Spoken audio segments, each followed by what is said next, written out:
Baltimore City seeing recent shootings involving private security guards.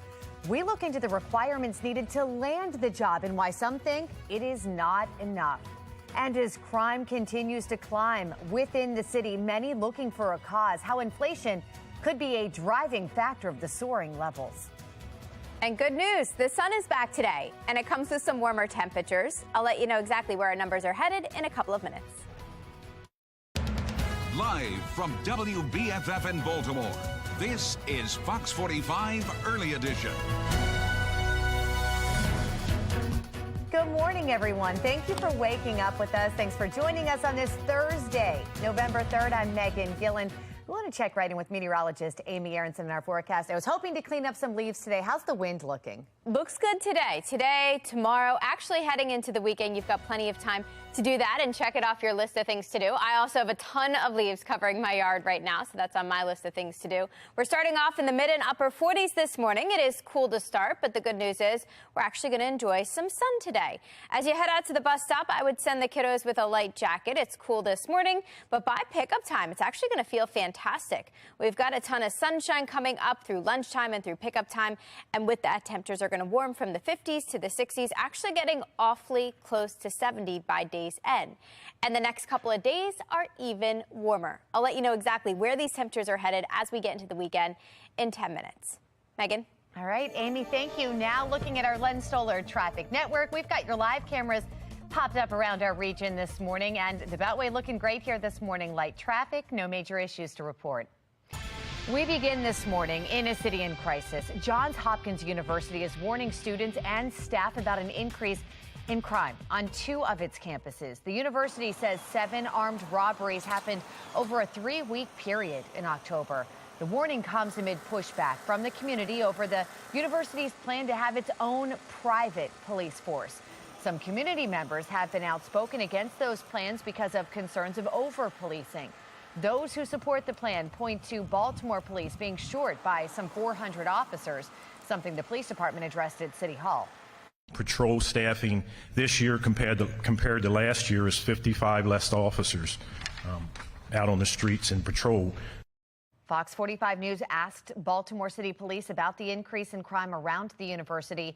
They did not answer that question, but did tell us, quote, BPD has a robbery initiative in the area, which includes directed patrol of both foot and bicycle units. Across Baltimore, businesses and communities are hiring their own security guards as BPD continues to struggle with that police officer shortage. In the past week, we've seen confrontations between some of these security guards and residents that have led to shootings. On the top right there, a shooting at the Royal Farms convenience store on Washington Boulevard in Southwest Baltimore. The security guard now charged with attempted murder, among other charges. Back in October, police say a security guard at the CVS in Harbor East shot a suspected shoplifter in the face. Investigators say the victim tried to stab the guard with a syringe. That security guard not charged in the case. Both of these incidents shifting attention to security guards and the required training needed to land the job. I'd be willing to bet that a lot of them have minimal requirements. Some of these guys are former law enforcement. That's fine, with state certification. But, I think a lot of them now are $10, $15 an hour guards that I wouldn't put any faith in. That's Mark Tobias there, a security expert and attorney with Security Labs. He knows nothing about Spence's qualifications nor anything about the training received by the CVS security guard, just offering his opinion there. But according to Security Guard Training Headquarters and online resource site, basic requirements to be an armed security guard in Maryland include you must be at least 21 years old. You must pass a criminal background check, submit to fingerprinting, and obtain approved certification from Maryland State Police. The hiring company is responsible for training. Meanwhile, according to court records, Spence remains behind bars without bail and is due in court for a hearing on December 1st. Turning now to your Vote 2022 coverage, crime and inflation consistently poll as the top issues for voters this election year, and they may go hand in hand. Fox 45's Rebecca Pryor has more on how the economy may influence crime. Yeah, experts tell me this cost of living crisis is starting to create a financial crime wave, one that's already being felt here in Baltimore. From groceries to gas, the price of just about everything is going up, and the impacts of inflation's 40-year high could hit more than just your pocketbook. What happens is when people get desperate with high prices. According to political analyst John Deedy, as inflation increases, crime is bound to climb. They start stealing stuff, and they're not doing it to get rich. They're doing it to get by. Specifically, low-level offenses such as swiping food from the store or grabbing goods from a gas station, some of which may seem minor but tends to escalate. Over the weekend, witnesses say a robbery gone wrong at this Royal Farms in southwest Baltimore is what led a security guard to shoot a 26-year-old man. That puts me on edge. Of course, it makes you feel uneasy. And just over a week ago at this CVS in southeast Baltimore, police say another security guard shot another suspected shoplifter in the head. I almost don't want to come to places where you got to go to buy gas or coffee or whatever. It's usually that type of crime. It's the shoplifting, it's the stealing type of thing. Data found on the police department's website shows robberies are way up compared to this time last year. Among the staggering statistics, gas station robberies up 70%. Convenience store robberies up 73%, and bank robberies up 163%. And while there are several reasons for the upward trend, there tends to be more acquisitive crime during times of economic stress. A situation that economist Anaban Basu says will only get worse with the holiday shopping season just around the corner. More people want to buy gifts for various people, so on and so forth. And so there's a temptation to engage in more acquisitive crime. Now, as far as when inflation will go back down, Basu says it will happen, but he's not expecting it to go down anytime soon. As of now, he's predicting that we'll start to see some relief maybe towards the end of next year. Reporting in Baltimore, Rebecca Pryor, Fox 45 News. All right, Rebecca, thank you. As Baltimore City deals with the crime crisis, leaders fronting a plan to end the bloodshed, how it resembles previous attempts, and why some say it simply is not enough. Plus, a sunny and warmer day ahead. We've got temperatures in the 70s. Meteorologist Amy Aronson letting us know if this continues into the weekend. It's 4:37, and you're watching Fox 45 Early Edition, all local, all morning.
.40 on this Thursday morning. If you've got to get some leaf breaking done over the next couple of days, I'm actually giving the next 3 days the green light. No issues at all. We should be enjoying light and variable winds today. Pretty comfortable. Only getting warmer as we get into the weekend. The mid-70s are back Saturday and Sunday. The only issue on Sunday, I'm tracking some spotty showers. I'll give you a closer look at this rain chance and explain what it means for all your weekend plans in 10 minutes.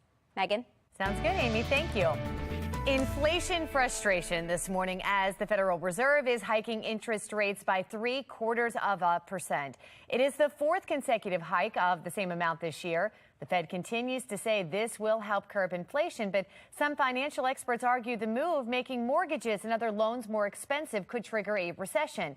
Even credit card rates are the highest over a decade. And now the Fed says those hikes may be a slowing down. That time is coming, and it may come as soon as the next meeting or the one after that. What the Fed is very much looking to do is to slow down economic activity, slow down investment. Well, oil executives are starting to warn global energy supplies could be even more unstable next winter, particularly in Europe, an escalating consequence of Russia's war in Ukraine. Meanwhile, a major diesel shortage could slam consumers as we get closer to the holiday season. Maryland's average diesel price, $5.60 a gallon. That is 30 cents above the nationwide average. It is 4:41 and developing now in your consumer news. The Washington Commanders NFL franchise looks like it's up for sale. Embattled owner Dan Snyder has hired Bank of America Securities to consider potential transactions. And at least 4 parties have already expressed interest. Hearing Jeff Bezos' name being thrown around. That's according to Forbes. Forbes estimates the franchise is worth $5.6 billion. Snyder and the team have been embroiled in a number of scandals, and there's been speculation that many of Snyder's fellow owners want him out. Supporting moms struggling with addiction. I'm Liz Bonus. We're going to tell you about a program that really works and how young women say it is changing lives. It is just ahead. Plus, the family of Heyman Lee continues their efforts to get answers. Their latest push and why they say Baltimore City State's Attorney Marilyn Mosby violated their rights. It is 4:42. You're watching Fox 45 Early Edition, a local all morning.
$4:45 and in your health headlines this morning, as our nation struggles with the rise in overdose deaths, families are hurting. As medical reporter Liz Bonus explains, a newer model for treatment is now focusing on mom.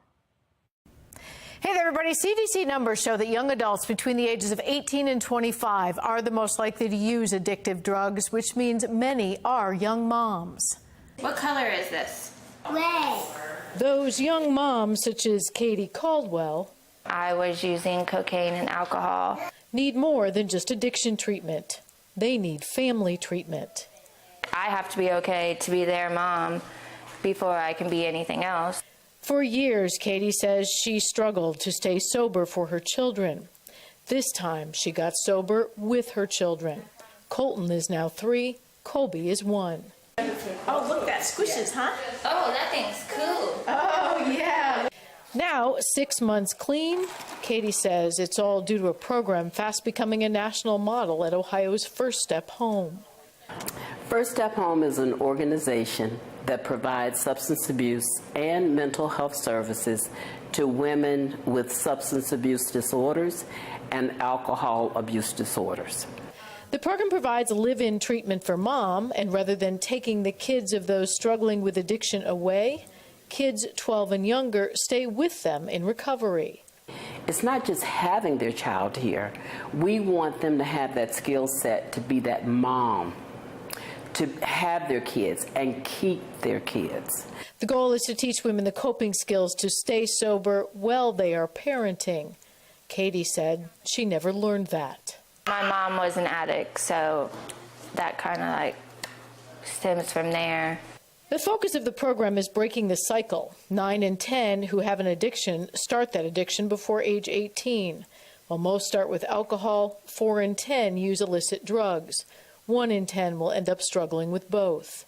If you feel hopeless and lost, like this place can bring your life back to you, basically. Now, this program works with long-term transition, often up to 2 years. Nearly 7 in 10 they do track do stay sober beyond that transition. That is higher than the national average. I'm medical reporter Liz Bonus. Now back to you. All right, Liz, thank you. CVS Health says it has reached an agreement in principle, making it the first major pharmacy to reach a nationwide settlement of lawsuits over how it handled opioid prescriptions linked to an overdose epidemic.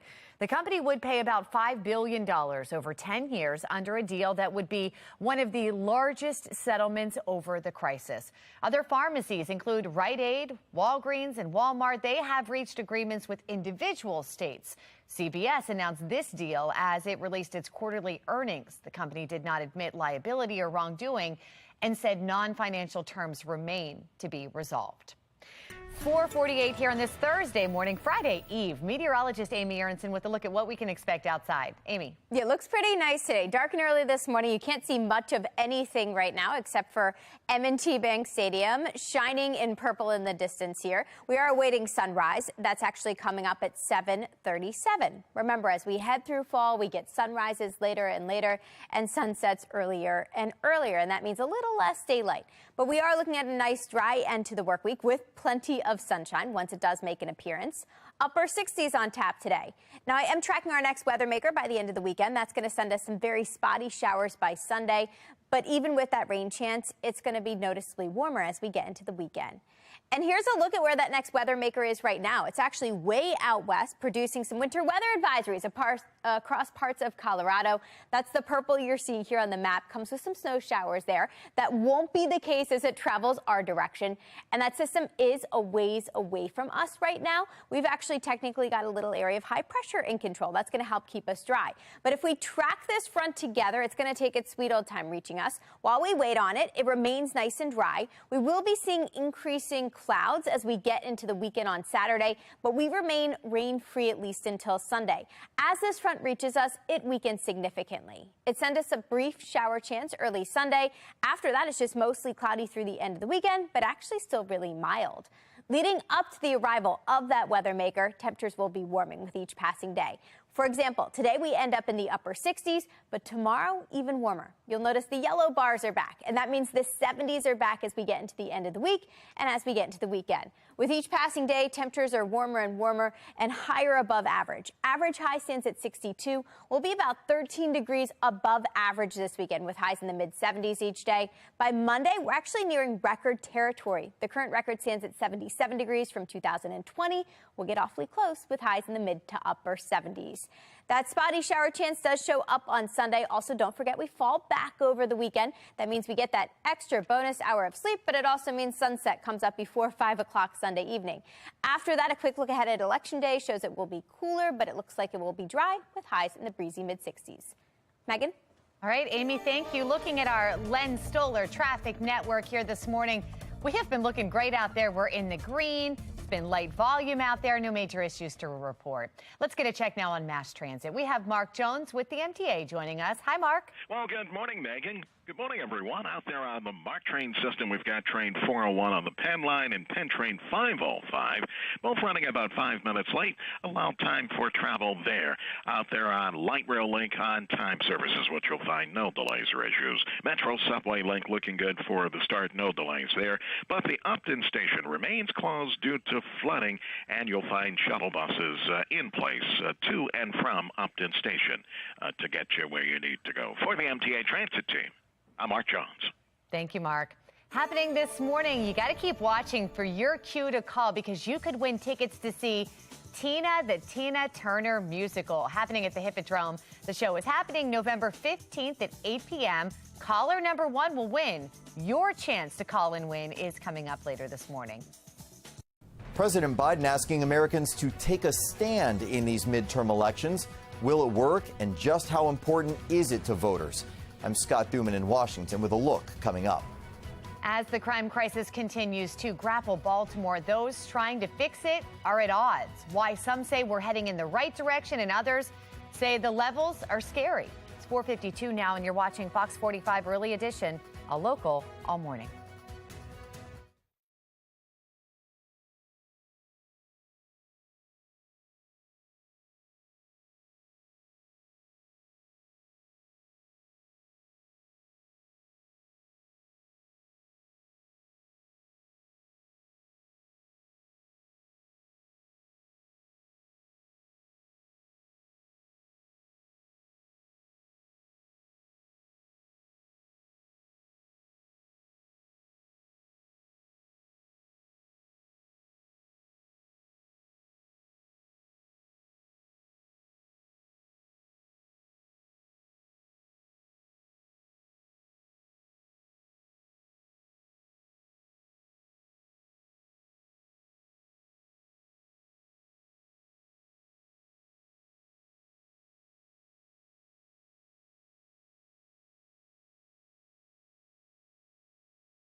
4:55, and Fox 45 News is taking you beyond the podium as we are days away from Tuesday's midterm elections, taking you live to our U.S. Capitol here this morning, where Marylanders will be joining the rest of the nation to decide who controls power in Congress. In Annapolis, we know voters could hand Democrats a single-party rule. Republican Governor Larry Hogan is term limited after 8 years. That means the government house also up for grabs. Is democracy in America truly in danger? That's what President Biden warned in his speech from Washington, D.C. just days before Election Day. His plea could fall on deaf ears, though, as some say that they have other priorities. Sinclair's chief political correspondent Scott Thuman taking a closer look at both sides. For President Biden, this was a sounding of the alarm, one more urgent plea for voters to side with his party. Already millions of Americans have cast their ballots. He wants to reach the rest before it's too late. Just blocks from the U.S. Capitol, President Biden trying to make sure his party doesn't lose control of that body. His message, electing Republicans could put democracy at risk. This is also the first election since the events of January 6th. I wish I could say the assault on our democracy had ended that day, but I cannot. The attack on the Capitol and the number of election deniers on ballots, Biden says, must be countered. You can't love your country only when you win. This is no ordinary year. So I ask you to think long and hard about the moment we're in. But as the president highlights one concern, polling indicates Americans are more fixated on another. Voters have made no mystery of the issue they care about the most. It's economy, it's inflation, it's gas prices. And they've been trying to raise that signal to their Democrat members of Congress or elected officials for well over a year. And they were met with shrugs. New polling shows 51% of voters call the economy and inflation their top issue. Just 9% cite voting rights and election integrity. House Minority Leader Kevin McCarthy calling Biden's speech divisive and opposite his inaugural promise to bring the country together.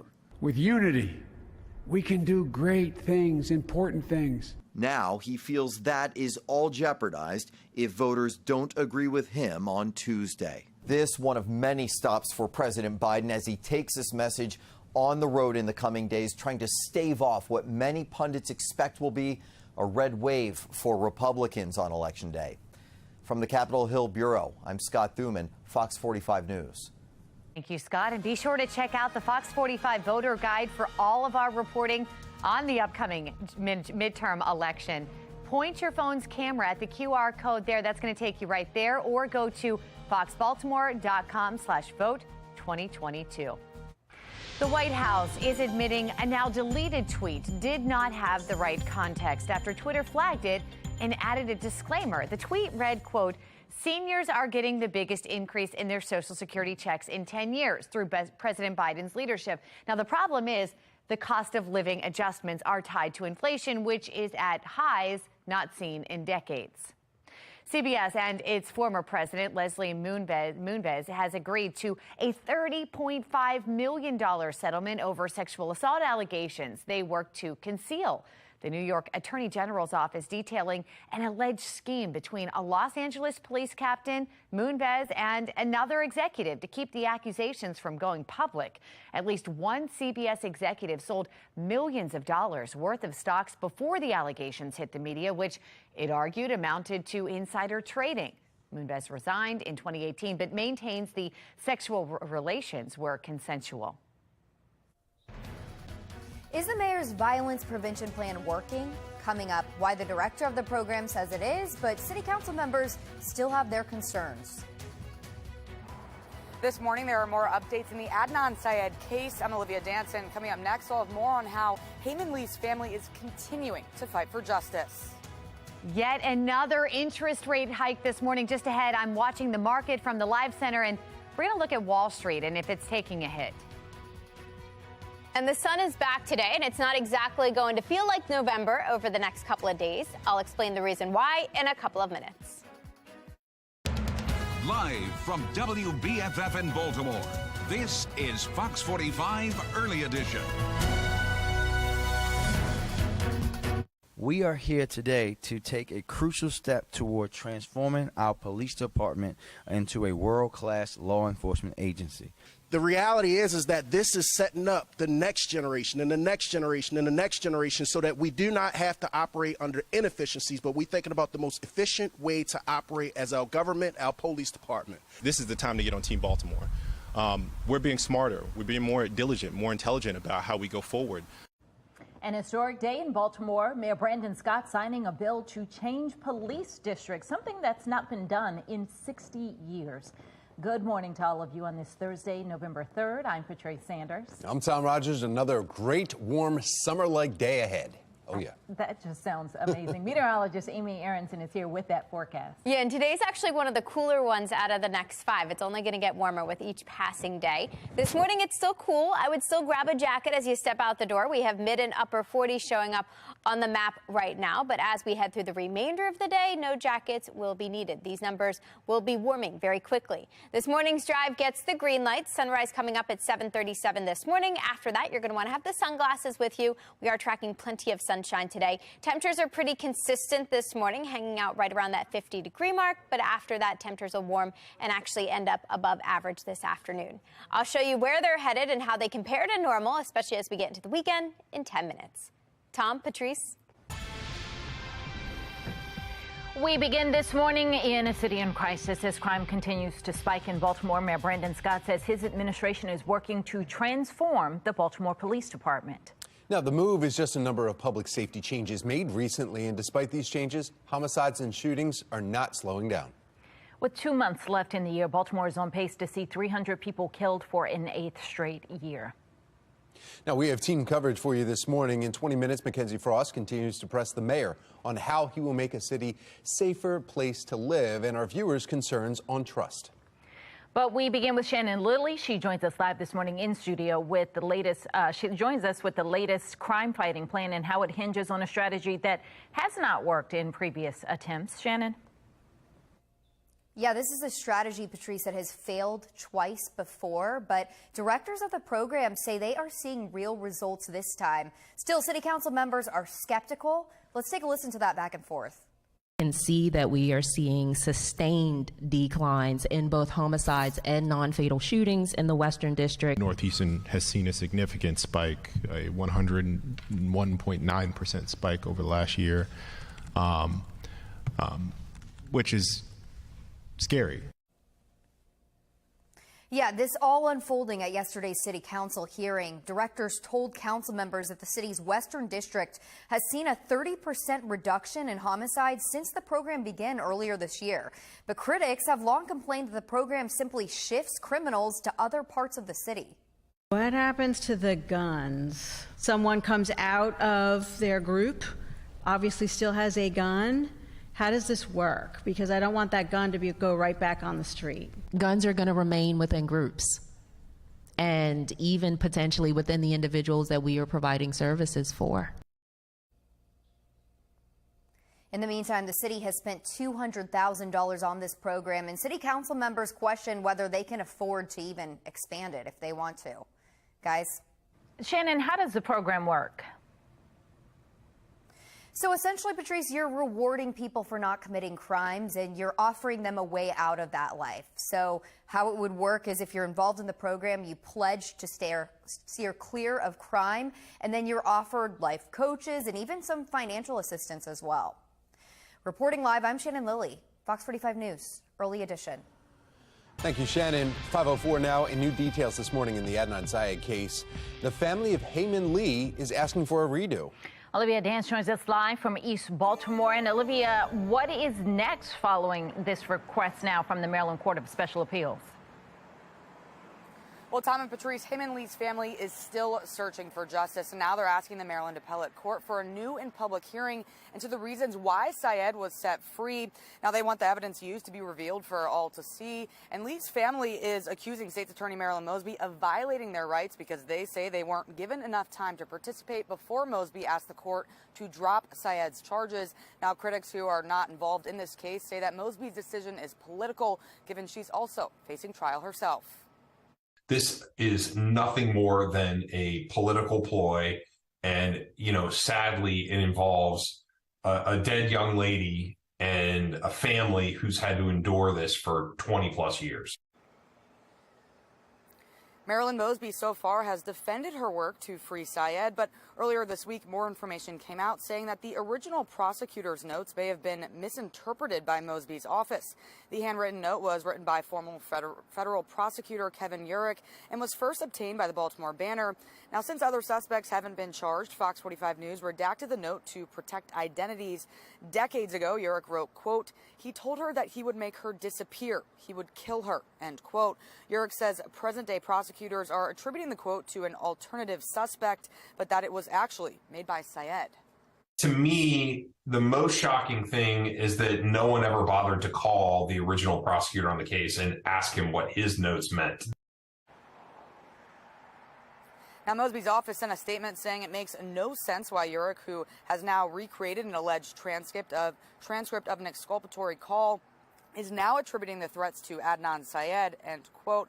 But the attorney representing Lee's brother says the family is open to the possibility of other suspects, but they just really want to be involved and learn about new developments.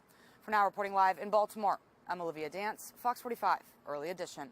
The Fed is announcing the 6th consecutive interest rate hike this year in an effort to fight inflation. And Megan Gillen is at our live center this morning with how the markets are responding. Megan. Yeah, not great. We're talking about another 0.75 percentage point of a hike here, guys, and Wall Street certainly feeling it, taking a hit with the news. Take a look. The Dow down more than 500 points, S&P 500 96, NASDAQ down 366 points to lose more than 3%. Markets hoping to claw back here some of those losses this morning. We know it's going to be touch and go, though. The Fed continues to say that these hikes will help curb inflation. But economists say, guys, this can take a year to 18 months to really feel the effects. And some financial experts argue the move could trigger a recession. Let's go ahead and take a look at some of the impacts already being felt here. New home mortgage applications this morning are down 41% compared to last year. The average rate for a 30-year mortgage right now is just over 7%. That's according to Freddie Mac. That is the highest we have seen in 20 years. And we're going to get an update on that number today at noon. Now, the strong jobs market is one reason why the Fed says it decided to raise interest rates again. And while we've seen some slowing, it's not much. Private payroll processor ADP says the economy still added 239,000 jobs last month, beating expectations and up from the month before. Now, tomorrow, we know we're going to have some big news here. We're going to get the more closely watched government jobs report and also an update on the national unemployment rate, currently at 3.5%. That's its lowest level in 50 years. We're going to keep you posted as the stock market opens here this morning and hopefully see a little bit more in the green than the red here. That's the latest from our live center. Tom. All right, thank you, Megan. Adrenaline junkies, you need to listen up. A sweet new ride coming to a classic amusement park. Take a look at this. We take a closer look at all the twists and turns and massive drops on the Wildcat Revenge. And I know I'm tracking a warming trend that brings us well into the 70s over the next couple of days, but cooler days are coming soon. We are tracking average highs settling back into the low 60s in just 3 days. By Thanksgiving, we're in the mid 50s. And if you look ahead to the start of the new year, we're in the mid 40s, and that would be by January 1st. I'll explain how our temperatures compare to normal in just a couple of minutes. It's 5:08. You're watching Fox 45 Early Edition.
5:11 on this Thursday. We're off to a cool start this morning, near 50 to begin, but I am tracking plenty of sunshine midday and this afternoon, and that's going to help warm us up. Temperatures running a few degrees above where they should be for this time of year brings us into the mid-60s, eventually upper 60s by the end of the day. And this is just the start. I'm actually tracking near record warmth by the end of the weekend. I'll let you know what that means for our temperatures in just about 10 minutes. Patrice, Tom? It's summertime, right? Trending this morning, it may only be November, but Hershey Park already planning ahead to this summer. They are adding a new roller coaster, and this one is hybrid. It's the Wildcat Revenge. Check this out. The steel and wood roller coaster will take guests on a 2-minute, 36-second ride. It'll plunge from a 140-foot hill. It will go through different twists and turns. Maximum speed, 62 miles per hour. That looks like fun. 82% drop on that hill. You're going straight down almost. Yeah, I mean, and we love Hershey. I mean, right up the road, we do so much with them, but this is... So when they say hybrid, I want to know more about that. What does that mean? Yeah, I know. I mean, because you're using electric, but Wildcat's Revenge. All right. Very I'll cool. have to check that out. All right. Well, Baltimore is seeing a recent increase in shootings that involve private security guards. We're going to look into the requirements needed to land a job and why some think it's not enough. Plus questions this morning about trust in the mayor. Just ahead, what the mayor is saying about safety within Baltimore City. 5:13 is the time. You're watching Fox 45's Early Edition, all local, all morning.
.15 in your consumer news this morning. Avocado prices are dipping despite big cost increases in other foods. Now, avocado prices went up during the first half of the year as shipments went down by about 25%. But now, according to one agriculture finance business, they're down 2/3 overall since their peak prices of June because of a bumper crop. In fact, in some locales, avocados are so abundant that surplus avocados are just being handed out for free. Hey, send them over here. All right, take a look at this video caught on camera. A dog missing for 5 days is found stuck inside a storm drain. Oh, I don't like to look at that. A neighbor in California reported hearing sounds of a dog coming from the drain. The fire department hooked up a specialized camera to examine inside the pipe, and lo and behold, they found him. The team decided to use bacon to convince the dog to come toward them, and then an animal control officer was able to pull it out. The dog was reunited with its owner, taken to a veterinarian. We hope it's all well. Oh. Bacon gets me every time, too, you know? Well, it's 5:16. Let's get over now another check of our forecast on what's going to be another good day. Yeah, I know. Yeah, I mean, it's like sunblock and T-shirts out there, right, Amy? Yeah, feeling more like mid-May, actually, than early November. But we are in November, and something we are looking ahead to is the end of daylight saving time. That actually is coming up this weekend, very early on Sunday at 2 a.m. This means our sunrise this Saturday is at 7:38 in the morning, sunset at 6 o'clock. But after that time change, we move both times up in hours. That means sunrise is extra early on Sunday at 6:39 in the morning, and sunset also extra early, coming up just before 5 o'clock. So don't forget to turn your clocks back 1 hour before heading to bed Saturday night. Now, dark and early this morning, we are awaiting that sunrise. That's actually coming up just after 7:30. So we've got to wait some time before we can actually see what's happening down in Towson. It is cool to begin. Jacket-worthy temperatures here. Upper 40s, low 50s to start off your Thursday morning. We do have high pressure taking control. That's sitting pretty just to our north. Some clouds still filtering through this morning, but I think we should start to see some clearing as we head through the day today. And otherwise, not much happening on the weather map. Looks nice and empty right now, and it should stay that way. Future scan shows that. Shows a few clouds passing through today, but also shows our high temperatures warming nicely into the mid and upper 60s.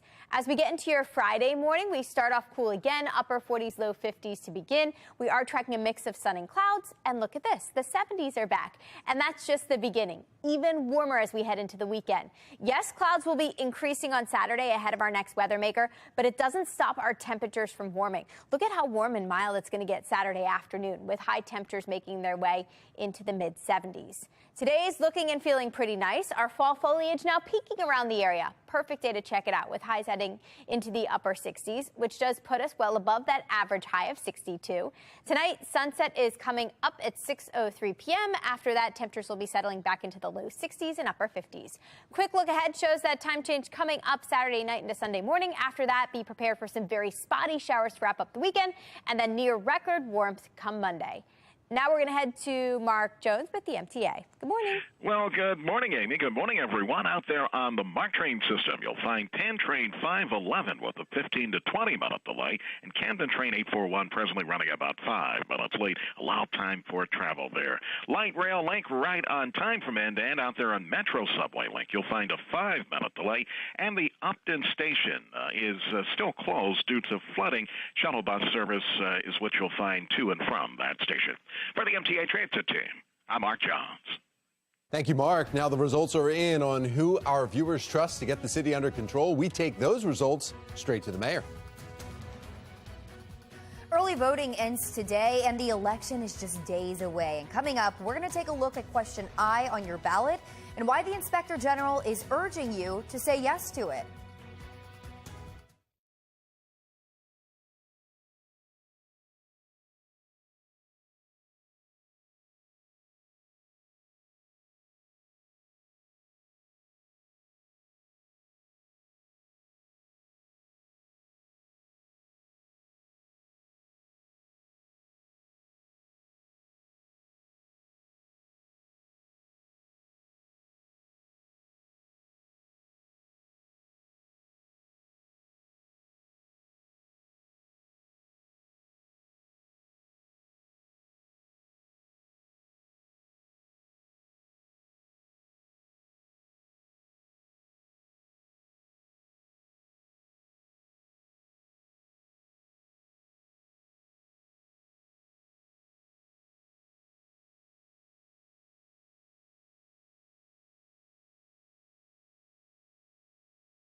Turning now to a city in crisis, Fox 45 News has been pressing leaders in Baltimore for answers to questions about what will make the city a safer place to live. And Fox 45 News' Mackenzie Frost took some of their viewer concerns right to Mayor Scott about trust. We routinely hear from people all across the city that crime just doesn't seem to be getting better.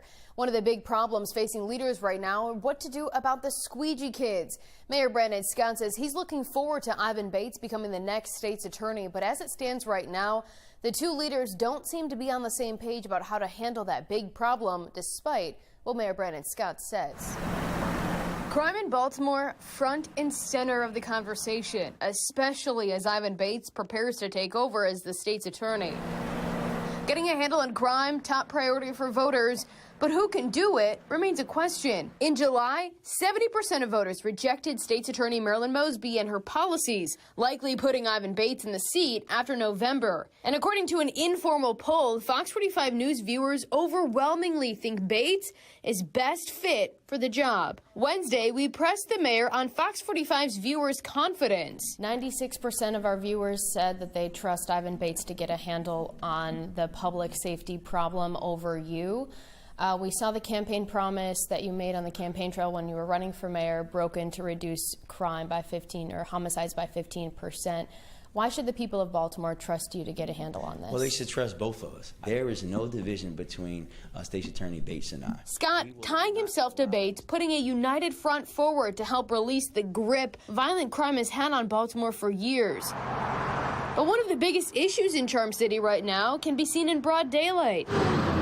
Squeegee kids standing on the street corners up and down some of Baltimore's busiest streets, and Bates and Scott seem to be split on how to handle it. They can't be there. But what we're not going to do is what you and some other folks are insisting that we do, and that's saying if you're black and outside, you should be moved. When you talk about you and Ivan Bates being on the same page, especially when we're talking about the conversation this week about squeegee kids, you said that you guys are on the same page, but that's not what public statements are saying. So are conversations happening behind the scenes? Public statements are what you guys say. I know what Ivan said to me and what he said to him and what I said to him. That's all that matters. Scott moving on from the question, but his comments now come after Tuesday when he was quick to quip about the growing divide. But your office also says that when we see the recommendations, it'll focus on the constitutionality of enforcement around these laws. Ivan Bates says that he disagrees with your law enforcement. No, he doesn't. I spoke with Ivan Bates directly. What you say? Did too. So while the mayor says he and Bates are on the same page, public statements tell a different story. Does that mean you disagree with the mayor's law department's interpretation of the law, that what they're doing is protected free speech because they say that that's panhandling? I understand, however, on the law, I disagree. To me, there's a difference with panhandling, holding a sign very quietly in an area, not going in and out of traffic. And the people of Baltimore are looking to Bates to help stop the bloodshed, on display again Tuesday night, where police lights light up the night and evidence markers indicate the scene of another life forever impacted by Baltimore's crime crisis. The mayor touting some statistics, saying that gun seizures and gun-related arrests are up compared to this time last year. But we also know that homicides and non-fatal shootings are still higher than where we were in 2021. And Baltimore City continues to be on pace to surpass 300 homicides for the 8th straight year. In Baltimore, Mackenzie Frost, Fox 45 News. That brings us to our question of the day. Who do you trust to solve the city's public safety problem? Incoming state's attorney Ivan Bates or Mayor Brandon Scott? So far, 98% of those who have voted say Ivan Bates. We want to know what you think. Go to foxbaltimore.com/vote. Click on the Pulse tab. A fight after the City Poly football game crushed any playoff dreams. I'm Olivia Danson. Coming up next, find out why there's pushback against the suspension.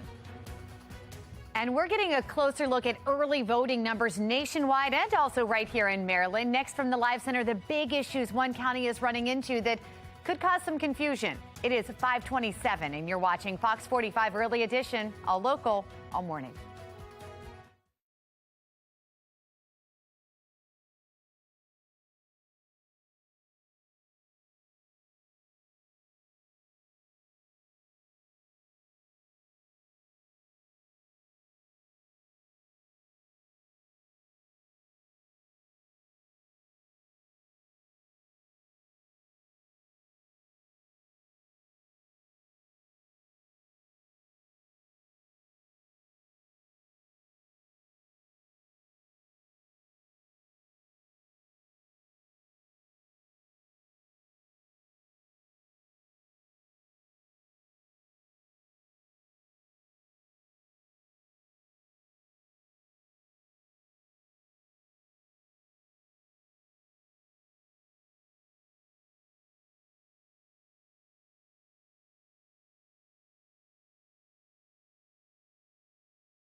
Live from WBFF in Baltimore, this is Fox 45 Early Edition.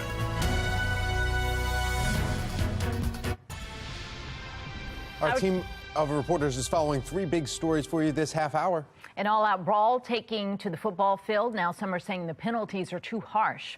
Olivia Dance looking into the specifics for us and pleas from one family. And today is the last day of early voting as we inch closer to Election Day this Tuesday. Shannon Lilly is looking into Question I and the impact it could have on elections moving forward. Plus, how many people are actually casting their votes before Election Day? Megan Gillen is in our live center with the latest numbers both nationally and here in Maryland. Well, welcome back on this Thursday morning. 5:30 is the time. I'm Patrice Sanders. I'm Tom Rogers. We want to get right over to meteorologist Amy Aronson. She's looking at a forecast. Yeah, and it looks like a pretty nice one. Not only today, but we are entering a really nice stretch of November weather. We're starting off cool this morning, dressed for the mid-40s, upper 40s in some spots right now. We're at 47 in Baltimore, 45 in Towson to get your Thursday started. If you're sending the kids out to the bus stop, I'd throw a jacket on them. It's cool this morning, but by the afternoon, they're no longer going to need the jacket. Should feel pretty nice by pickup time. Not only do we have lots of sunshine at that point, we'll see highs in the upper 60s to near 70. And the 70s are back as we get into the weekend. I'll let you know exactly how these numbers compare to what we were seeing last year at this time in just about 10 minutes. Tom, Patrice.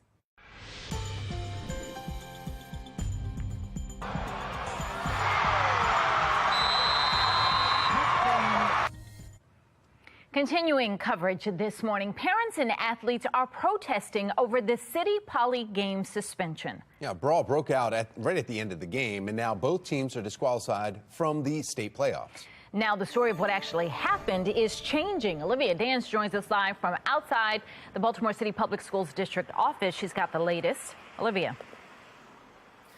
Well, good morning. And as you mentioned, both teams no longer have a chance at going to the state playoffs, that's for sure. But last night, a family gathered right here outside the Baltimore City Schools headquarters to protest and say their athlete is crushed. Gerard Mack is a 15-year-old running back and defensive midfielder at City College, and he feels that his season was unfairly snatched away because of the fight. Mack's father feels the same. That we worked hard for this. And to see it kind of just go down the tubes like that, it hurts. It hurts me because I see the hurt in my child. The on-field brawl after Friday's game between City College and Baltimore Polytechnic Institute is what got both teams banned from the state playoffs. School officials sent a letter saying fighting cannot be tolerated and there are clear consequences. But several people have told Fox 45 News that the fight was just among the coaches and that the kids were only trying to break up the brawl. There wasn't no players involved. It was the adults. It was the players mainly trying to break it up, trying to stop it. When it comes to the athletics, it's always a zero tolerance. There's never no gray area or, it's just unfortunate a lot of the kids got to suffer. And again, as of now, both teams' dreams of going to the state playoffs have been crushed, but school officials say that they are still investigating the incident. For now, reporting live in Baltimore, I'm Olivia Dance, Fox 45, Early Edition. Thank you, Olivia. Metro City in crisis across Baltimore. Businesses and communities, they're hiring their own security guards as BPD continues to struggle with a police shortage. Well, in the past week, we've seen confrontations between some of those security guards and residents, and they've even led to shootings. On the top right, a shooting at the Royal Farms convenience store on Washington Boulevard in southwest Baltimore. The security guard there, Kenesha Spence, is now charged with attempted murder among some other charges. Back in October, police say a security guard at the CVS in Harbor East shot a suspected shoplifter in the face. Investigators say the victim tried to stab the guard with a syringe. That security guard is not facing charges in that case.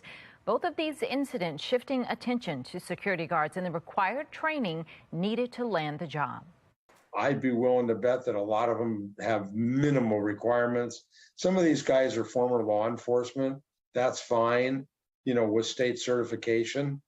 But, I think a lot of them now are $10, $15 an hour guards that I wouldn't put any faith in. Now, Mark Tobias, a security expert and attorney with Security Labs, well, he says he knows nothing about Spence's qualifications nor anything about the training received by the CVS security guard. But according to Security Guard Training Headquarters, an online resource site, in order to be an armed security guard in the state of Maryland, you must be 21 years old or older. And you must pass a criminal background check. You also must submit to fingerprinting, and you must obtain approved certification from Maryland State Police. Now, the hiring company is responsible for its training. Fox 45 News is taking you beyond the podium as we inch closer to Election Day. In fact, today is your last day to early vote. Early voting centers close at 8 o'clock tonight. Election Day is Tuesday.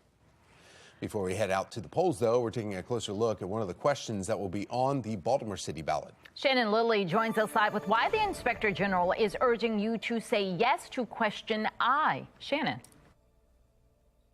Yeah, and as you guys mentioned, we are now just 5 days out from Election Day, and early voting ends today. So with that being said, when you get your ballot, Inspector General Isabel Mercedes Cumming is urging you to vote yes to question I. She says it's a vote for true independence, and here's why. If you want a strong Inspector General, if you want a strong watchdog for the city, they have to be independent. Question is, do you want politicians and elected officials selecting the next Inspector General, or do you want citizens of Baltimore City who aren't affiliated to truly look at the qualifications of the next Inspector General?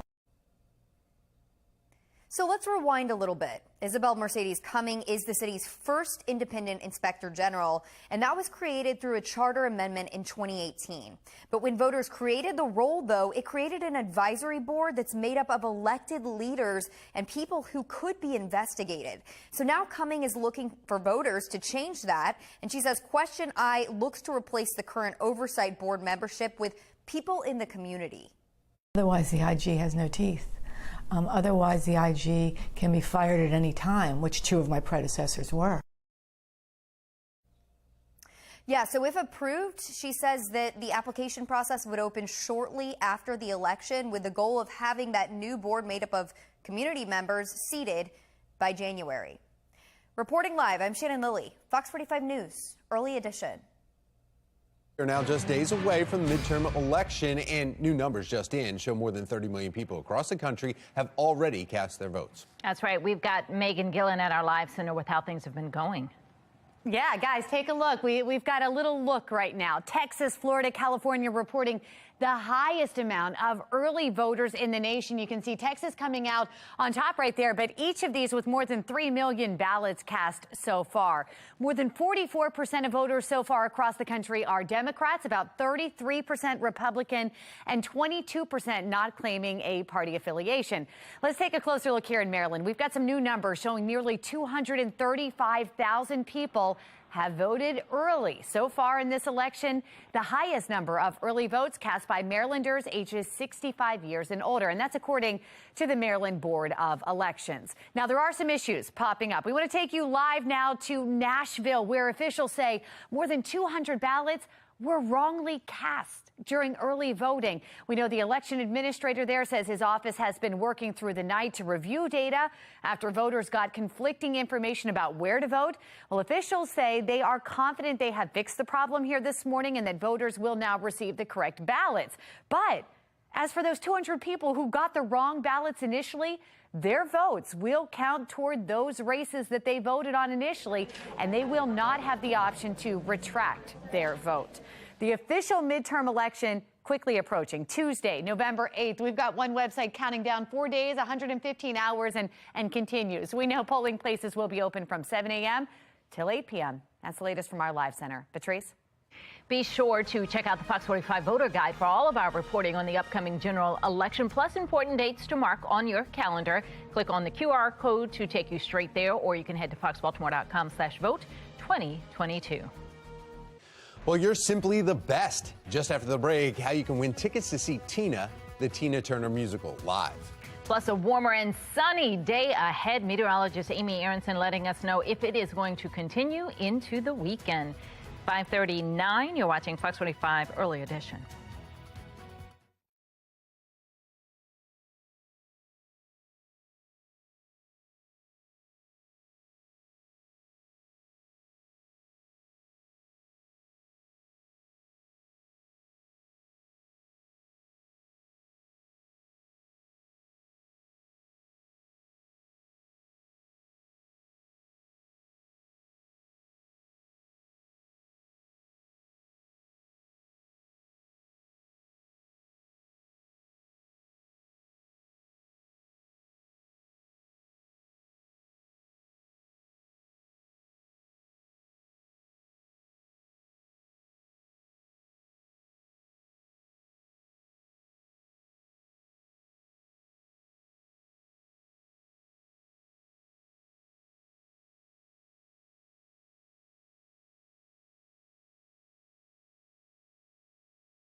5:41 on this Thursday morning. If you need to get some raking done over the next couple of days, you've got plenty of opportunities. I'm giving the next 3 days the green light.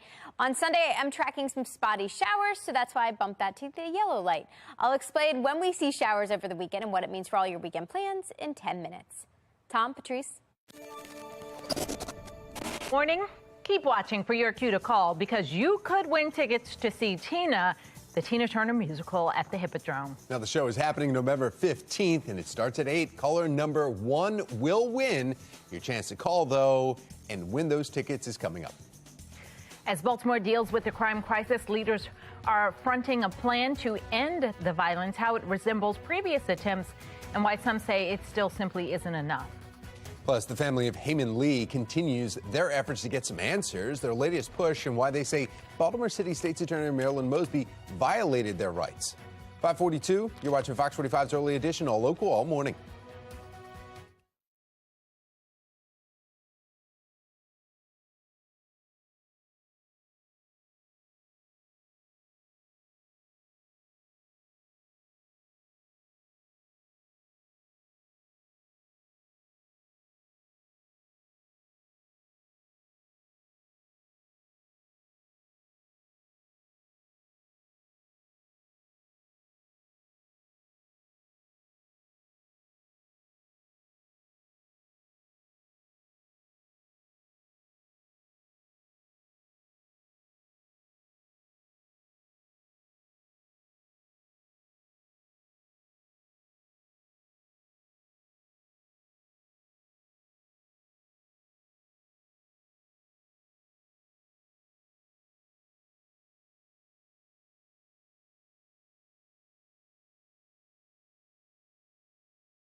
Fox 45 News, winner of 17 2022 Regional Emmy Awards, more than all other Baltimore news stations combined. 5:45 happening tonight, Game 5 of the 2022 World Series, right here on Fox 45. The Houston Astros taking on the Philadelphia Phillies. Now, as usual, coverage begins right here at 7 o'clock with Jeopardy and Wheel of Fortune following our post-game newscast. Now, last night, Game 4 making baseball history, just the second ever no-hitter in a World Series game ever. Yeah, Houston looked great. Houston Astros pitchers combined to keep the Phillies out of the hit column in a 5-0 win over Philadelphia. This ties the best of 7 series. They both have 2 wins each, though, but still unbelievable pitching right there from the mound. The win means that there will be Game 6 in Houston Saturday night. All right, that's going to be fun for them. Look at that. Look at the excitement. They're like, yeah, we did it. We pulled that out. So. Yeah, but I mean, 10 hits for the Astros, 0 for Philadelphia. That's incredible. You see it right there in that column right there. 10 hits, Astros. That was some incredible playing then, because if you're both in the World Series, you're good enough to be there. You should have had some hits, but I guess Every game is different. Yes. Well, you think that's exciting, though, guys. Meanwhile, Wawa tweeting last night that each time they get a hit, they could take a bite out of a hoagie, trying to get everyone into this. And since the Phillies did not get a hit, a lot of people responding on Twitter. Some of the responses pretty hilarious here. We've got this person, Sim, saying the wife and kids are going to be on an empty stomach tonight. Hope you're happy, Wawa. People are mad at Wawa for this. A lot of people think that they jinxed them. My hoagie is now stale. Hoagies don't age well with no hits. And then I think this one pretty well. Wawa, starved. It is pretty funny, though. The second time this has ever happened, and of course, Right. Wawa trying to get in on it. My bread. Look at this, guys. I mean, it's just ironic. Do you think they'll do it again now? They need to point that anger at the Phillies, not Wawa. I mean, you got to get the hit. It's all on Wawa, though. Well, they should that's send pretty the funny. Astros a bunch of sandwiches and just be like, all right, here you go. Yeah. Yeah. Please The games delete this tweet. I continue. mean, it goes on and on. Yeah. We always love reading. You see something, and then it's always the memes afterwards or the comments afterwards that always crack you up the most. Yes. I mean, that's the best part. Yeah. Yeah. Wawa may also need to redeem themselves now, I guess, right? Offer us something if the Phillies win. I don't know. Oh, yeah. Try and make it better. Step it up a Yeah, little. make it Since they better. jinxed the team. Yeah, exactly. Why not? Well, we're winning weather-wise, especially compared to last November. If we take a look back at how our temperatures over the next 3 days compared to what we saw at this time last year, they're well above that. We were in the mid-50s last year on this day. Today, we're making a run for the upper 60s, low 50s on November 4th. This year, we're forecasting highs in the low 70s, and even through November 5th, we were stuck in the cooler mid-50s. This year, we'll be shooting well above average with highs in the balmy mid-70s as we get into the weekend. Dark and early this morning. It still feels like November, little cool to begin. We're hanging out in the upper 40s right now. Just a little bit of fog starting to develop. Otherwise, it's going to be a nice dry end to the week with our next shower chance actually holding off until Sunday. We've actually got a warmer weekend ahead of us, too, even warmer than what we're enjoying today. Today, we're in the upper 60s. Mid-70s are back for the weekend. Here's our next weather maker that's also coming our way this weekend. That's this cold front. It's stretched out now from the northern plains back into the west, where it is producing some winter weather. Don't worry, that won't be the case as it heads our direction. This front is going to lose a lot of its oomph and fall apart and just reach us actually as a couple of showers. And while we wait on it, things are actually nice and dry and quiet, not tracking much of anything here on the East Coast over the next 2 days at least. Come Saturday, I think we do see some clouds increase before this front actually gets here. But look at what it looks like by the time it reaches us. Doesn't look like much. Couple of brief showers as we head through Sunday morning. Otherwise, we are stuck under the clouds through the end of the weekend. I think the bigger story, where the temperatures are headed. Upper 60s today, even milder tomorrow with those highs bouncing right into the low 70s. And then over the weekend, that's more tracking the potential for near record warmth. Mid-70s both Saturday and Sunday. I'm also throwing that time change in there. Remember, we fall back as daylight saving time comes to an end Saturday night. So don't forget to turn your clocks back 1 hour. We gain that hour of sleep, but it also means sunset is extra early on Sunday. I did throw in that brief shower chance on Sunday, too. But beyond that, it's mostly dry looking ahead at next week and looking at Election Day. Looks like it will be cooler and breezy come Tuesday. Back to you. All right, Amy, thank you. Looking at our Lynn Stoller traffic network now and our cameras throughout the region. Looking good on the roads. Everybody moving along up to speed. Let's get a check with Mark Jones now in the MTA. Hi, Mark. Well, good morning, Patrice. Good morning, everyone out there on the MARC train system. You'll find Penn train 511 with a 15 to 20 minute delay, and Camden train 843 running about 5 on its late allowed time in those instances. Light rail link is on schedule for the start. No delays, no issues there. Metro subway link has a 5 to 10 minute delay, and the Upton station remains closed due to flooding. Shuttle buses are in place to and from that station. For the MTA Transit team, I'm Mark Jones. I'm Christine Frizzell with a look at a new era for teachers' unions and a report suggesting their priorities may now be shifting. As the crime crisis continues to grapple Baltimore, those trying to fix it are at odds. Why some say we are heading in the right direction, while others say the levels are just scary. 5:51, you're watching Fox 45 Early Edition, all local, all morning.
Our focus right now is on getting more infant formula supplied to families across the country as quickly as possible.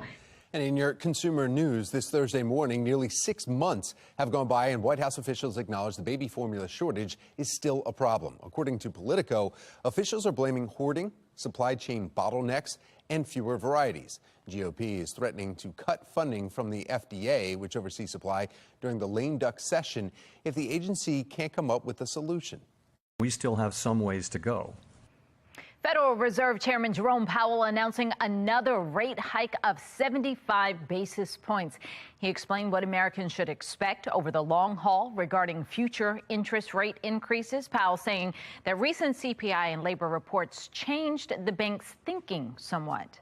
Both the strong labor market report, but particularly the CPI report, do suggest to me that we may ultimately move to higher levels than we thought at the time of the September meeting.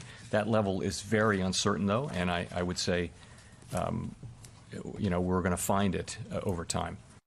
Investors have been waiting on pins and needles for the Fed.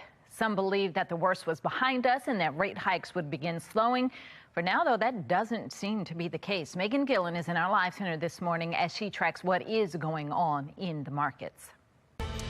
Well, now to an education alert for you. Students who were halfway through the high school when COVID hit are now in college, and their obstacles seemingly not over. School shutdowns and remote learning appear to be having a residual effect. Now, the New York Times spoke with college officials all across the country.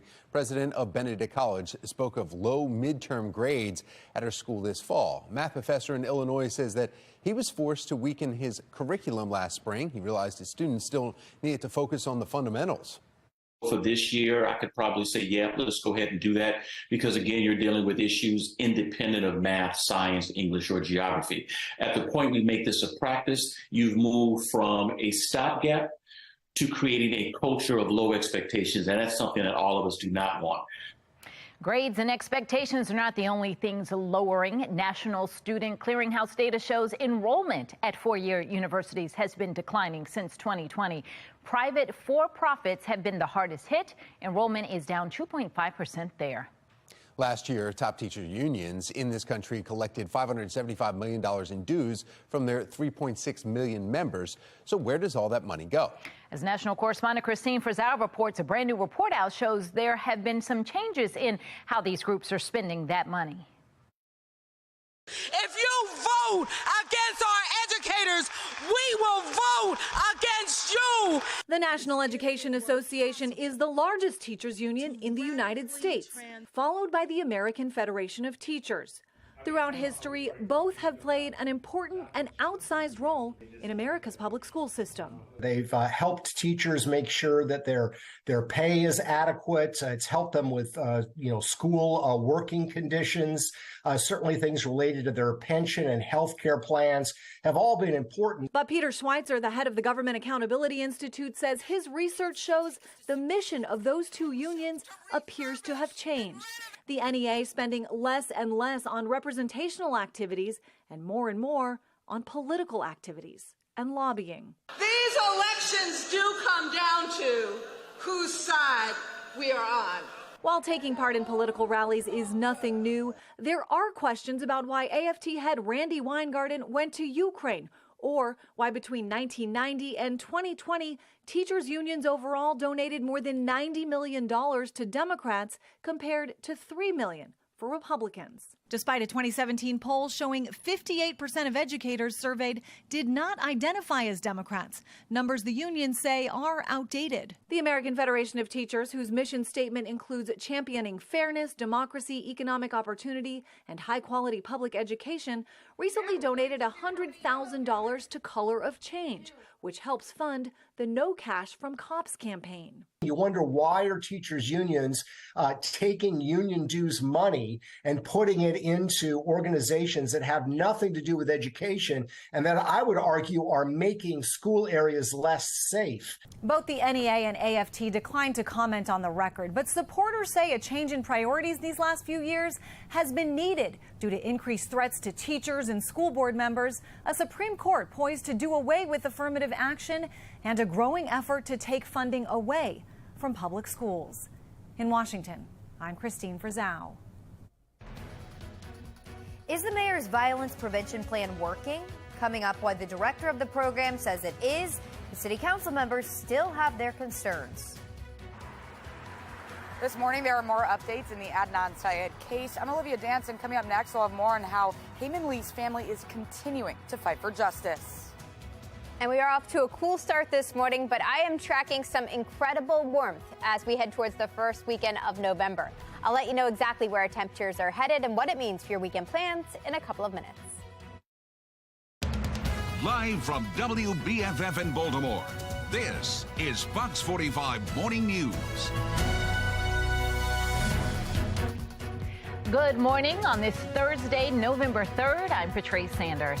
I'm Tom Rogers, and hopefully your day is starting off nice. It feels just about the same temperatures inside it as it does outside. Just stepped outside and I'm like, thought it was going to be a little crisp. It's not. Yeah, well, we like that. At least let's hold on to it for a while. Meteorologist Amy Aronson is here with the forecast. Yeah, it's that nice time of year where you don't need the air conditioning, you don't need the heat, just perfect temperatures that will last actually as we head into the weekend.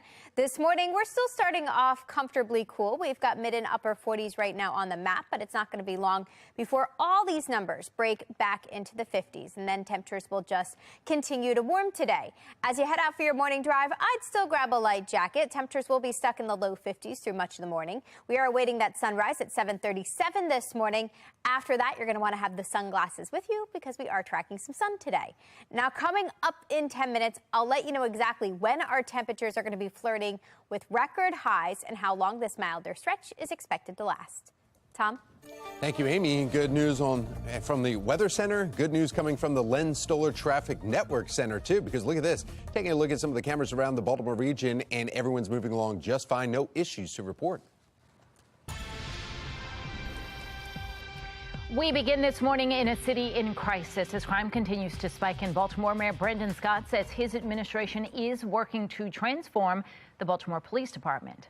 Now, the move is just a number of public safety changes made recently, and despite these changes, homicides and shootings are not slowing down. With 2 months left in the year, Baltimore's on pace to see 300 people killed for an 8th straight year. Now, Shannon Lilly is joining us live this morning with the latest crime-fighting plan and how it hinges on a strategy that has not worked in previous attempts. Shannon. Yeah, this is a strategy, Tom, that has failed twice before. But directors of this program are telling city council members that they're seeing real results this time. Still, city council members are skeptical about this. Let's take a listen to that back and forth. And see that we are seeing sustained declines in both homicides and non-fatal shootings in the Western District. Northeastern has seen a significant spike, a 101.9% spike over the last year, which is scary. Yeah, so this is all unfolding at yesterday's city council hearing. Directors told council members that the city's Western District has seen a 30% reduction in homicides since the program began earlier this year, and that's evidence that it's working. But critics have long complained that the program simply just shifts criminals to other parts of the city. What happens to the guns? Someone comes out of their group, obviously still has a gun. How does this work? Because I don't want that gun to go right back on the street. Guns are going to remain within groups and even potentially within the individuals that we are providing services for.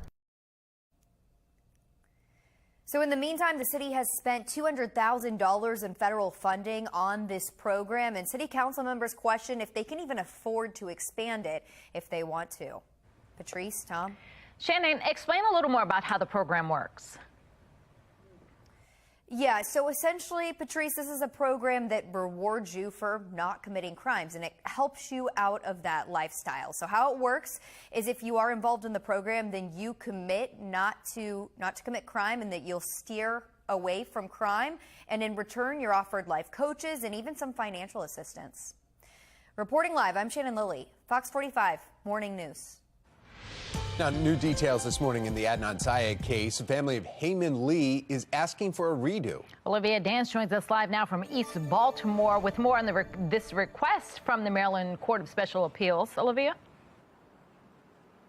Good morning. Yeah, that's right. Heyman Lee's family is still searching for justice, and now they're asking the Maryland Appellate Court for a new and public hearing into the reasons why Syed was set free.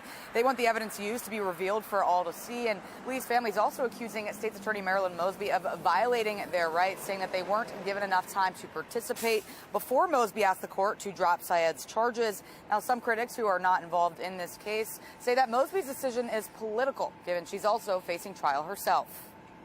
This is nothing more than a political ploy. And, sadly, it involves a dead young lady and a family who's had to endure this for 20 plus years. Marilyn Mosby so far has defended her work to free Syed, but earlier this week, more information came out saying that the original prosecutor's notes may have been misinterpreted by Mosby's office. The handwritten note was written by former federal prosecutor Kevin Urich and was first obtained by the Baltimore Banner. Now, since other suspects haven't been charged, Fox 45 News has redacted the note to protect identities. But decades ago, Urich wrote, quote, he told her that he would make her disappear. He would kill her, end quote. Urich says present-day prosecutors are attributing the quote to an alternative suspect, but that it was actually made by Syed. To me, the most shocking thing is that no one ever bothered to call the original prosecutor on the case and ask him what his notes meant. Mosby's office sent a statement saying it makes no sense why Urich, who has now recreated an alleged transcript of an exculpatory call, is now attributing the threats to Adnan Syed. Now, the attorney representing Lee's brother says the family is open to the possibility of other suspects, but that they just want to be involved and learn about new developments in the case. For now, reporting live in Baltimore, I'm Olivia Dance, Fox 45 Morning News. 6:05 now. The Fed announced the 6th consecutive interest rate hike this year, all in an effort to fight inflation. And Megan Gillen is at our live center with how the markets are responding. Megan? Not pretty right now. We're talking about another 0.75 percentage point of a hike here, guys. And as a result, Wall Street certainly taking a hit with the news. The Dow falling, look at that, more than 500 points. S&P 500 at 96 in the hole. NASDAQ down 366 points to lose more than 3%. Markets, guys, hoping to claw back some of those losses here this morning, but we know this is going to be touch and go. The Fed continues to say these hikes will help curb inflation, but there are economists who say that it can take a year to 18 months to really feel the effects. And some financial experts argue that the move could trigger a recession. Let's go ahead and take a look at some of the impacts being felt already by many of you. We know new home mortgage applications this morning are down 41% compared to last year. The average rate for a 30-year mortgage right now, get this, is just over 7%. That's according to Freddie Mac. That is the highest we have seen in 20 years. We're going to get an update on that number actually today at noon. The strong jobs market is one reason why the Fed decided to raise interest rates again. And while we've seen some slowing there, it's not much. Private payroll processor ADP says the economy still added 239,000 jobs last month, beating expectations and up from the month before. Tomorrow, we're going to get the more closely watched government jobs report, though, and an update on the national unemployment rate, which currently sits at 3.5%. That's the lowest level in 50 years. We're going to keep you posted as the stock market opens again here this morning, see if things do a rebound. That's the latest from our live center. Patrice? Election day is almost here, and Fox 45 News is taking you beyond the podium. This morning, we're sitting down with two candidates running for the same congressional seat, Yuripsi Morgan and Congressman John Sarbanes. The national spotlight is on Baltimore again after what happened, though, between two Baltimore City High School football teams, the changing story and the protests coming from parents and athletes. And we are looking forward to some unusual warmth for November standards. For example, by the time we fall back in just 3 days, our average high is only at 61. Instead, I'm tracking highs well into the 70s. I'll let you know exactly how long this warm stretch is going to last in a couple of minutes. It's 6:08. You're watching Fox 45 Morning News, all local all morning.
6:11 on this Thursday morning. As you plan out your day, maybe plan some outdoor exercise this morning. Feels great out there, refreshing with temperatures close to 50.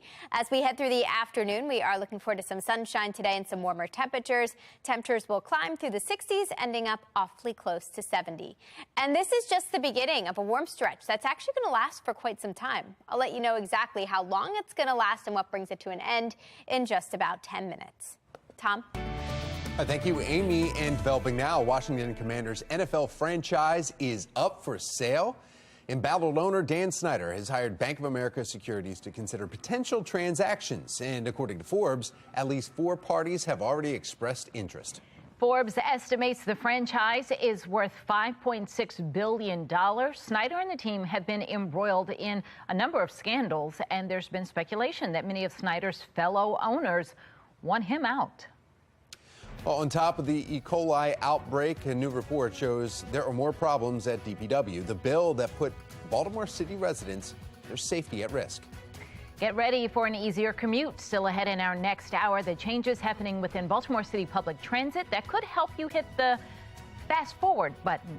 6:12, you're watching Fox 45 Morning News, all local, all morning.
A major rivalry in Baltimore City football ends with City beating Poly, but it is what happened right after on the field that has national spotlight again on Baltimore. Fight breaks out as BCPS officials have now canceled the next game for both schools, meaning both will not be able to participate in the state playoffs.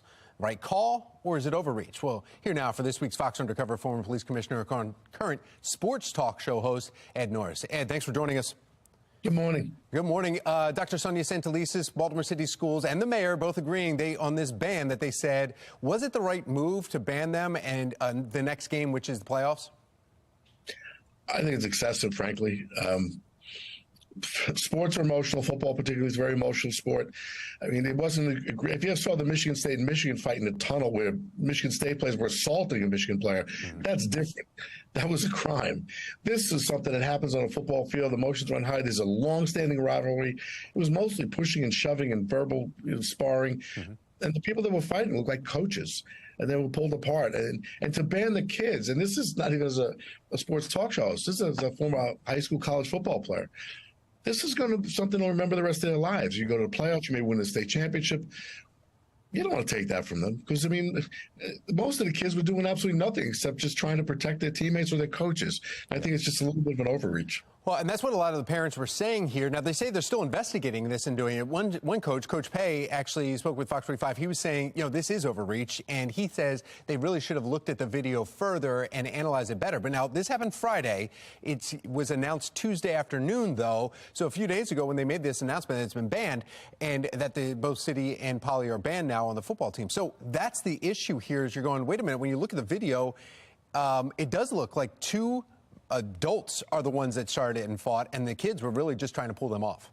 Yeah, and I think that's what I mean. To me, it's such a tremendous overreach, and it's going to have a big impact on these kids. And if you haven't played high school sports, you don't realize how important they are to the experience of high school students. And some parents are arguing that. The other side, though, is people are like, hey, finally, Baltimore City schools are doing something. They're setting the tone, saying you cannot fight, whether it's on school grounds at all, because there's been a lot of violence that we've seen, a lot of parents arguing this. So the other side is saying, well, hey, finally, Dr. Sonia Santelises is taking a stand. She's saying, look, and it will impact the entire Baltimore City sports arena now, going, okay, when you fight, you get kicked out of games, or you can't play the next game. This is just low-hanging fruit. This is easy people to punish who actually looks like they've done nothing wrong. And I'm talking about the football players on that field. You know, in a city where you have so much serious gun violence, do something about that. Take your hands off the kids playing high school football. All right, Mayor Brandon Scott, though, agreed with Dr. Sonia Santelises, saying, you know what, it's the right move. It's something that needed to be done. I don't agree. Okay. I don't agree. I've been in football fields my whole life. I was an amateur boxer. If you're any kind of contact collision sport, emotions run high. People push, people shove. There's a lot of talking going on. What I saw was not a terrible thing. I didn't see people. People took off their helmets and were swinging them as weapons. That'd be a different story. This was a shoving match between kids, and not even that. It looks like they're just little John going on, and the coaches are fighting. Why are you going to take this away from the kids? Now, thankfully, it's the end of the season. If this happened at the beginning of the season, scholarships are on the line and things like that. So I'm glad to take place in September. All right, Ed, thank you. You can always hear Ed Norris every morning, Monday through Friday on Sports Radio 105.7 The Fan from 6 to 10 a.m. It is 6:18. We want to get another check of our forecast as we head into another beautiful day. Yeah, meteorologist Amy Aronson with the great news for us. Yeah, good news over the next couple of days. Over the weekend, we're also looking ahead to that time change as we say goodbye to daylight saving time and we fall back 1 hour. That means you turn your clocks back 1 hour before going to bed Saturday night. It also means it changes up our sunrise sunset times. For example, on Saturday, sunrise is at 7:38, sunset at 6 o'clock. But by Sunday, because of that change, we move sunrise up to 6:39 and sunset up to just before 5 o'clock. Now, dark and early this morning, we're awaiting that sunrise. Technically, we're looking down at Towson here. Can't see much of anything right now except the lights in the distance. Sunrise coming up just after 7:30, so just after an hour until that happens. While we await the sun, temperatures are off to a comfortable start. Upper 40s, low 50s to begin your Thursday morning. And we are dry thanks to high pressure sitting up to our north. That's keeping us dry today. Still some scattered clouds out there this morning, but eventually I think we should see some sun break through and clearer skies ahead today. Future scan shows some breaks in the clouds with high temperatures warming into the upper 60s, getting awfully close to 70. Tomorrow morning's another comfy one. We start off in the upper 40s, low 50s again, and then tomorrow afternoon is even warmer. With a mix of clouds and sun, we do end up in the low 70s on Friday, and then over the weekend, even warmer than that. We start off really mild Saturday morning. Now, we do have the clouds pushing in. That keeps our temperatures close to 60 to begin, but look at where we end the day. Despite the extra cloud cover, we make a run for the mid-70s. We've also got some pretty fall colors showing up on our trees right now. They are actually peaking, and they're coming with some pretty nice fall temperatures. Upper 60s on tap today puts us above where we should be for this time of year, with the normal high standing at 62. Tonight's also pretty mild. We've got sunset coming up just after 6 o'clock, and after that, we'll spend the evening in the low 60s and the upper 50s as we enjoy that sunset. Looking ahead, the 70s 80s are back starting tomorrow, low 70s on Friday, mid 70s over the weekend. I did throw that time change in there to remind you of that Saturday night into Sunday morning. We also have that chance for some spotty showers on Sunday. Not a big rain chance, not enough to cancel any outdoor plans, and it's not going to have an impact on our temperatures at least until Tuesday. Come Monday, it's going to be balmy. We're actually nearing that record high of 77 degrees from 2020 with highs in the mid 70s. And then after that, it is going to cool down. We are in the breezy mid 60s for Election Day on Tuesday and staying dry and cooler through midweek next week. Back to you. Thank you, Amy. Taking a look at your Lens Solar traffic network this Thursday morning. We do have road closure right on Bella Road between Clifton Avenue and Urban Avenue. Road is closed because of a water main break. You see it highlighted on our map. If your morning commute takes you this way, you may want to find an alternate way to get around that. But we want to get a check of your mass transit. We have Mark Jones with the MTA. Happy Thursday, Mark. Well, happy Thursday, Tom. Good morning, everyone. Out there on the MARC train system, you'll find train 511 on the Penn line operating with a 40 to 45-minute delay. And Camden train 845 presently running about 5 minutes late. Allowed time for travel there. Light rail link looking good. No delays in either direction of that service. Metro subway link has a 5 to 10-minute delay. And the Upton station remains closed due to flooding. You'll find shuttle bus service to and from Upton station. For the MTA Transit team, I'm Mark Jones.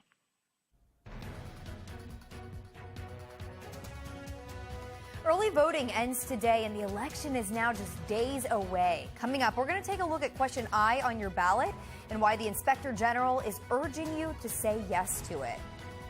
The race for Congressional District 3 is heating up, and this morning we'll have both candidates in studio. Their main areas of concern for Maryland and their final push to Election Day. 6:22, you're watching Fox 45 Morning News, all local, all morning. Fox 45 News, winner of 17 2022 Regional Emmy Awards, more than all other Baltimore news stations combined.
.25, and in your entertainment news this morning, Avatar fans get an extended look at James Cameron's highly anticipated sequel, Avatar: The Way of Water.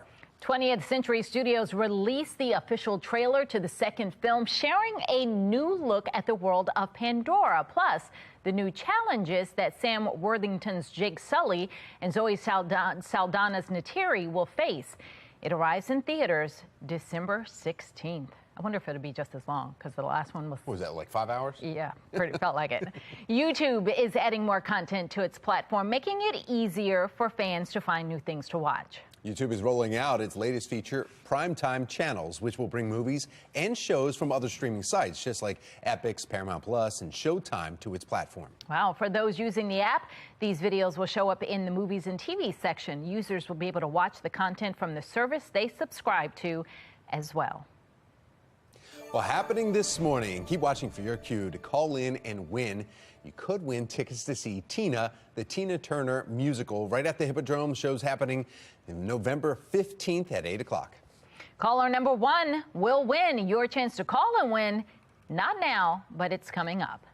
Temperatures remain above average. Meteorologist Amy Aronson will let us know if we're going to see a change to the temperature anytime soon. 6:26, you're watching Fox 45 Morning News, all local, all morning. A fight after the City Poly football game crushed any playoff dreams.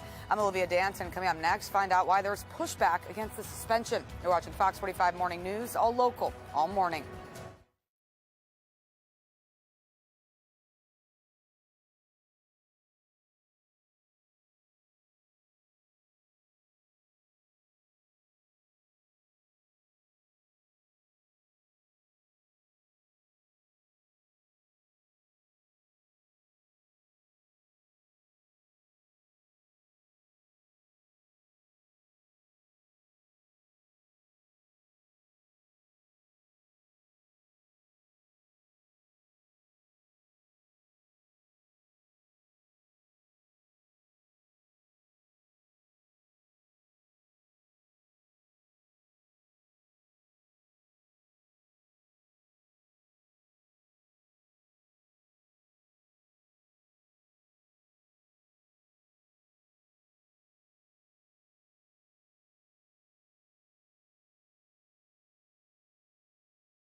Live from WBFF in Baltimore, this is Fox 45 Morning News.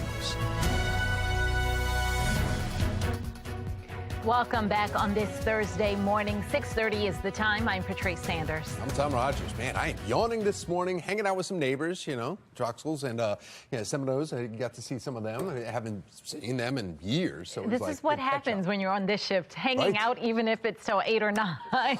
Makes for sleepy days the next morning. Meteorologist Amy Aronson is here, and maybe the brightness of the sun will wake us all up. Yeah, we are awaiting that. That's the other problem this time of year. Sunrise gets later and later, at least until that time change change happening over the weekend when we fall back.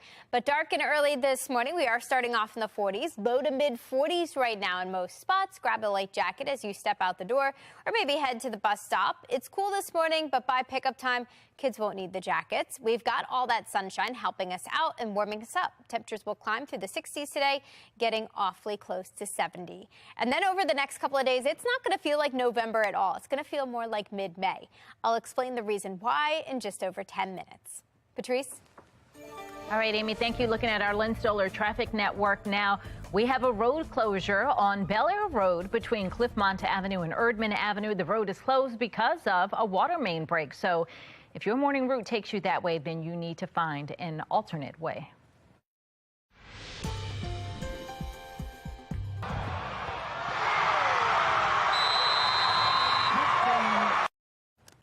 Well, continuing coverage this morning, parents and athletes are protesting over the City Poly game suspension. A brawl broke out at the end of that game, and now both teams are disqualified from moving on to the state playoffs. And now the story of what actually happened is changing. Olivia Dance joins us live from outside the Baltimore City Public Schools District with the latest. Olivia? Yeah, as you mentioned, both teams no longer have a chance at going to the state playoffs, that's for sure. But last night, a family gathered right here outside of the Baltimore City Schools headquarters to protest and say their athlete is crushed. Gerard Mack is a 15-year-old running back and defensive midfielder at City College, and he feels that his season was unfairly snatched away because of the fight. Mack's father feels the same. That we worked hard for this. And to see it kind of just go down the tubes like that, it hurts. It hurts me because I see the hurt in my child. The on-field brawl after Friday's game between City College and Baltimore Polytechnic Institute is what got both teams banned from the state playoffs. School officials sent a letter saying fighting cannot be tolerated and there are clear consequences. But several people have told Fox 45 News that the fight was just among the coaches and that the kids were only trying to break up the brawl. There wasn't no players involved. It was the adults. It was the players mainly trying to break it up, trying to stop it. When it comes to the athletics, it's always a zero tolerance. There's never no gray area or, it's just unfortunate a lot of the kids got to suffer. And again, as of now, both teams' dreams of going to the state playoffs have been crushed, but school officials say that they are still investigating the incident. For now, reporting live in Baltimore, I'm Olivia Dance, Fox 45 Morning News. All right, thank you, Olivia. Fox 45 News is taking you beyond the podium as we are inching closer to Election Day. In fact, today is your last day to vote early. After 8 days, those early voting centers close tonight at 8 o'clock. And Election Day is coming up Tuesday. But before you head out to the polls, we're taking a closer look at one of the questions that will be on the Baltimore City ballot. Shannon Lilly joins us live with why the Inspector General is urging you to say yes to question I. Shannon. Yeah, believe it or not, Patrice, we are now just 5 days out from Election Day. And as you guys mentioned, early voting ends today. So with that being said, when you get your ballot, Inspector General Isabel Mercedes Cumming is urging you to vote yes to question I. She says it's a vote for true independence. And here's why. If you want a strong Inspector General, if you want a strong watchdog for the city, they have to be independent. Question is, do you want politicians and elected officials selecting the next Inspector General, or do you want citizens of Baltimore City who aren't affiliated to truly look at the qualifications of the next Inspector General? So let's rewind a bit. Isabel Mercedes Cumming is the city's first independent inspector general, and that was created through a charter amendment in 2018. But when voters created the role, though, it created an advisory board that's made up of elected leaders and people who she could be investigating. Now Cumming is looking to voters to change that. So question I looks to replace the current oversight board membership, replacing current designees from city council with people that are just in the community. Otherwise, the IG has no teeth. Otherwise, the IG can be fired at any time, which two of my predecessors were. So if passed, Cummings says that they would have applications open shortly after the election with the goal of having the new board made up of community members seated by January. Reporting live, I'm Shannon Lilly, Fox 45 Morning News. Thank you, Shannon. We are now just days away from the midterm election, and new numbers just in show more than 30 million people all across our country have already cast their votes. Megan Gillen is at our live center with how things have been going. Megan. It's been pretty busy, guys. Check it out. Right now, we've got Texas, Florida, and California reporting the highest amount of early voters in the nation. You can see Texas there on top with more than 3 million votes there. All of them have 3 million ballots cast so far. More than 44% of voters so far across the country that have voted already are Democrats. About 33% are Republican, 22% not claiming a party affiliation. Now let's take a look here in Maryland. We've got some new numbers showing nearly 235,000 people have voted early in this election, the highest number of early votes cast by Marylanders ages 65 years and older, and that's according to the Maryland Board of Elections. There are some issues popping up, though. We're taking you live right now to Nashville, Tennessee, where officials there say more than 200 ballots were wrongly cast during early voting. The election administrator there telling us that his office has been working through the night to review data after voters got conflicting information about where to vote. Officials say they are now confident they have fixed the problem here this morning and that voters will now receive the correct ballots. But as for those 200 people who got the wrong ballots initially, their votes will count towards those races that they initially voted for, and they will not have the option to retract their vote. The official midterm election is Tuesday, November 8th. We've got 4 days, 114 hours, and counting as this countdown shows. As polls open at 7 a.m., they'll be open to 8 p.m. That's the latest from our live center. Patrice. All right, Megan, thank you. Be sure to check out the Fox 45 voter guide for all of our reporting on the upcoming general election, plus the important dates to mark on your calendar. Just click on that QR code right there on the screen. That will take you directly there, or you can head to foxbaltimore.com/vote2022. Student performance in the city's public schools reaches a new low. Fox 45's Project Baltimore questions, what is being done, though, to correct the failures?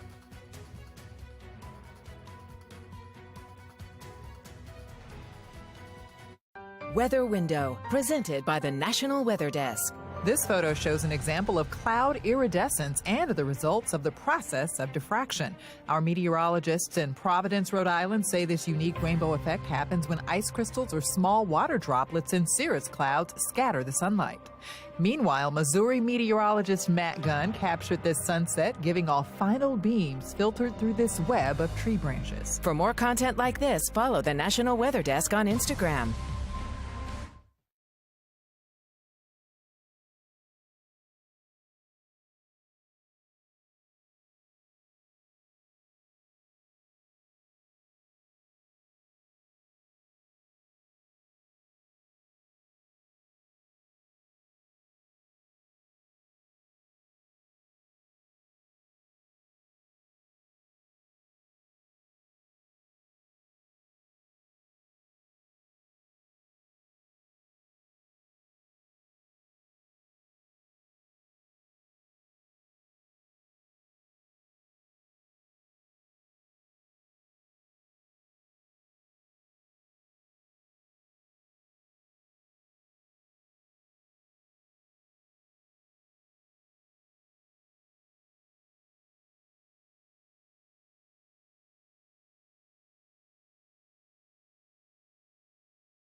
6:40 and trending now. It's November, but Hershey Park wants you to get you excited about this summer. In fact, they're adding a new roller coaster, and this one is hybrid.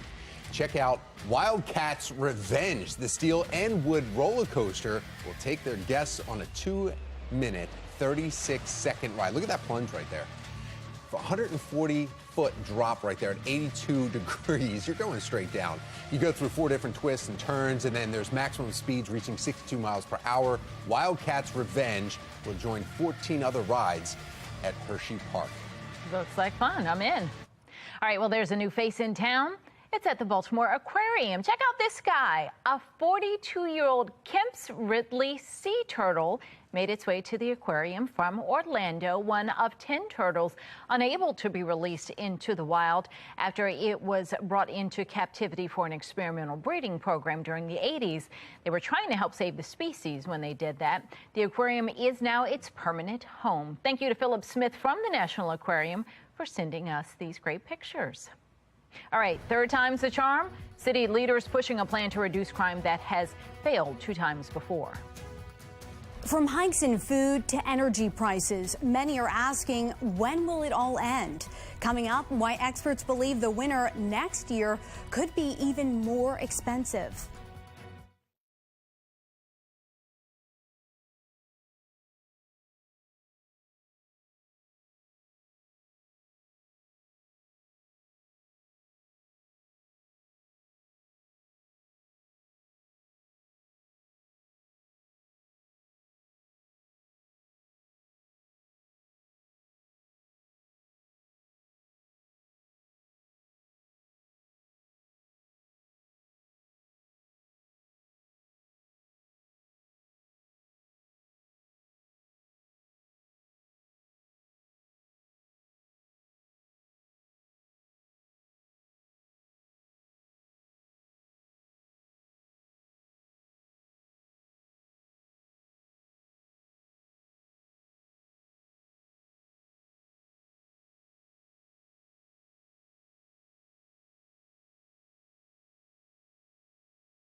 Well, last month, Adnan Syed's conviction was vacated after spending more than 2 decades in prison. Syed was convicted of killing his ex-girlfriend, Heyman Lee.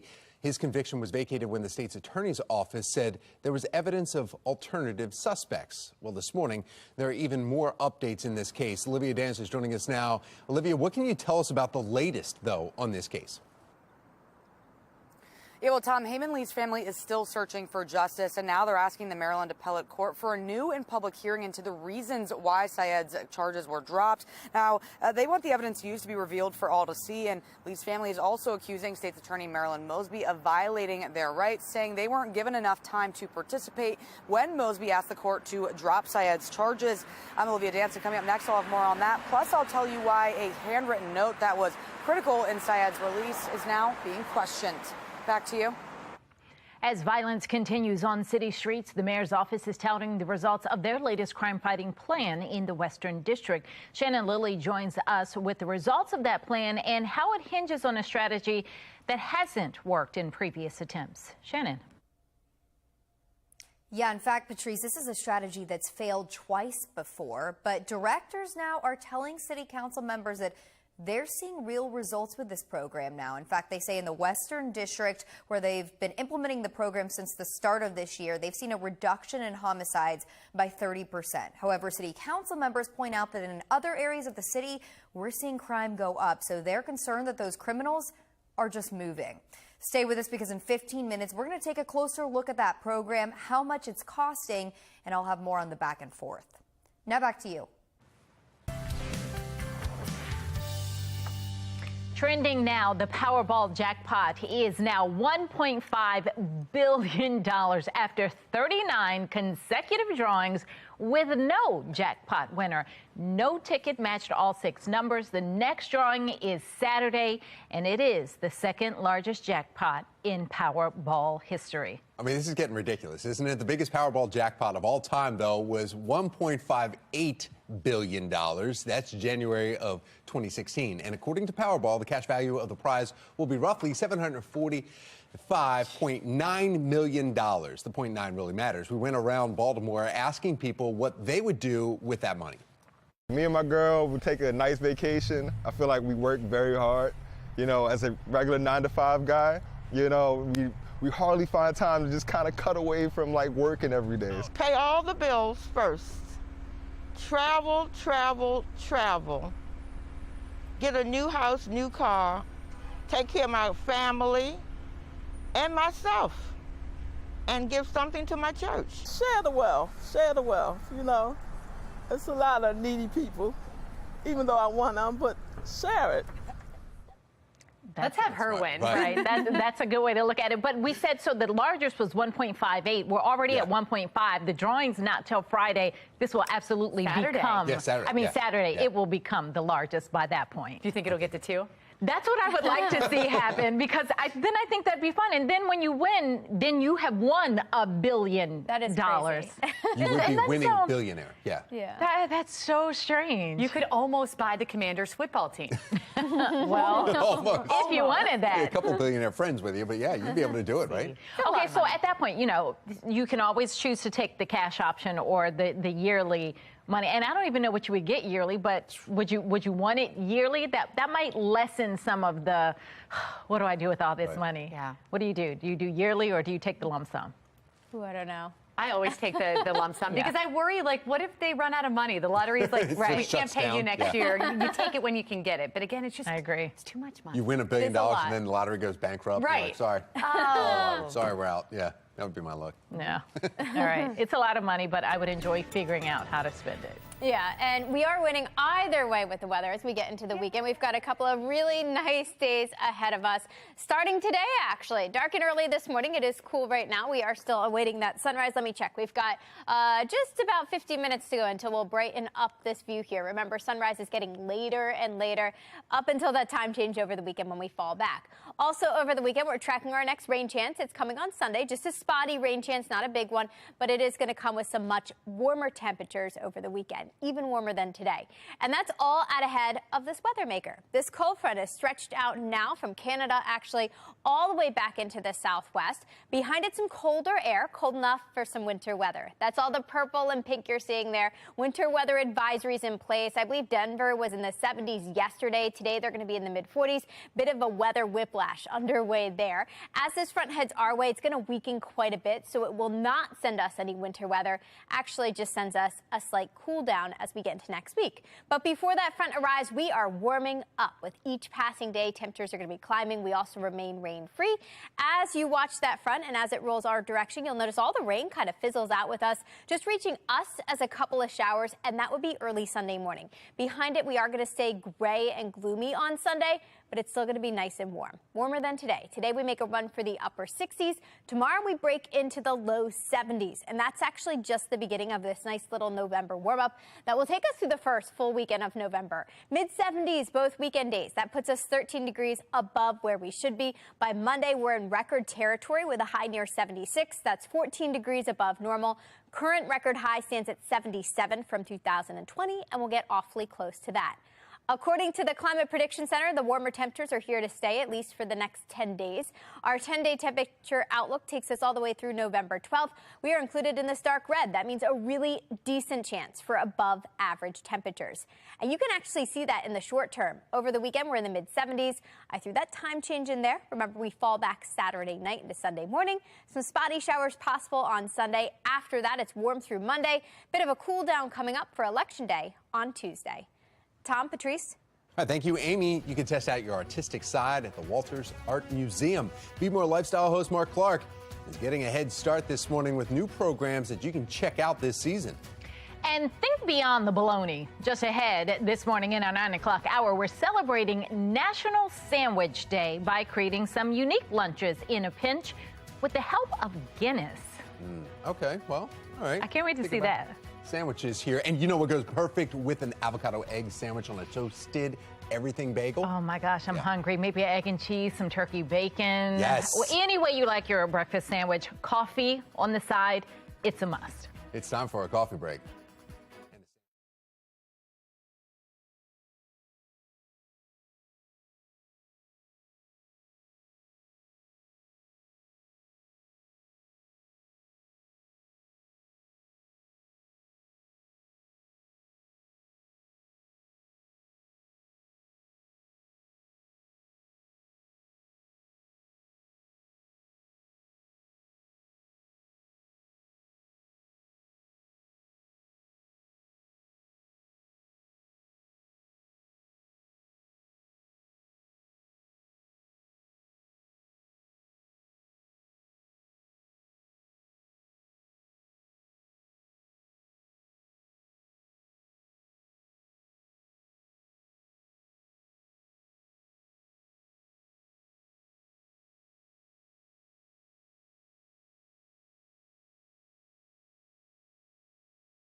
Well, 6:54, and in today's Assignment America, heightened tensions overseas could mean even higher energy costs for you. Dee Dee Gatton from the National Desk joins us now with a look at how experts say an oil and gas shortage could impact your wallet. High food prices, inflation, and rising energy costs. If you thought this winter was going to be bad, experts say brace yourself for what could be coming. the problem is we don't see an end in sight. Tim Maloney is a husband and father of two. He says with inflation and rising energy costs, he and his family have had to make some tough choices. My wife was an occupational therapist that did home health, which means she drove to patients' houses. And we actually had to transition her into a remote job. But he says even working from home, they couldn't escape higher energy costs. It was too much to bear. This winter, projections show heating bills could jump 28% if you use natural gas, 27% for heating oil, and 10% for electricity. As families like Maloney's try to cut back, it's next year experts are warning about. The market is particularly concerned of what the winter of 2023 into 2024 might look like, and we could be faced with increasing energy prices. Andrew Lipow of Lipow Oil Associates says the world is facing an energy crisis. After Russia's invasion of Ukraine, he says there was a ban on the purchase of Russian oil and refined products and a scramble for alternative supplies. Now that Europe is looking for alternative supplies, we're seeing increased demand on U.S. refined products. As a result, inventory has been declining. At the same time, our refineries are processing as much crude as they can into refined products. Experts say with the shortage of energy and resulting price increases, wind and solar power generation could be an avenue to look at. So the tree. Maloney says he and his family have had to make adjustments. Unfortunately, this might be kind of a more rough holiday season for us because there isn't as much wiggle room as you'd see before. To help some people, the Biden administration just announced steps to help lower energy costs for families through rebate programs and home upgrades to hopefully decrease energy bills. Reporting for the National Desk, I'm Dee Dee Gatton. Well, as Dee Dee was just mentioning, the Biden administration is giving families all across the U.S. $4.5 billion through the Low-Income Home Energy Assistance Program. Now, those funds will go to state and local governments to then help people pay for their home heating and cooling costs, settle debts, and make home energy repairs. And according to the National Energy Assistance Directors Association, this winter's home energy costs will be at the highest level in more than 15 years. And some advocates say the money won't be enough to help everyone who needs it. The United Arab Emirates and the U.S. signed a $100 billion in clean energy investments. Now, if it all goes to plan, it would result in the development of 100 gigawatts of clean energy by 2035. It focuses on supply chains for clean energy, managing carbon emissions, nuclear energy, and industrial decarbonization. The White House declaring this a major win for the president's climate agenda. You can get Fox 45 News in a flash through your Amazon Alexa or Echo. We now deliver your local headlines and your forecast in less than 2 minutes. If you have an Amazon device, just tell it to enable Fox 45 Baltimore. Is the mayor's violence prevention plan working? Coming up, why the director of the program says it is, but city council members aren't so sure. A battle for Maryland's 3rd Congressional District. This morning, we're speaking with both candidates live. We've got Ripsy Morgan and then Congressman John Sarbanes. And I'm tracking some spring-like warmth over the next couple of days. I'll let you know exactly how long this warmer stretch is going to last and what brings it to an end in a couple of minutes. Live from WBFF in Baltimore, this is Fox 45 Morning News. Good morning on this Thursday, November 3rd. I'm Patrice Sanders. I'm Tom Rogers. If you're thinking about cleaning out the closet, don't do it yet. Go outside. Do something outside, right? Right. Well, maybe clean out the garage. Oh, that's a good one. Well, or not clean at all. Meteorologist Amy Aronson. It's too pretty to get out and do cleaning. Go have fun. Yeah, have fun, or maybe start raking the leaves, do some yard work. Perfect excuse to do that over the next couple of days because it's going to feel comfortable outside. You're not going to need any of the winter accessories to do that. We're starting off cool this morning, maybe just a light jacket as you step out. Low 40s, mid 40s, low 50s to begin, kind of depending on where you are. We are starting to see the first signs of a sunrise this morning, and it looks pretty nice. We have temperatures warming through the 50s, eventually into the mid-60s by lunchtime. This morning's drive, this afternoon's drive gets the green light because it is nice and clear. Now, coming up in 10 minutes, we will take a look at where these temperatures are trending over the next couple of days, and I'll also highlight our next opportunity for some rain showers. Tom? Thank you, Amy. Now to your Len Stoller Traffic Network. Taking a look at the drive times we have this morning. Not bad at all. It's 7 o'clock here, 7:95 to 95. Just about 6 minutes longer than your typical commute. Same with 95 to 83. We begin this morning in a city in crisis as crime continues to spike in Baltimore. Mayor Brandon Scott says his administration is working to transform the Baltimore Police Department. Now, the move is just a number of public safety changes made recently, and despite these changes, homicide and shootings are not slowing down. With 2 months left in this year, Baltimore is on pace to see 300 people killed for an 8th straight year. Shannon Lilly is joining us live this morning with the latest crime-fighting plan and how it hinges on a strategy that has not worked in previous attempts. Shannon.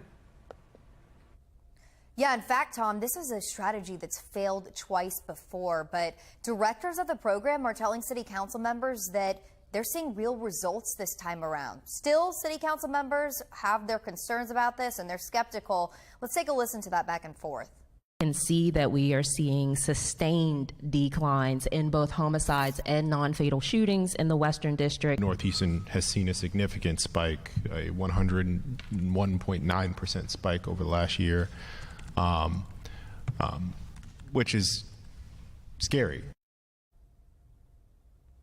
Yeah, so this is all unfolding at yesterday's city council hearing. Directors told council members that the city's Western District has seen a 30% reduction in homicides since the program began, which was earlier this year, so that's evidence that it's working. But critics have long complained that the program simply shifts criminals to other parts of the city. What happens to the guns? Someone comes out of their group, obviously still has a gun. How does this work? Because I don't want that gun to go right back on the street. Guns are going to remain within groups and even potentially within the individuals that we are providing services for. Now, in the meantime, the city spent $200,000 in federal funds on this program, and city council members question whether or not they can even afford to expand this program if they want to. Patrice, Tom? So, Shannon, explain more about the program. How does it work?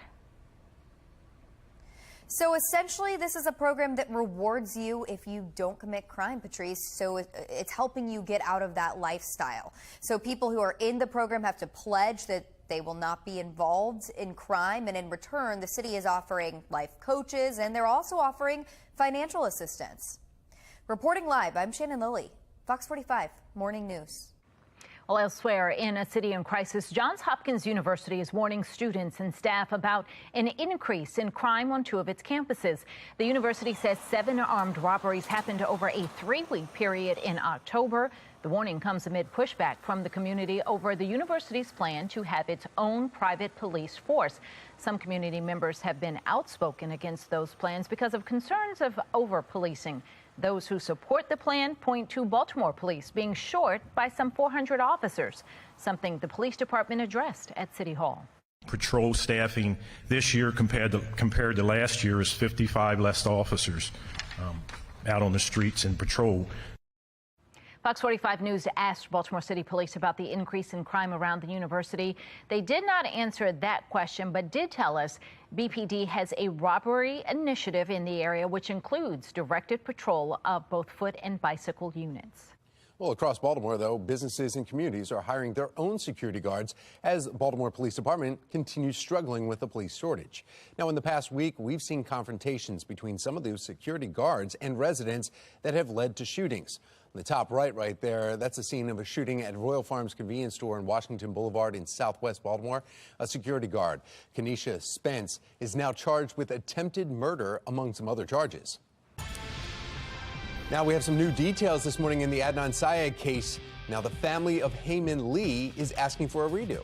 Olivia Dance joins us live from East Baltimore with the next steps now that this request has been made by the Maryland Court of Special Appeals. Olivia? Well, good morning. And Heyman Lee's family is still searching for justice, and now they're asking the Maryland Appellate Court for a new and public hearing into the reasons why Syed was set free. Now, they want the evidence used to be revealed for all to see. And Lee's family is also accusing State's Attorney Marilyn Mosby of violating their rights, saying they weren't given enough time to participate before Mosby asked the court to drop Syed's charges. Now, some critics who are not involved in this case say that Mosby's decision is political, given that she's also facing trial herself. this is nothing more than a political ploy. And, sadly, it involves a dead young lady and a family who's had to endure this for 20 plus years. Marilyn Mosby so far has defended her work to free Syed, but earlier this week, more information came out saying that the original prosecutor's notes may have been misinterpreted by Mosby's office. The handwritten note was written by former federal prosecutor Kevin Urich and was first obtained by the Baltimore Banner. Now, since other suspects haven't been charged, Fox 45 News redacted the note to protect identities. Decades ago, Urich wrote, quote, "He told her that he would make her disappear. He would kill her," end quote. Urich says present-day prosecutors are attributing the quote to an alternative suspect, but that it was actually made by Syed. To me, the most shocking thing is that no one ever bothered to call the original prosecutor on the case and ask him what his notes meant. Now, Mosby's office sent a statement saying it makes no sense why Urich, who has now recreated an alleged transcript of an exculpatory call, is now attributing the threats to Adnan Syed. Now, the attorney representing Lee's brother says that the family is open to the possibility of other suspects, but they just want to be involved and learn about new developments in the case. For now, reporting live in Baltimore, I'm Olivia Dance, Fox 45 Morning News. 7:06, the Fed announced the 6th consecutive interest rate hike this year, all in an effort to fight inflation. And Megan Gillen is at our live center this morning with how the markets are responding. Megan? Not well, guys. We're talking about another 3/4 of a percentage point of a hike here. Wall Street certainly taking a hit with the news. Let's take a look here. As we look at the U.S. numbers in closing yesterday, we've got the Dow more than 500 points down, S&P 500 down 96 points, NASDAQ 366 points down, losing more than 3% markets, hoping to really claw back here some of those losses this morning, but it's going to be touch and go here. The Fed continuing to say these hikes will help curb inflation, but economists, guys, say it could take a year to 18 months to really feel the effects of those hikes, and some financial experts argue that this move could actually trigger a recession. Let's go ahead and take a look at some of the impacts that we're already feeling. New home mortgage applications this morning are down 41% compared to last year. The average rate for a 30-year mortgage right now, just over 7%. That's according to Freddie Mac. That's the highest we've seen in 20 years. We're actually going to get another update on this number today at noon. Now, the strong jobs market is one reason why the Fed decided to raise interest rates again. And while we've seen some slowing, it's not much. Private payroll processor, ADP, saying the economy still added 239,000 jobs last month, beating expectations and up from the month before. Tomorrow, we're going to get the more closely watched government jobs report and an update on the national unemployment rate, which currently sits at 3.5%, its lowest level in 50 years. That brings us to today. We're going to keep you posted as the stock market opens up again this morning. That's the latest from our live center. Patrice?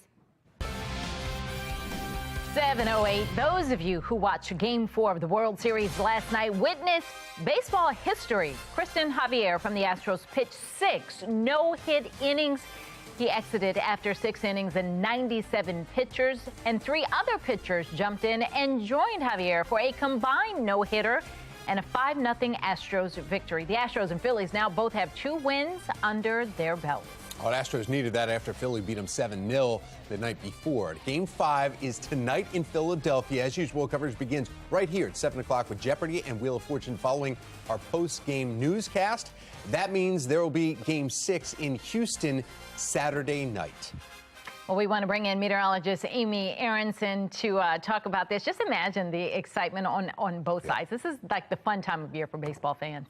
Yeah, exactly. And I'm sure in Philly last night, little disappointed there. Yeah. But I don't know, Tom, what do you think? You and I are both from the area. You think we are. they can pull through? You think about it tonight, right? They're playing in Philadelphia, the Phillies are, and then the Eagles are playing in Houston tonight at the same time. So you've got a World Series and then an undefeated Eagles team. So, yeah, Philly fans, they're still excited, but the World Series won't happen in Philadelphia. So what I'm hearing in that, Amy, tell me if you're hearing the same thing. Tom will not be able to function on Friday morning from watching both of those. both. Yeah, tomorrow morning's going to be tough, right? Marty, you heard it right now. This coffee's not doing anything. Yeah. Lots and lots of coffee. I admit, I was asleep last night well into that game, so barely even saw the start of it. Now, looking at our weekend forecast here at home, it's actually going to be really nice. We are winning for November standards. Low 70s tomorrow, mid 70s on Saturday, and again on Sunday. The only issue with this weekend forecast for your outdoor plans will be that chance for some spotty showers by the end of the weekend on Sunday. And I will take you through the future scan for that and show you exactly what it means for your weekend in just about 10 minutes. Tom, Patrice. All right, thank you, Amy. And it's so Baltimore today. We are heading to the Walters Art Museum. Free and open to all, the Walters is excited to talk about all the events happening this fall and winter. And Be More Lifestyle host Mark Clark joining us from the Walters this morning with a whole lot more. I thought you were going to have a brush or maybe some clay in your hands, do something, right? Oh, as an artist? Yeah. I don't have to do that. Actually, I'm going to let the artists do that, and we're going to actually be looking at some of the amazing art here at this great gym in Baltimore. There's so many of the great gyms in Baltimore, and this is one of them. And like you said, the fall and winter programs, they're out. We'll get into all of that coming up. Again, we have so many great places here in Baltimore, and this is the Walters is one of them. All right. Looking forward to that, Mark. Thank you. Well, here's a look at the stories making headlines at this hour. Student performance in city schools reaches a new low. One community leader's call for a new city school CEO as Fox 45's Project Baltimore questions what is being done to correct failures. The race for Maryland's 3rd congressional district heating up, and this morning we'll have both candidates in our studio at some point. Coming up, Republican Eurypsie Morgan is joining in the morning show with a final push before Election Day. 7:11 is the time. You're watching Fox 45 Morning News, all local, all morning.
Fox 45 News, winner of 17 2022 Regional Emmy Awards, more than all other Baltimore news stations combined.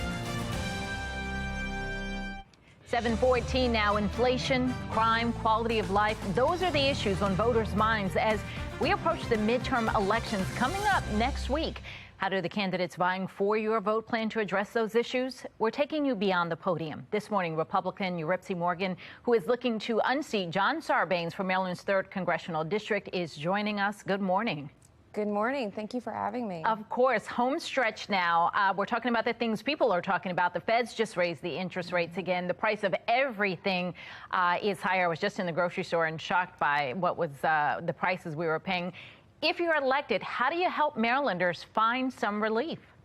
Look, I think one of the most important things is being present in the community. I live right here in the 3rd Congressional District. I shop in the same grocery stores as the people who would be my constituents. I go to the same gas stations.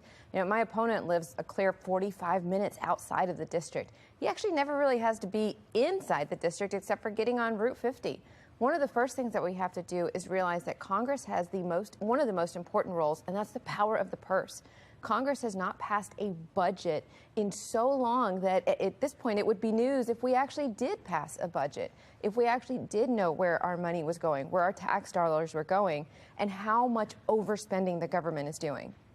Let's talk about crime. That's always another big concern. What can you do from the federal level that is going to make a difference, that people would feel a change here in Maryland? Tone. I think tone is one of the most critical things that we can do. Look, a lot of times people, the number of constituents, number of people that I've talked to have said, both sides are too extreme. There is just too much rhetoric on both sides. And that's absolutely true. But when you have at the national level a national rhetoric coming from my opponent and his party saying that we're going to defund the police, that police are the enemy, that trickles down to our local communities and how we view our own neighbors who are police officers that we rely on. One of the first things that we can do is set a different tone. We are not enemies. Police officers are here. They are part of our community. They are our neighbors. They are our family members. And we should respect them. At the same time, hold them accountable, which is exactly what they want as well. But it takes people in Congress who are willing to put aside the political rhetoric and the political nonsense and just talk to us like human beings. We all want to live in a safe community, but it's going to take setting the right tone to do that. It's been a big topic across the country and still very much focus on it as we head into the midterm. SCOTUS overturned Roe v. Wade, left that decision to states. Maryland still planning to provide services for women who need that, but there is talk of a federal ban. Where do you stand on that issue? I have been very clear. I am a constitutional Republican. I believe in what our Constitution says, and I do not believe that there is a role for the government in making that decision. That is a decision that should be made by a woman, by her family members, by her doctor. I actually wrote an op-ed that was published in the Washington Post. You can find it on my website, www.morgan.com, where I talk about my views on this issue. When Roe v. Wade was overturned, a lot of people had misconceptions about what that meant. It didn't mean that abortion was going to go away. It meant that it would be returned to the states, where it could actually be more solidly upheld through statute or constitutional amendment. And look, I am the only woman in this race. Maryland has no women at the federal level. We have 8 representatives, we have 2 senators, and we have no women who are making these decisions or who are part of this discussion. And that, to me, in this day and age, in 2022, in a state who claims to be as progressive as Maryland does, is outrageous. Okay. So this is an issue that I would love to come to Washington, D.C. and stand up for women and stand up for families and protect our rights. All right, Uripsy Morgan, home stretch at this point. Thank you for coming in. We appreciate it. Thank you. And make sure you stay with Fox 45 Morning News. In our 8 o'clock hour, we're going to be speaking with Congressman John Sarbanes, who is running for that same seat as Uripsy Morgan. All right, it's 7:19 now. We want to get over to meteorologist Amy Aronson and talk about this forecast. Yeah, talk about some great news here. Amy, you've got it easy today, right? Yeah, look at the sunrises. We've got Towson above me, then the Inner Harbor next to that. Both sunrises looking beautiful this morning. Plus, we're starting to see some really vibrant fall colors around our region. We're actually nearing peak now. That's all the bright orange on this map. We should actually be getting an update on this later today. And of course, I'll share that with you later tomorrow morning once I get that map updated. This morning, though, we are seeing some pretty colors in the skies and on the trees. We've got that glow shining down on Towson right now. Some pretty pastels showing up there, along along with some comfy temperatures. Mid-40s, mid-50s to begin, just kind of depending on where you are right now. All these numbers will be warming today with high pressure taking the reins. High pressure nudging in from the north there. That's going to keep us rain-free. We are tracking a few clouds scattered about right now. Eventually, they should allow for some sun to peek through. We're already seeing that with both sunrises this morning. And we are tracking a good amount of sunshine today with highs ending up in the upper 60s to near 70. As we get into the day tomorrow, it's cool in the morning. As we head through the afternoon, it's a few degrees warmer. The 70s are back, and then they're here to stay as we head into the weekend. Yes, Saturday comes with some clouds, but also some milder temperatures. We're near 60 in the morning. As we race through the afternoon, high temperatures work their way through the mid-70s. We are looking at some beautiful fall colors showing up on our trees today, along with some really pleasant temperatures if you plan to spend any time outside. Upper 60s on tap today. Tonight's another comfortable one. We've got sunset coming up at 6:03, and after that pretty sunset, things will remain really mild. At least through the evening, we'll spend the evening in the low 60s and eventually the upper 50s. We are looking at some even warmer temperatures as we get into the weekend. Mid-70s are back, both Saturday and Sunday. Don't forget, we fall back overnight Saturday. I did throw that chance for some spotty showers in on Sunday, but it's really a small chance. I think the weekend as a whole is mostly dry. And it's even warmer on Monday. Monday is the final day of this warm stretch. We'll peak in the mid-70s, but then some cooler air works its way in, and by Election Day, it's dry, but it's cooler and it's breezy, with highs in the more seasonable mid-60s. Back to you. Job of the Day is sponsored by Antwerpen Auto Group. Well, getting Maryland back to work, it's time for our Job of the Day. The Maryland Department of Higher Education Commission looking to hire an accountant. If you'd like some more information about this, you can go to foxbaltimore.com. If you're an employer with jobs that still need to be filled, you can send your information, all of your information, to news@foxbaltimore.com. Poly's football coach asked city leaders to reconsider the playoff suspension of the city and Poly football teams. We learn more about the fight, plus why the city isn't reversing their decision. And this morning at the Walters Art Museum, we have the contemporary with the classic. The fall and winter programs are up. We'll get into that next on Fox 45 Morning News, all local, all morning long.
mean, he's got his own hype music, you know?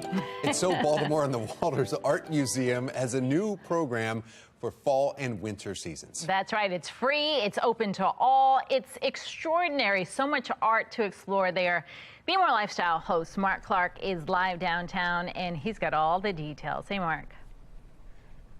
That's right. I'm with curator Joanette Spicer, who she basically put this together, and this is beautiful.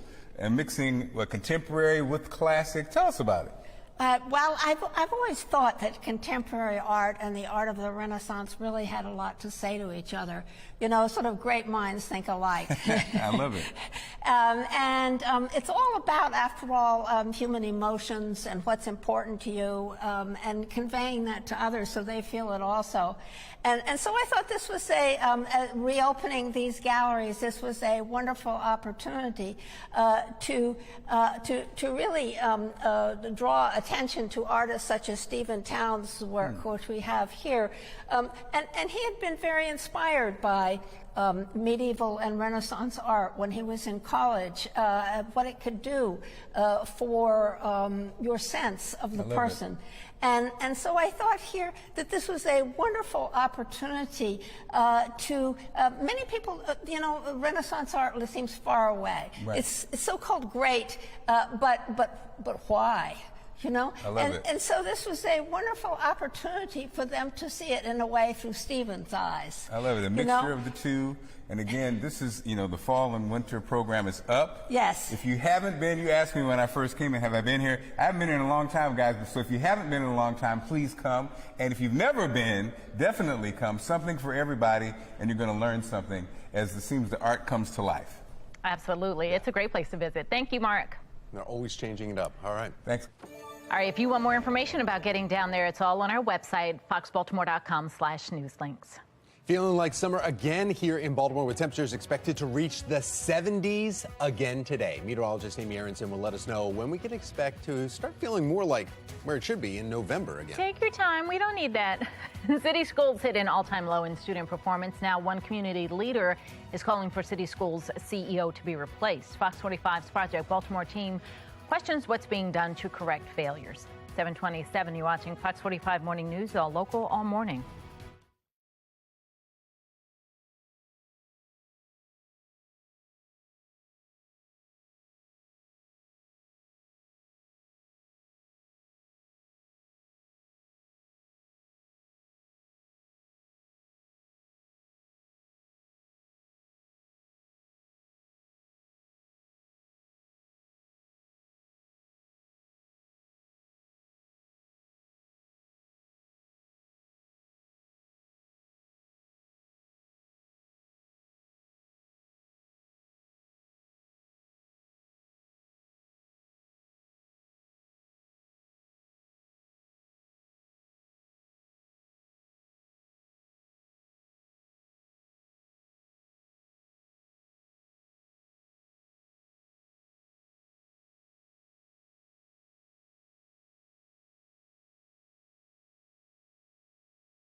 Project Baltimore is sponsored by the Snyder Law Group. Call 410 the Firm. Live from WBFF in Baltimore, this is Fox 45 Morning News. Look at that. Pretty start to this morning. Welcome back on this Thursday. 7:30 is the time. I'm Patrice Sanders. I'm Tom Rogers. Let's get right over to the scientist, our meteorologist in-house, Amy Aronson, talking about just why it's so pretty outside. Yeah, we get such vibrant sunrises and actually sunsets this time of year just because of the angle of the sun as it rises and then as it sets in the evening. And we are seeing that this morning, combined with some really pretty clouds that are making for a brilliant sunrise. We're also starting off with some comfortably cool temperatures. Low to mid 40s to near 50 to start your day off. I'd say these numbers call for a light jacket this morning. We do have light winds out there, so if you plan to get some raking done today, you're in good shape. I give it the green light. Same for tomorrow and same for Saturday. Sunday, we've got a few showers showing up, and that could cause a couple of issues and dampen things on the ground. So because of that, I bump it to the yellow light. I'll explain exactly when we see the showers over the weekend and what it means for your weekend plans in 10 minutes. Tom, Patrice. 7:31 now. Despite massive amounts of spending, new federal test score shows Baltimore has hit an all-time low since testing began 13 years ago. And as Project Baltimore Chris Papps explains, a leading civil rights activist is now calling for school's CEO, Dr. Sonia Santelises, to be replaced.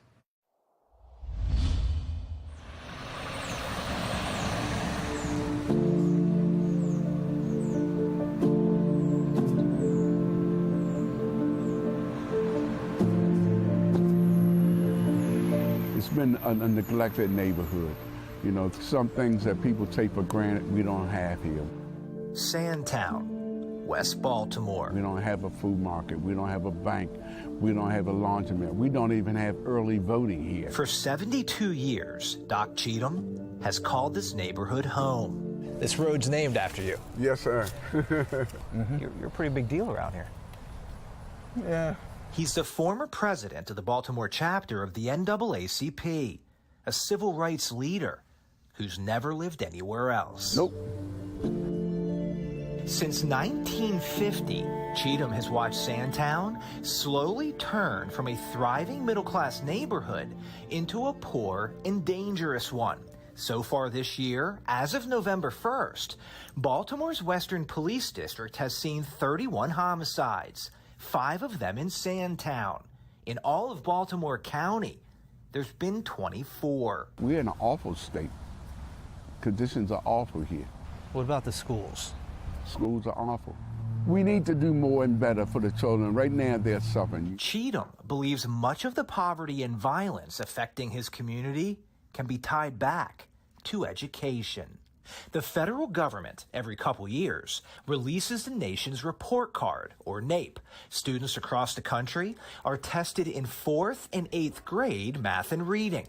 When Baltimore City joined NAEP in 2009, our students scored 10 points below the large city average. By 2019, Baltimore fell to 18 points below the average. The 2022 results just released show more decline. Baltimore is now 21 points below the large city national average. With an average score of 218, Baltimore has hit an all-time low since beginning national testing 13 years ago. Thank you for joining us for this very special moment today. In July, Baltimore Mayor Brandon Scott held a surprise press conference to celebrate City School CEO Dr. Sonia Santelises, completing her 6th year on the job. And on behalf of the city, I want to salute you. That press conference was just 4 months ago, as Baltimore City students drastically dropped in performance compared to other large cities. Can I ask you a couple questions about the school system quickly? Sure, come on, man. We recently caught up with Mayor Scott, hoping to ask him about the NAEP scores and if he still supports Dr. Santelises. In 2022 was the lowest scores Baltimore City has ever recorded. Yeah, I'll just stop you right there and just say that, you know, across the country, you saw declines after the pandemic. We understand that. There is learning loss across the board. And anyone who thinks that anybody that thinks that it's just in Baltimore City should understand the deepness that this is a United States issue that we have to But deal it does with. appear to be worse in Baltimore City. Well, not in all this cases. city is now the second lowest performing city in the country in Chris, math. Not in all cases, Chris. I think what you like to do is paint a story. We know that you have an agenda that you're going to carry out, but I want you to report on all of the facts. Go back and look at the dives in some of the places. Look how in Baltimore compared to some of the other jurisdictions in Maryland that the declines weren't just as steep. Overall, Maryland did see major setbacks in NAEP testing, but Baltimore City is the only jurisdiction that reports specific scores. We can't see how other districts performed. Do you think Dr. Santelises needs to be replaced? Yes, without a doubt. There's some of us who've been here a lifetime. I can't say I'm highly educated, but I know this city very well. It's insulting what they're doing to our children. Cheatham has done what he can to help his hometown. After the death of Freddie Gray and the devastating riots that followed, he raised $250,000 to build this park in Sandtown. Neighbors from the neighborhood, they come and pick the vegetables and I guess they eat them. What was once a block of abandoned homes is now a place to eat, swing, play, and perform. It's a source of pride in the community, a place of peace among the murders on surrounding blocks. That was my dream here, to build this park, and as you can see, it's 5 years old and it's doing good. But this community needs more than just a few blocks of refuge. Cheatham says this neighborhood and others in Baltimore can no longer be neglected, and what's happening in the schools can no longer be accepted. But we're not giving up, and I'm not giving up. I refuse to move from this neighborhood. I'm Chris Pabst, and this is Project Baltimore.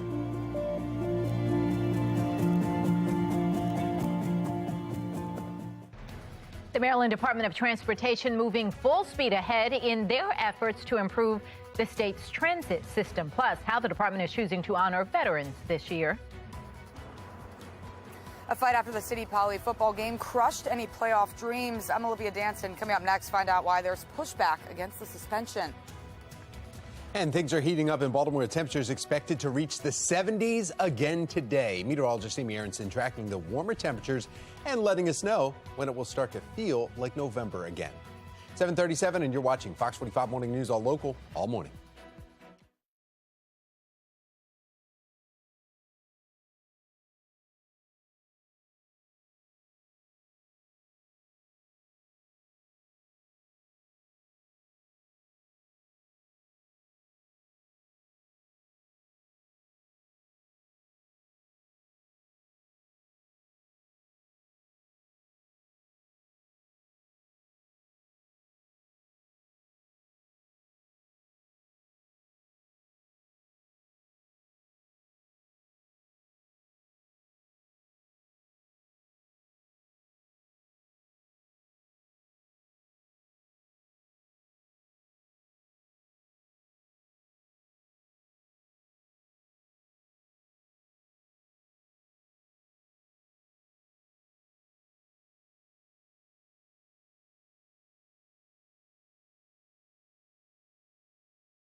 Continuing coverage this morning, parents and athletes are protesting over the City Poly game suspension. Now, a brawl broke out right at the end of the game, and now both teams are disqualified from moving on to the state playoffs. Well, now the story of what actually happened is changing. Olivia Dance joins us live from outside the Baltimore City Public Schools district with the latest. Olivia. Yeah, that's right. And as you mentioned, both teams no longer have a chance at going to the state playoffs. But last night, a family gathered right here outside of the Baltimore City Schools headquarters to protest and say that their athlete is crushed. Gerard Mack is a 15-year-old running back and defensive midfielder at City College, and he feels that his season was unfairly snatched away because of the fight. Now, Mack's father feels the same. That we worked hard for this. And to see it kind of just go down the tubes like that, it hurts. It hurts me because I see the hurt in my child. The on-field brawl after Friday's game between City College and Baltimore Polytechnic Institute is what got both teams banned from the state playoffs. School officials sent a letter saying fighting cannot be tolerated and there are clear consequences. But several people have told Fox 45 News that the fight was just among the coaches and that the kids were only trying to break up the brawl. There wasn't no players involved. It was the adults. It was the players mainly trying to break it up, trying to stop it. When it comes to the athletics, it's always a zero tolerance. There's never no gray area or, it's just unfortunate a lot of the kids got to suffer. And again, as of right now, both teams' dreams of going to the state playoffs have been crushed, but school officials say that they are still investigating the incident. For now, reporting live in Baltimore, I'm Olivia Dance, Fox 45 Morning News. The family of Heyman Lee continues their efforts to get answers. Their latest push and why they say Baltimore City State's Attorney Marilyn Mosby violated their rights. The Maryland Department of Transportation spending $43 million of American Rescue Plan money to improve the city's transit system. What's set to change and why the department wants to hear your thoughts about it. 7:42 is your time.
Well, new and improved bus lanes being tried out in the city as MDOT/MTA looks for your feedback before making them permanent, plus rider comfort while you wait.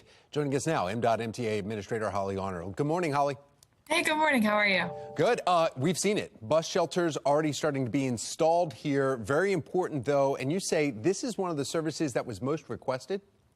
Absolutely. As a transit rider, I can tell you that bus shelters are hugely important, whether it's raining, whether it's sunny, whether it's windy, just having a place to sit and be protected from the elements is hugely important. And so, we announced last year our $43 million Fast Forward initiative, which is really focused on those customer enhancements like bus shelters, dedicated bus lanes, rider improvements, and we're delivering it on an accelerated schedule. So as you said, we've had shelters going up every day now, and we're very excited about it. Yeah, they're going up, but how? I mean, there's so many bus stops throughout the city. How do you choose which ones need it the most? So we have a priority list where we look at how many people are riding, who's riding, what are the destinations in the area, and we do try and prioritize that so that we can ensure that we're getting shelters where the most people are able to use them. The other big construction that we're going to be seeing here may have already started, pilot dedicated bus lanes, where you guys are actually painting the lane saying buses only, right? Yes. So we currently have 13 miles of dedicated bus lanes throughout the city, and they've been hugely impactful in improving travel speeds and reliability for our riders.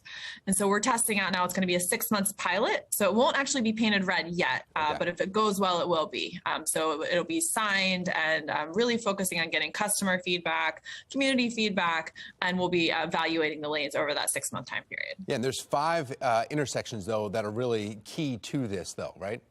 Yeah, so there's 5 corridors throughout the city, and it's really those kind of key travel corridors. So we're looking at Charles and Light Street downtown, Hartford Avenue and Gay Street, and York Road will all be getting some portion of dedicated bus lanes. Also, another thing, we were just showing video of a bus that actually had a bike rack on the front of it. You're going to be adding more of those. You're seeing some more demand then from bike riders? So we have a ton of demand for bike riders. So we have bike racks on all of our buses. We now have a lot for bikes on all of our MARC cars, and especially on the MARC, we've been receiving a lot of demand for more bikes. So that first last mile connection is hugely important. And so we're continuing to evaluate and see how we can meet that need and desire from our riders. Now, you're busy. Last thing, though, you're honoring our veterans next week. Tell us about that. Yeah, so it's hugely important, and we're excited to announce that this will be our 4th consecutive year to offering free transit rides for all U.S. military veterans, active duty military, and members of the National Guard and Reserves. So next Friday, Veterans Day, all you have to do is show your ID on one of our fixed route services, and you can ride for free. MDOT/MTA Administrator Holly Arnold, thank you so much. We appreciate your time. Thanks for having me. Sure. 7:48 now on this Thursday morning, and we want to get over to meteorologist Amy Aronson. She's got a look at the forecast. Amy, I think Patrice was just outside, maybe running around, saw the nice weather, or? Yeah. Yeah, Patrice is like me. She's probably like, yeah, I still need the jacket at this point. But by this afternoon, it's going to feel much better. Temperatures will be warming today into the upper 60s. And if you remember where we were at 1 year ago at this time, it was much, much cooler. We spent the day in the mid-50s instead. We had cooler temperatures this time last year. We hung out in the low 50s through November 4th and November 5th. This year, much different, much milder. Low 70s on tap tomorrow, and then mid-70s as we kick off the weekend. Now, we are starting off with a beautiful sunrise that is taking over our shot here now as we look down at the Inner Harbor. Beautiful start to the day. Nice dry end to the week with some spotty showers holding off until Sunday. That's our next rain chance. Otherwise, we're looking at a warmer weekend ahead of us, even warmer than today. Today, we'll enjoy the upper 60s, but the 70s are back this weekend. And that's all in advance of this. This is our next weather maker. It's a cold front that's stretched out from Canada, actually, all the way back into the southwest. Lots of activity along it. See all the purple and pink there? That's the concern for some winter weather. Yes, some snow underway in parts of Colorado. They were just in the 70s yesterday, so a bit of weather whiplash on the way there. This front will head our direction, but fortunately it will weaken significantly by the time it reaches us. That means for the next couple of days, we're actually dry and we're just warming up. No issues here on Future Scan today or tomorrow. As we get into the weekend, we will see clouds increase ahead of that front. But you'll notice with that front, barely any moisture. A few showers manage to reach us as we get into Sunday morning. Otherwise, it is cloudy for the second half of your weekend. Temperatures are the big story over the next couple of days because we don't really have any significant rain chances.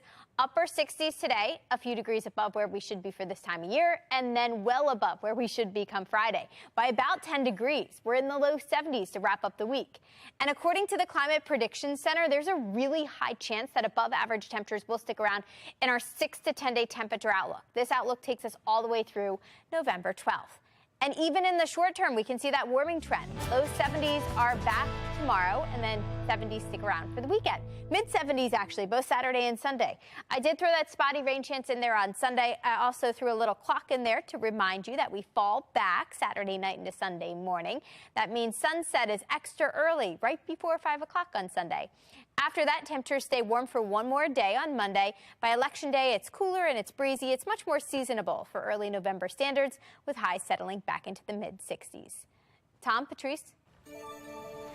Happening this morning, keep watching for your cue to call because you could win tickets to see Tina, the Tina Turner musical at the Hippodrome. Now, the show is happening November 15th at 8 o'clock, and caller number 1 will win. Your chance to call, though, you have to wait. It's coming up. Well, guacamole lovers can expect to see more green in their pockets. Why one staple ingredient isn't impacted by rising inflation costs. Oh, and it's National Sandwich Day. Fox 45 is taking this holiday very seriously. In fact, coming up in our 9 o'clock hour, one of Baltimore's best breweries joins us live in studio to show us some of their sandwich menus and some of those additions. So we can settle the debate and ask them, is a hot dog a sandwich? We need a lot of coffee before that. You jumped on it. I had it written in there for that. Age-old debate. Are hot dogs being honored today? That's hilarious. That's hilarious. You knew it was going to come up. You knew it. Come up, so I put it in there, trying to surprise you. Called me out on it. All right. Either way, enjoy a coffee. Just don't dip your hot dog in it.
Well, developing now, could the Snyder era with the Washington Commanders be coming to an end? There's talk this morning of a potential sale of the team. This has been big news. We're hearing about another scandal. That's not the big news, though. ESPN reporting the team is under another investigation. John Gonzalez with our Sinclair sister station in D.C. joins us this morning. He's got the details. John.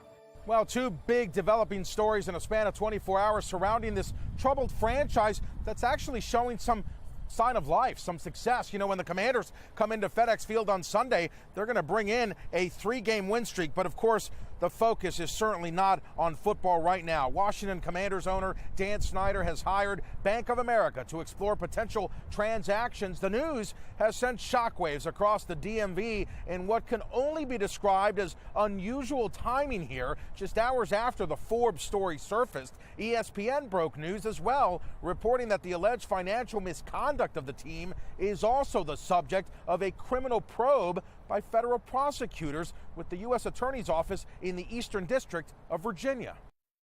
Snyder has very little time, actually, to get a stadium deal, and it appears from all the politics because of the investigations that have been going on surrounding the team and the Snyder family, that it is possible that the government is now really playing hardball. Going back to the Epstein linking to Dan Snyder, that was just a defamation suit that I think that they ended up winning. And just so many things over the years, but it has never gotten to this point. The price tag for the team could be as high as $7 billion today. Snyder purchased the Commanders and FedEx Field for $800 million back in '99. Since then, the team has made it to the playoffs 6 times, but has yet to reach a conference title game. At FedEx Field, John Gonzalez, Fox 45 Morning News. It's beginning to feel a lot like summer in Baltimore. How long are these warm temperatures going to stick around? We've got meteorologist Amy Aronson breaking it all down for us in her full Weather Authority forecast. Is the mayor's violence prevention plan working? Coming up, why the director of the program says it is, while city council members are skeptical.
Live from WBFF in Baltimore, This is Fox 45 Morning News.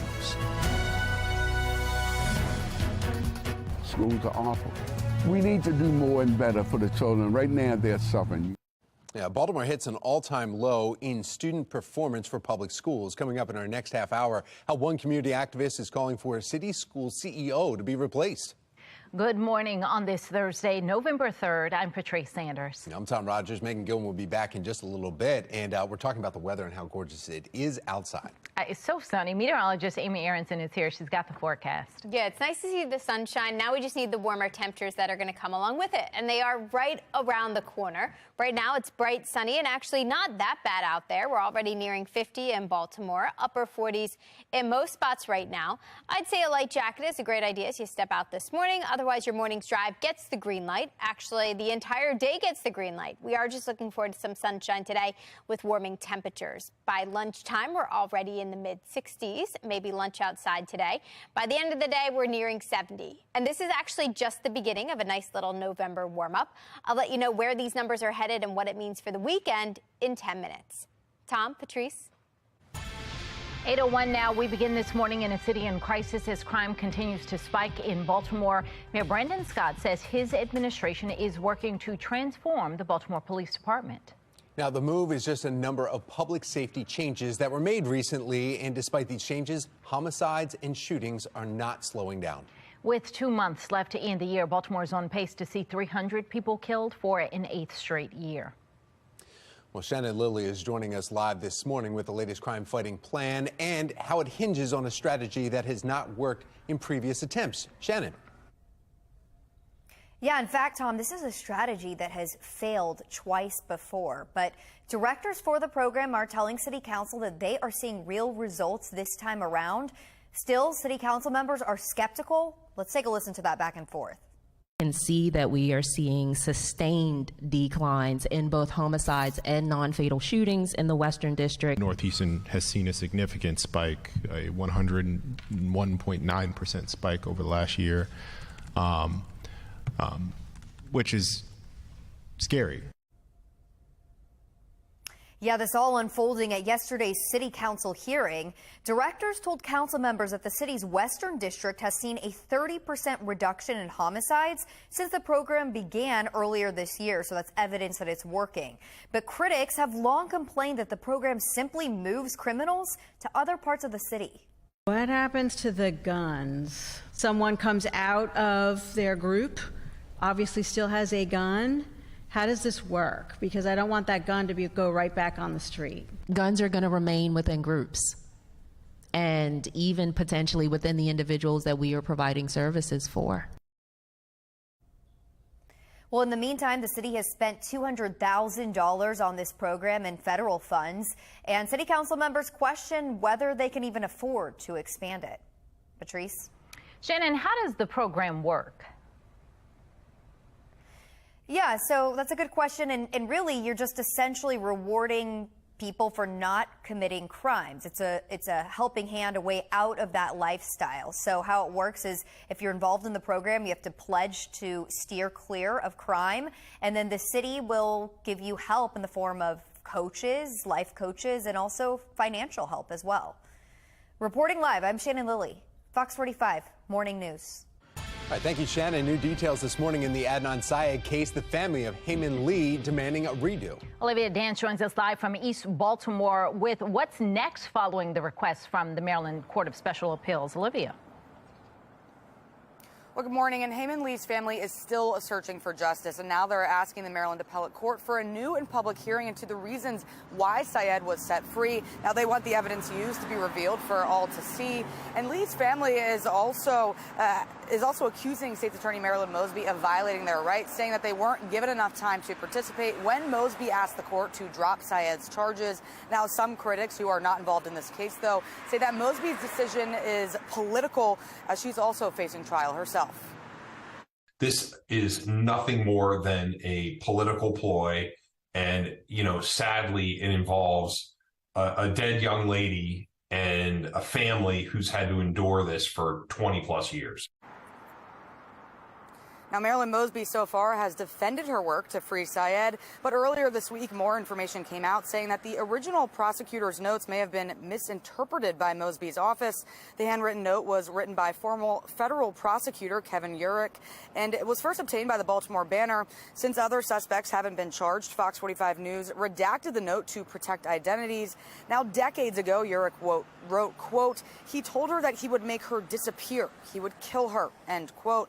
Now, Urich says present-day prosecutors are attributing the quote to an alternative suspect, but that it was actually made by Syed. To me, the most shocking thing is that no one ever bothered to call the original prosecutor on the case and ask him what his notes meant. Now, Mosby's office sent a statement saying it makes no sense why Urich, who has now recreated an alleged transcript of an exculpatory call, is now attributing the threats to Adnan Syed, end quote. But the attorney representing Lee's brother said that the family is open to the possibility of other suspects, but that they just want to be involved and learn about new developments in this case. For now, reporting live in Baltimore, I'm Olivia Dance, Fox 45 Morning News. All right, thank you, Olivia, from the live center this morning. Yeah, not good news. Fed announcing 6th consecutive interest rate hike this year, all in an effort to fight this inflation. We're talking about another 0.75 percentage point, though. That hike, Wall Street taking a hit with this news. In fact, let's take a look at some of the numbers here. You can see the U.S. futures were not 500 points for the Dow down there, 96 for S&P and NASDAQ, 366 points to lose more than 3%. The futures coming back a little bit more as Britain just announced a huge also rate hike there, too, this morning. But it is going to be touch and go as the stock market opens later on in New York. The Fed continues to say these hikes will help curb the inflation, but economists say it can take a year up to 18 months to really feel any of these effects. Some financial experts are arguing the move could trigger a recession. Others say we're already in one. Well, let's take a look at some of the impacts already being felt. New home mortgage applications this morning are down 41% compared to last year. The average rate for a 30-year mortgage, it's just over 7%, according to Freddie Mac. That's the highest in 20 years for a 30-year note. And we'll get an update on the number today coming at noon. Now, the strong jobs market, one reason why the Fed decided to raise interest rates again. And while we've seen some slowing, it's not much.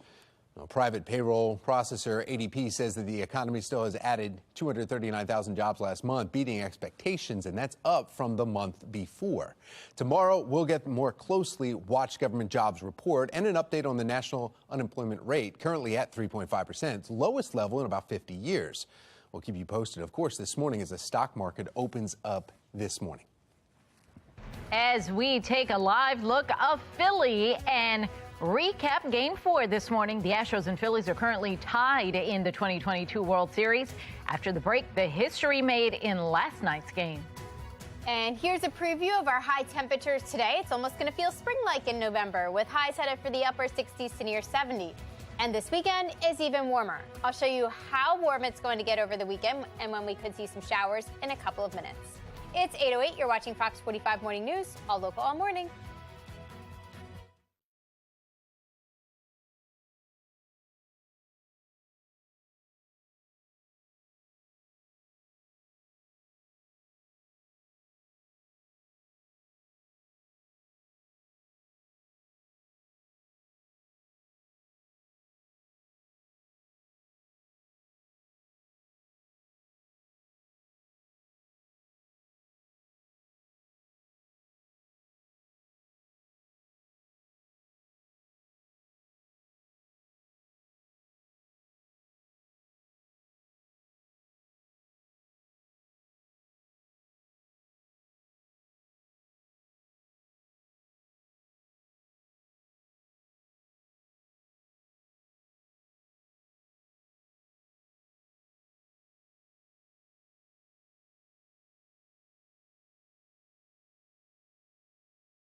8:11, taking a live look over Philly this morning, where the World Series continues tonight.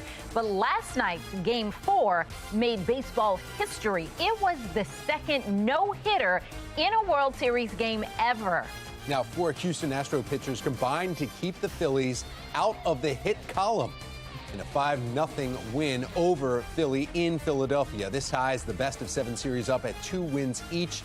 This win means there will be a Game 6, and it's happening in Houston Saturday night. Oh, it's getting exciting. Tonight, you can catch the next game in the 2022 World Series right here on Fox 45. Game 5 will again be in Philly. It's between the Astros and the Phillies. And coverage begins here at 7. Jeopardy and Wheel of Fortune will follow our post-game newscast.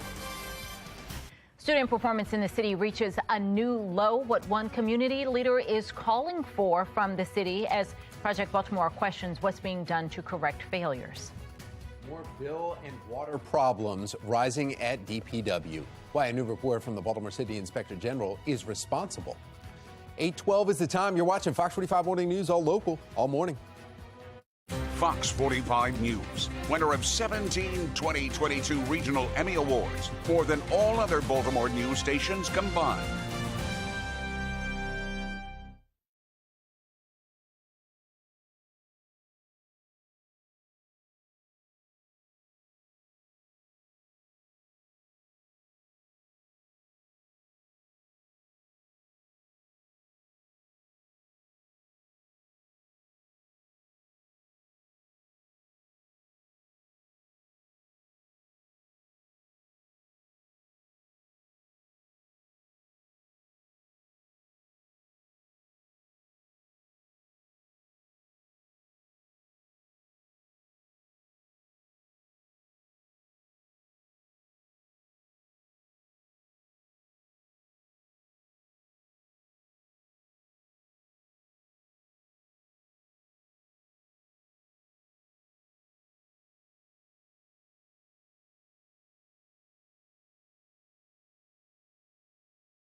.15, a new report by the Baltimore City Inspector General shows more problems at the Department of Public Works.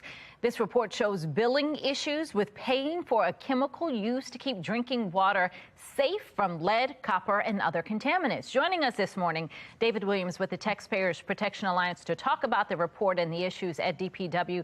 David, good morning. Let's start with 2 questions. What happened, and are you surprised? Good morning, Patrice. And this is a really critical issue. And let's start with the second question first. I'm not surprised because there have been problems at DPW for years now, but this is a really serious problem. And basically what happened was that there's a company that provides a service to keep the water clean in Baltimore. There's certain chemicals they put in it to take out the contaminants, as you mentioned. And what's happened is that they increased the cost of their contract in December of last year. Well, the city wasn't paying this increased cost. So June, the company said, hey, whoa, wait a second. We're not getting our bills paid to the fullest extent. So we're not going to provide this service anymore. And of course, a bunch of red flags went up, and there was an emergency payment made to this company to ensure that there was clean and safe drinking water in Baltimore City. But here's the problem: is this massive lack of communication with DPW and the company, and this really put a lot of lives at risk. And this isn't the first time DPW has had these issues. And the Inspector General has looked at the Department of Public Works in the past and some of their communication and billing issues. So that's why this report is so important. Is that I think there are deeper issues at this agency right now. After this report came out, DPW said, we've looked at this, we're making some changes, but what is the lesson learned here? What do you go forward with? So the lesson learned is that there needs to be more safeguards in place, especially when you're talking about water safety, because DPW said, well, we never received these emails about the increased cost of this contract. Yet the vendor said, well, we sent multiple emails, and the Inspector General, if I remember correctly, said, yes, the emails were sent to DPW and to the agency. So there really need to be better safeguards. And boy, it just highlights the importance of the Inspector General, because we would have never known about this if it wasn't for a whistleblower and if the Inspector General didn't do this. And of course, next week we have an election. We have the charter amendment to make the Inspector General even stronger. So I think a lot of lessons learned, but boy, DPW, they need to get their act together, because again, this has been happening over the past number of years. So it's not just one person, in the agency. I think there's a systemic problem at DPW that needs to be figured out right now. All right, David Williams, thank you. Thank you. It is 8:18 now, and we need to get another check of our forecast. That's right. Meteorologist Amy Aronson here with the sun moving, coming up now. You were saying this about it's been about 45 minutes now? Yeah, and you can see it's getting higher and higher in the sky, made its way well above the horizon, and we can see the rays shining down on Towson. That's going to help us warm up a little bit. Gradually this morning, we're seeing our temperatures climb to the 40s and into the 50s. Lots of upper 40s still on the board this morning. I'd still grab a jacket as you step out, but I promise it's going to be milder later this afternoon. And we have this area of high pressure to thank for that. High pressure sitting pretty to our north. That's directing a nice dry airflow our direction. Eventually, we should see some of the scattered clouds we're seeing this morning completely break apart, and that's going to make way for a lot of sunshine. Future scan shows that, also shows our temperatures headed into the upper 60s today. Tonight's going to be another cool one. Temperatures briefly dip back into the low 50s, but then look at where we're headed tomorrow. The 70s are back. We're near 70 degrees as we close out the week with a nice mix of sun and clouds. And then over the weekend, despite this increasing cloud cover, it's even warmer. We jump into the mid-70s on Saturday, and we stay there through the end of the weekend. Our fall foliage is also starting to peak right now across the region. If you want to take a walk and enjoy that today, maybe use your lunch break to do that, it's going to feel fantastic at that point, with high temperatures ending up in the mid and upper 60s. And then tonight we've got sunset coming up at 6:03 p.m. I expect another very brilliant sunset tonight. And after that, it should remain pretty comfy, with temperatures dipping into the low 60s and upper 50s this evening. Meanwhile, we have activity in the tropics. Believe it or not, the Atlantic hurricane season is still continuing. That doesn't wrap up until the end of the month on November 30th. If we take a look at what we've got here, we've got Hurricane Martin way out in the Atlantic. That should not cause any issues for us. And then we've got Tropical Storm Lisa that's actually producing some pretty heavy rain right now in Guatemala, but no tropical concerns locally. If we take a look at our list, I just updated this. The next one on the list, if we see any more tropical development, would be Nicole. So we are flying through the list now as we near the end of the season. And as we head over the next 7 days, it's going to feel very warm and balmy here. We have low 70s tomorrow, mid 70s, both Saturday and Sunday. I did throw a spotty shower chance in there on Sunday. Not enough to cancel your outdoor plans, but be prepared for that.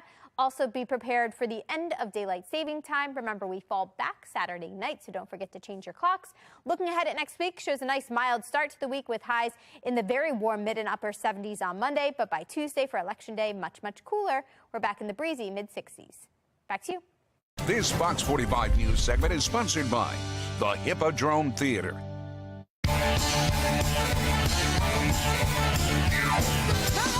Good job in the city. Work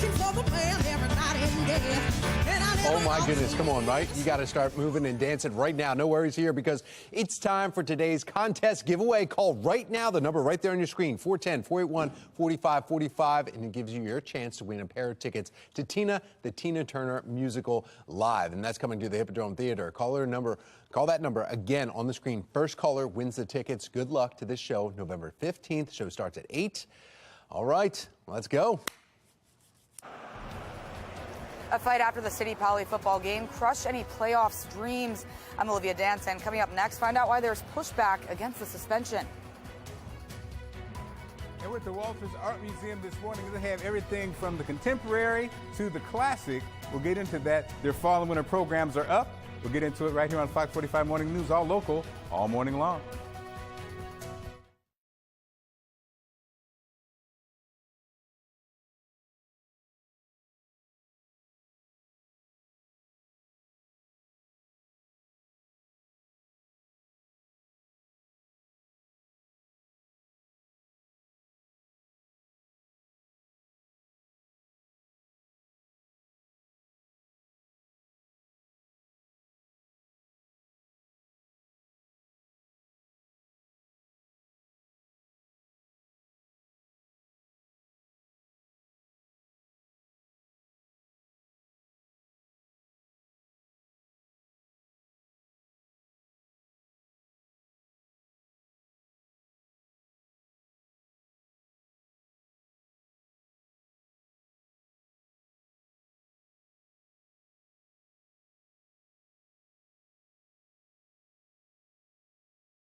.25. It's so Baltimore. Take a trip to the Walters Art Museum and explore all new programming. In fact, the museum is free and open to all right in the heart of downtown. Be More lifestyle host Mark Clark has his finger up while he's sipping wine this morning, right? You're checking out the art museum for us. That's right. One of the curators, Joanne Spicer, is actually having me have my finger up. I'm learning so much. So, Joanne, you're telling us about kids and, you know, when it comes to the art. Well, yes, it's you know, sort of the awareness of the spread of within the family of people's worth is very clear at this point. Sort of in the early 16th century, you begin to have now depictions of children. You know, before that. They died very young, and families had trouble adjusting to that, and so you wouldn't wait to see if they were going to live. Wow. Actually. But in any case, you now find them in art. And it's wonderful what they add in terms of their joys, their hesitations to these very formal images of portraiture. Here in the exhibition here, where we're trying to really introduce different points of view into the collection, and that's when you really get a good discussion. After all, when you have people who are not shouting at each other, but having a different point of view, which they bring to the discussion.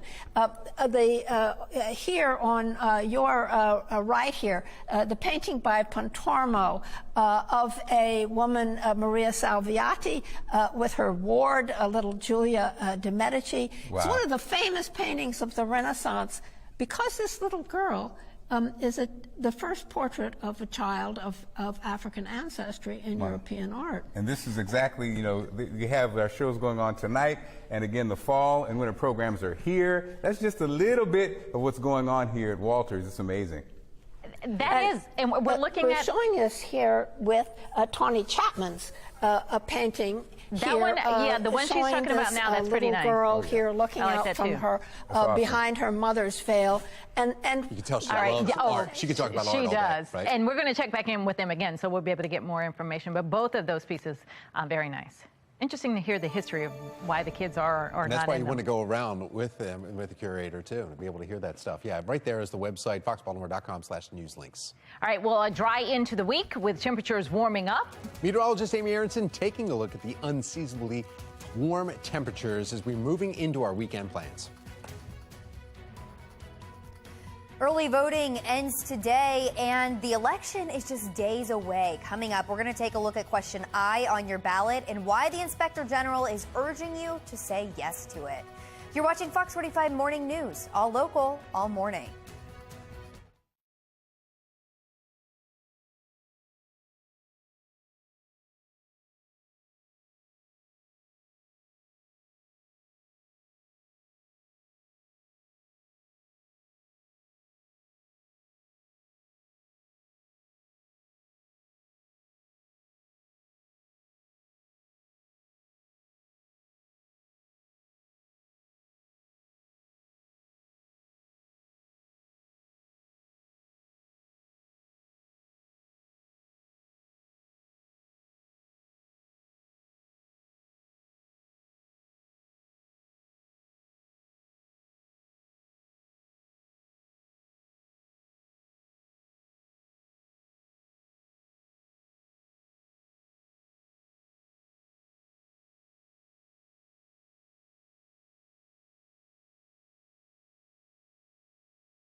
Project Baltimore is sponsored by the Snyder Law Group. Call 410 the Firm.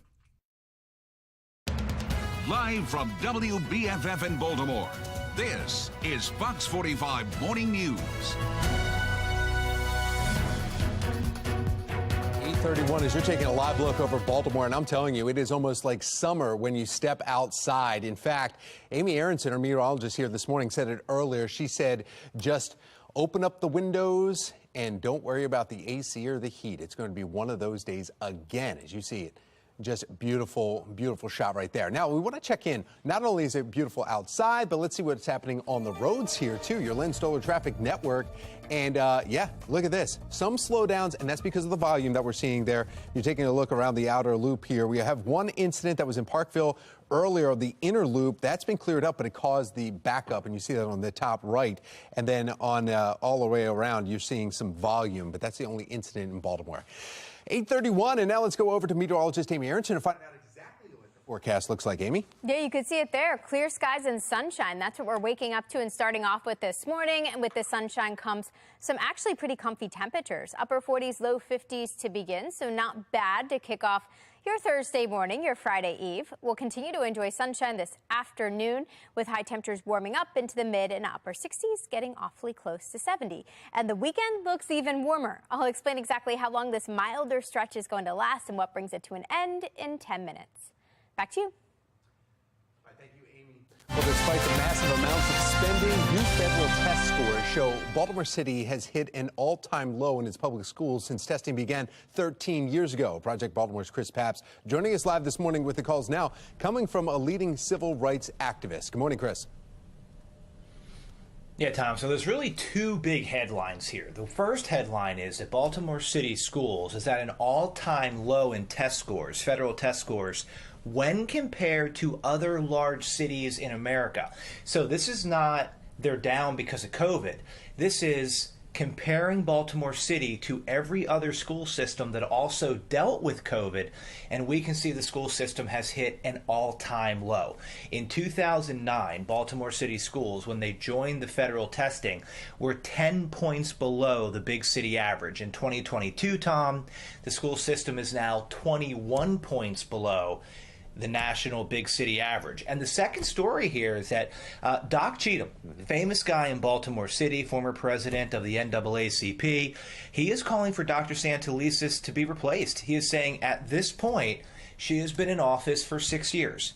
The trends of the school system are going in the wrong direction. And they were doing that before the pandemic and before COVID. We can see graduation rates are down, attendance is down, college enrollment is down, and now we're seeing an all-time low in federal test scores. And Doc Cheatham is saying, you know, we can't continue to accept this. We have to try a different path. Yeah, Doc Cheatham, a very vocal sounding board throughout Baltimore, and we've heard him over the years, too. And you can look to him. Chris, it was interesting, though, in your report that we showed earlier this morning, you went to the mayor, though, with some facts and figures, asking him about this. He kind of came back at you. He says, you need to report on all the facts, and that he said you have an agenda, holding our leaders accountable, I guess. Is that the agenda that he was referring to? I mean, that is our agenda here, is to follow tax dollars and hold the people accountable that are spending, you know, not just tax dollars, Tom, but billions of tax dollars to educate our kids, which many people would say is the most important thing a society can do. So, I mean, from Project Baltimore's standpoint, you know, that is our agenda. But back in July, Mayor Scott held a press conference, and, you know, FOX45 covered it, where he celebrated Dr. Santelises' 6 years as city school CEO. Well, as he was holding that press conference, the school system was falling to new lows in federal testing. So we went to him with these new data, the new data that came out last week, and we said, hey, you know, Brandon Scott, like, what do you think of this data? And he just blamed COVID. But it's not about COVID, because the data is in comparison to every other school system in the country that also dealt with COVID. You know, we can see that Baltimore performed worse. So Mayor Scott still supports Dr. Santelises, but there are calls in the community for a new CEO. Chris Papps with Project Baltimore. Thank you.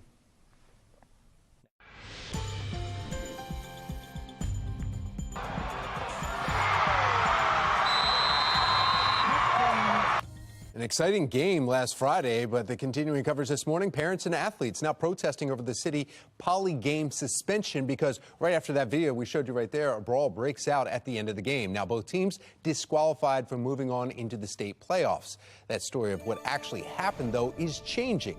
Olivia Dance is joining us live right now from outside Baltimore City Public School District office with the latest. Olivia. Yeah, well, Tom, as you mentioned, both teams no longer have a chance at going to the state playoffs. But last night, a family gathered right here outside of the Baltimore City Schools headquarters to protest and say their athlete is crushed. Gerard Mack is a 15-year-old running back and defensive midfielder at City College, and he feels his season was unfairly snatched away because of the fight. Now Mack's father feels the same. That we worked hard for this. And to see it kind of just go down the tubes like that, it hurts. It hurts me because I see the hurt in my child.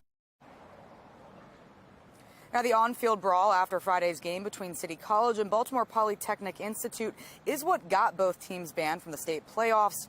Now, school officials sent a letter saying fighting cannot be tolerated and there are clear consequences. But several people have told Fox 45 News that the fight was just among the coaches and that the kids were only trying to break up the brawl. There wasn't no players involved. It was the adults. It was the players mainly trying to break it up, trying to stop it. When it comes to the athletics, it's always a zero tolerance. There's never no gray area or, it's just unfortunate a lot of the kids got to suffer.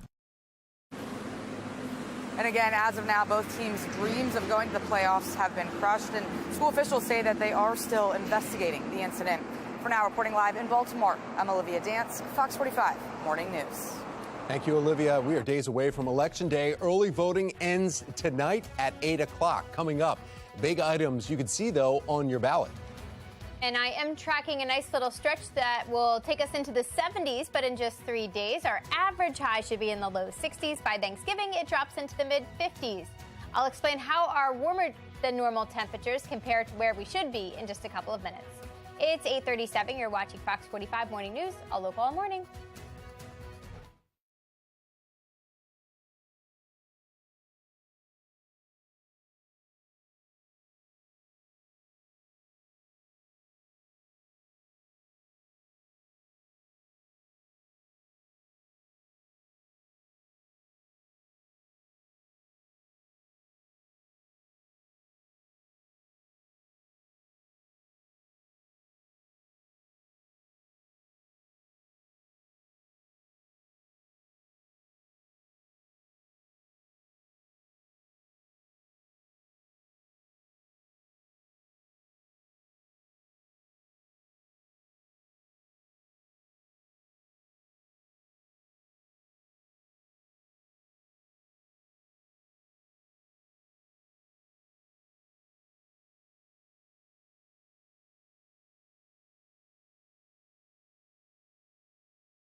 8:40 on this Thursday morning. If you have some breaking to do next couple of days, look great for it. We've got the green light both today, tomorrow, as we get into Saturday. It's actually only going to get warmer. Now, the only issue on Sunday is I'm tracking a few showers, which may dampen the leaves and make it a little harder to break. I'll break down that shower chance in more detail and let you know exactly what it means for your weekend plans in 10 minutes. Back to you. All right, thank you, Amy. 8:41, Fox 45 News, taking you beyond the podium as we inch closer to Election Day. In fact, today, your last day for early voting. The early voting centers close at 8 o'clock tonight. Election Day is coming up Tuesday. But before you head out to the polls, though, we're taking a closer look at one of the questions that you will see on the Baltimore City ballot. Shannon Lilly is joining us live with why the Inspector General is urging you to say yes to question I. Shannon? Yeah, believe it or not, Tom, we are just 5 days out from that big day. And as you mentioned, early voting ends today. So when you do get your ballot, the Inspector General is urging you to vote yes to question I. And she says it's a vote for true independence. And here's why. If you want a strong Inspector General, if you want a strong watchdog for the city, they have to be independent. The question is, do you want politicians and elected officials selecting the next Inspector General, or do you want citizens of Baltimore City who aren't affiliated to truly look at the qualifications of the next Inspector General? So let's rewind a little bit. Isabel Mercedes Cumming is the city's first independent Inspector General, and that was created through a charter amendment in 2018. But when voters created the role, though, it created an advisory board made up of elected leaders and people who she could be investigating. So now Cumming is looking to voters to change that. Question I looks to replace the current oversight board membership, so replacing current designees from city council with people that are in the community. Otherwise, the IG has no teeth. Otherwise, the IG can be fired at any time, which two of my predecessors were. Yeah, so if approved, Cummings says applications would be available shortly after the election with the goal of having the board seated by January. Reporting live, I'm Shannon Lilly, Fox 45 Morning News. All right, thank you, Shannon. And we continue your Beyond Podium coverage here this morning. U.S. Representative John Sarbanes joining us live with his final push to remain in office following the midterm elections. Crime continues to spike in Baltimore City. The desperate changes needed from the mayor and police department's previous crime plans. 8:43, you're watching Fox 45 Morning News, all local, all morning.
I think one of the most important things is being present in the community. I live right here in the 3rd Congressional District. You know, my opponent lives a clear 45 minutes outside of the district. He actually never really has to be inside the district except for getting on Route 50. Republican congressional candidate Yuripsi Morgan joining us live earlier this morning. She's trying to unseat her Democratic opponent, U.S. Representative John Sarbanes, who has represented Maryland's 3rd Congressional District since 2007. Joining us live now with his final push ahead of the 2022 midterm election, Representative Sarbanes, thank you for joining us this morning. It's great to be with you. We heard your opponent questioning where you live. What's your reaction to that? Well, you know, actually, I'm in the district all the time. If you look at the district, the main part of it is Howard County, North Anne Arundel County. And those are communities that I've been representing for 15 years. I know them well. I think we deliver good, strong constituent service to those communities. So if I'm reelected, I look forward to maintaining that, serving those communities as best I can. Crime, the economy, certainly top of mind for so many in our area. What are your plans to deal with some of those issues? What are folks in your area saying about it? You know, crime is a concern, not just here, but across the country. We have to deal with that.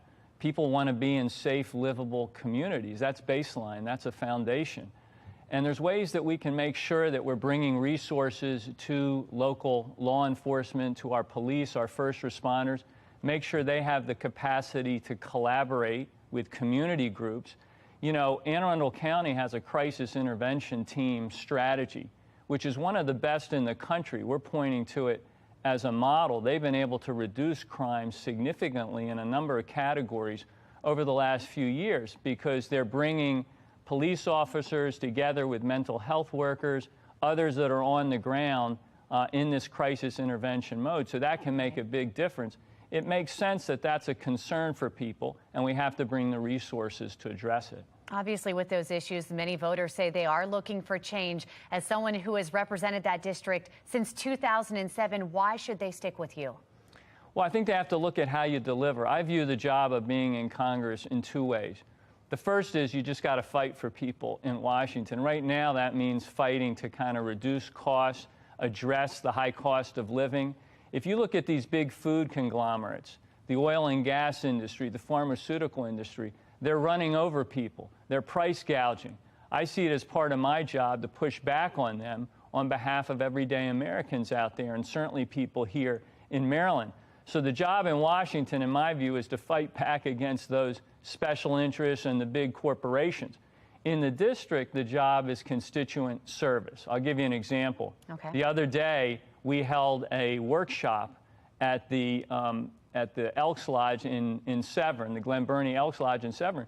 We brought veterans there. We helped deliver services to them. We brought the VA in right there in their community to help them out. So constituent service is the #1 priority. Representative Sarbanes, thanks for your time here this morning. We appreciate it. Thanks very much. 8:49 now this morning, and we want to get another check of your forecast. Yeah, in fact, we have meteorologist Amy Aronson here with the easy job over the next few days, right? Yeah, it looks really nice. Considering it's November, temperatures are going to be unusually mild. We're starting off with bright sunshine today, looking down at the Inner Harbor, and that's going to be the start of this warming trend. We have a ways to go. We are beginning the day in the cooler upper 40s, but we should make a run for the upper 60s today, and then even warmer over the weekend. The only issue with our weekend forecast is a brief chance for some spotty showers on Sunday. And this is the reason behind that rain chance. It's actually this cold front that's stretched out now from Canada all the way back through the southwest. Some winter weather coming with that. It's going to send some big changes to parts of Colorado. They were in the 70s yesterday. Today, they're dealing with some snow showers. Now, as this front heads our way, it will weaken, so it won't look like that by the time it reaches us. Just reaching us as a couple of showers. Before it gets here, it's going to be really nice and dry for the next couple of days. Plenty of sunshine today and tomorrow. Come Saturday, we are tracking some increasing clouds before that front gets here. But as that front comes through, you'll notice it just produces a couple of showers. Barely anything. It does keep us cloudy, though, as we head through the end of the weekend. And then the cooler air gets delayed behind it, not arriving until next Tuesday.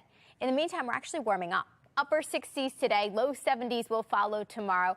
And then these temperatures just continue to climb. So by tomorrow, we're running about 9 degrees above where we should be. 13 degrees above average both Saturday and Sunday. And then on Monday, temperatures peak in the mid and upper 70s. We get awfully close, actually, to that record high of 77 degrees from 2020, with temperatures running about 14 degrees above average. And according to the Climate Prediction Center, these above average temperatures are expected to stick around in our 6 to 10 day temperature outlook. That's all the dark red you're seeing here on the map. Really decent chance for above average temperatures through that point. And we can see that in our 7-day forecast. We've got a long stretch of the 70s coming up. Kicks off tomorrow, takes us all the way through the weekend into early next week. We've also got that time change coming over the weekend. Remember, we fall back, and I did throw in that chance for some spotty showers on Sunday. The cool down comes on Tuesday. For Election Day, we're back in the mid-60s, and then we're closer to 60 by midweek. Now let's take a look at the view through your window. Look at that. The sun is back. I want to thank Kathy for this beautiful picture of the sunshine rising over the water there. And we'd like to see the view through your window. Just head over to our website, foxbaltimore.com/chime-in, or scan the QR code that you see right there on your screen. Tom? All right, Amy, thank you. Justin would lose his mind right now if you heard this music. The holiday season, it's basically here because two popular coffee chains are rolling out their festive menus. Starbucks bringing back some traditional drinks to its stores. And look at this, the iconic holiday cups also making a return, marking 25th year anniversary for those Christmas and holiday cups. The 4 new cup designs feature a lot of reds, greens, sparkle ribbons, why not? And a Christmas ornaments all out on display. So much attention over these cups. Right. It's crazy. Dunkin' also welcoming back their holiday menu with some new treats. They even have a new drink, and this includes a new cookie butter cold brew. Oh. That sounds really good. And a cookie butter donut and a pancake wake up wrap. Pancake wake up wrap. So I guess maybe just a pancake instead of the tortilla shell, maybe? Yeah. All right. The Walters Art Museum is a place to be tonight. This artist will actually be here. We'll tell you more about it coming up. From one artist to another, Baltimore neighbor and superstar DJ has a lot to celebrate this weekend. The events where you can go out and meet him. But first, you know what I'd like to meet right now? Yeah. Coffee break. We need to change our cups, get some holiday spirit, right? Yeah. Time for a coffee break, but you know, we got to get our holiday cups going. Maybe I could draw a Christmas tree.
8:56 and topping your morning business report, a warning about TikTok. An FCC commissioner says the U.S. government should. We're going to get some information on what they should do to that social media site. Brendan Carr with the FCC says TikTok should not be allowed in the U.S. because of concerns about the company's handling of user data. There are fears the Chinese government could try to access the information TikTok has on U.S. citizens who use the popular social media app. The Committee on Foreign Investment in the U.S. has spent months negotiating a national security agreement to try and allow TikTok to continue operating in the U.S. But the commissioner says that he worries the company will find a way around the deal. Airbnb is reporting record revenue for the summer quarter. Profit topped $1 billion for the first time since it went public in 2020. Airbnb's results were driven by higher bookings in cities, more travel to other countries, and longer stays. The vacation rental company says it expects growth to continue in the coming months. It has a backlog of future bookings and says fewer reservations are being canceled. Speaking of travel, big news ahead of the busy holiday travel season from United Airlines. The company is launching a new apprenticeship program to train mechanics and other technicians. And this is part of the airline's push to hire 7,000 technicians in the coming years. United currently has about 9,000 people in these roles. Now that most people have returned to the office, traffic has gotten a little worse, and unfortunately that means more vehicle accidents. Genevieve Gorder is here with a new product that could be a game changer if you are hit by another car. The following segment is sponsored by Knocking. Hey everybody, we all spend a lot of our lives in our cars, and wouldn't you like that time that you do spend here to be as safe as possible? It's scary to think about, but there are over 6 million car accidents each year in the U.S., and that's a huge number. But one of the ways we can find peace of mind is through how we protect ourselves. This is the Minolta dash cam. Now, if you're ever involved in a car accident, you could have supporting evidence at your fingertips. Think about that. This camera comes with a windshield mount, and it's really easy to set up. It has a wide angle and tiltable lens, and it uses HD video, so it won't miss anything going on in front of you, including license plate numbers. It also has this large screen, so you can actually see the footage that you record. And the most important part of the camera is the G sensor, which will automatically detect a collision and make sure it gets recorded. Now, beyond accidents, think about the added security of having a camera like this in your car. Break-ins, road rage, unsafe parking lots. Think of this like a security camera for your car that you can feel good about. We are offering a special offer right now. Get one for yourself. Think about getting one for your kid going away to school, elderly parents, anyone you want to keep safe. Take advantage of this deal. Go to asadeals.com.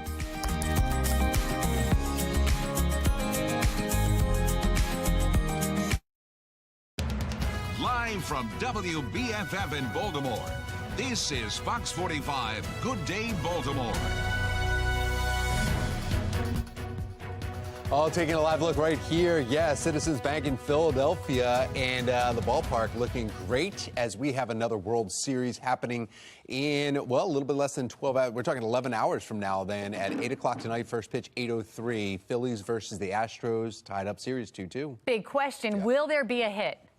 That's it, yeah. Will the Phillies get a hit? I mean, they're a hitting team, and the Houston Astros pitching staff were just incredible last night. Yeah. No hits yesterday. Unbelievable. Yeah. All right, here we go. Here we go. Yeah, thanks for waking up with us on this November 3rd. I'm Tom Rogers. I'm Megan Gillen. We want to say congratulations to Thelma from Baltimore, by the way, who won the Tina Turner tickets. Congratulations. Enjoy the show. October 15th, right? Or November 15th. November 15th at 8 o'clock, and we're still going to have some more tickets tomorrow in case you didn't win today, Thelma. You have 2 tickets to win there, so Patrice was just hinting around earlier. She hasn't been invited. Yeah. So. All right. Well, meteorologist Amy Aronson's joining us now. She might want to go, too. Yeah, why not? Something to look forward to, along with the pretty weather, of course. We've got some beautiful days coming up. If you're making your plans now for the weekend, maybe make some outdoor plans because we've got warming temperatures. Upper 40s, low to mid 50s now to start off the day. After this, though, temperatures are only going one direction, and that direction is up. Upper 50s by the end of the morning, mid 60s by lunchtime. The entire morning and actually afternoon commute gets the green light because we've got nothing but sunshine. Don't forget your sunglasses. You're definitely going to need them today. Now, coming up in 10 minutes, we will look ahead to that weekend forecast. I'll break it down for you day by day and let you know exactly when we could see some spotty showers. Tom, Megan? All right, thank you, Amy. Now to your Lens Solar Traffic Network and taking a look at some of the area cameras here is 9:01, and we're starting to see traffic move a lot better than we were just about 15 minutes ago. Around the loop, the accident's been cleared up, so you should be able to get through. It's 9:01 and developing now. President Biden sending a warning to voters that electing Republicans in the midterms next week will put democracy at risk. National correspondent Kayla Gaskins joining us live from the National Desk Newsroom this morning, right outside our nation's capital. So what's the latest from President Biden? Well, Tom and Megan, President Biden now changing direction during yesterday's speech. For weeks, we've heard the president using his platform to reassure Americans about the economy and inflation. Last night, the president took a darker tone, hammering home Democrats' argument that democracy itself is at stake next week, pointing to the immense number of candidates who did not accept the outcome of the 2020 presidential election. Now, House Minority Leader Kevin McCarthy calling Biden's speech divisive and opposite of his inaugural promise to bring the country together. The question is, will voters buy the message Biden is pushing? Polling shows 51% of voters place the economy and inflation as their top issues, compared with just 9% who cite voting and election integrity. Kayla, gas prices playing a role in these midterms as well. President Biden releasing more barrels of oil from the Strategic Petroleum Reserve this week. Why are some critics concerned about this move? What's going on? So, Megan, critics are worried because President Biden is shrinking America's oil reserves to the lowest level since the 1980s, pointing out this reserve is meant to be tapped into during emergencies, and Biden is using it to curb gas prices. Reserves have only been released 3 times in the past. First, during Operation Desert Storm back in 1991, and then following Hurricane Katrina in 2005, and the military intervention in Libya in 2011. And in the first 2 years of his presidency, Biden has released more barrels than all of those previous presidents combined. And he did start these releases even before Russia invaded Ukraine. The releases this week appear to be an attempt to lower prices at the pump before next week's midterms. And we all know gas prices will definitely be playing a role, at least for some people, in how they vote. Tom, Megan. All right, Kayla, thank you. Yeah, and he also shut down those pipelines as soon as he took office. Well, what is on your mind heading into midterm elections? 48% say inflation. For today's number of the day, a Scott Rasmussen survey finds 11% say crime and gun violence is the most important. No other issue reaches double digits. The survey also shows nearly 3/4 say inflation is very important in terms of how they will vote. Majorities also say crime and gun violence. Other economic issues, health care and education are very important. In a city in crisis, as crime continues to spike in Baltimore, Mayor Brandon Scott says his administration is working to transform the Baltimore Police Department. Now, the move is just a number of public safety changes made recently, and despite these changes, homicides and shootings are not slowing down. With 2 months left in the year, Baltimore is on pace to see 300 people killed for an 8th straight year. Now, Shannon Lilly is joining us live this morning with the latest crime-fighting plan. And how it hinges on a strategy that has not worked in previous attempts. Yeah, this is a strategy that has failed twice before, but directors of this program are telling city council members that they're seeing real results this time around. Still, city council members are skeptical about that. Take a listen to this back and forth. Can see that we are seeing sustained declines in both homicides and non-fatal shootings in the Western District. Northeastern has seen a significant spike, a 101.9% spike over the last year, which is scary. Yeah, this all unfolding at yesterday's city council hearing. Directors told council members that the city's Western District has seen a 30% reduction in homicides since this program began earlier this year, and that's evidence that it's working. But critics have long complained that the program simply moves criminals to other parts of the city. So the program works by essentially rewarding people not to commit crime and offering them a way out of that life. So if you're involved in the program, you have to pledge to stay clear of crime. And in return, the city is providing life coaches and even financial assistance. Councilwoman Odette Ramos, though, has more questions. What happens to the guns? Someone comes out of their group, obviously still has a gun. How does this work? Because I don't want that gun to go right back on the street. Guns are going to remain within groups and even potentially within the individuals that we are providing services for. In the meantime, the city has spent $200,000 in federal funds on this program, and council members question whether or not the city can even afford to expand it. Shannon Lilly, Fox 45 News. Thank you, Shannon. New details this morning in the Adnan Syed case. The family of Hae-Min Lee is asking for a redo. And Olivia Dance joining us live now from East Baltimore with what's next following that request in the Maryland Court of Special Appeals. Olivia. Yeah, that's right. And Hae-Min Lee's family is still searching for justice, and now they're asking the Maryland Appellate Court for a new and public hearing into the reasons why Syed was set free. Now, they want the evidence used to be revealed for all to see. And Lee's family is also accusing State's Attorney Marilyn Mosby of violating their rights, saying that they weren't given a notice to participate, enough time to participate before Mosby asked the court to drop Syed's charges. Now, some critics who are not involved in the case say that Mosby's decision is political, given that she's also facing trial herself. This is nothing more than a political ploy. And, sadly, it involves a dead young lady and a family who's had to endure this for 20 plus years. Marilyn Mosby so far has defended her work to free Syed, but earlier this week, more information came out saying that the original prosecutor's notes may have been misinterpreted by Mosby's office. The handwritten note was written by former federal prosecutor Kevin Urich and was first obtained by the Baltimore Banner. Now, since other suspects haven't been charged, Fox 45 News redacted the note to protect identities.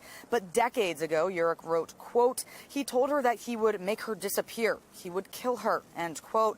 Urich says present-day prosecutors are attributing the quote to an alternative suspect, but that it was actually made by Syed. To me, the most shocking thing is that no one ever bothered to call the original prosecutor on the case and ask him what his notes meant. Now, Mosby's office sent a statement saying it makes no sense why Urich, who has now recreated an alleged transcript of an exculpatory call, is now attributing the threats to Adnan Syed. But the attorney representing Lee's brother says that the family is open to the possibility of other suspects, but really they just want to be involved and learn about any new developments in the case. For now, reporting live in Baltimore, I'm Olivia Dance, Fox 45. Good day, Baltimore. Thank you, Olivia. Make sure you download the Fox 45 News app for up-to-the-minute traffic conditions, school closings, breaking news, weather, anytime. Just search WBFF in your app store.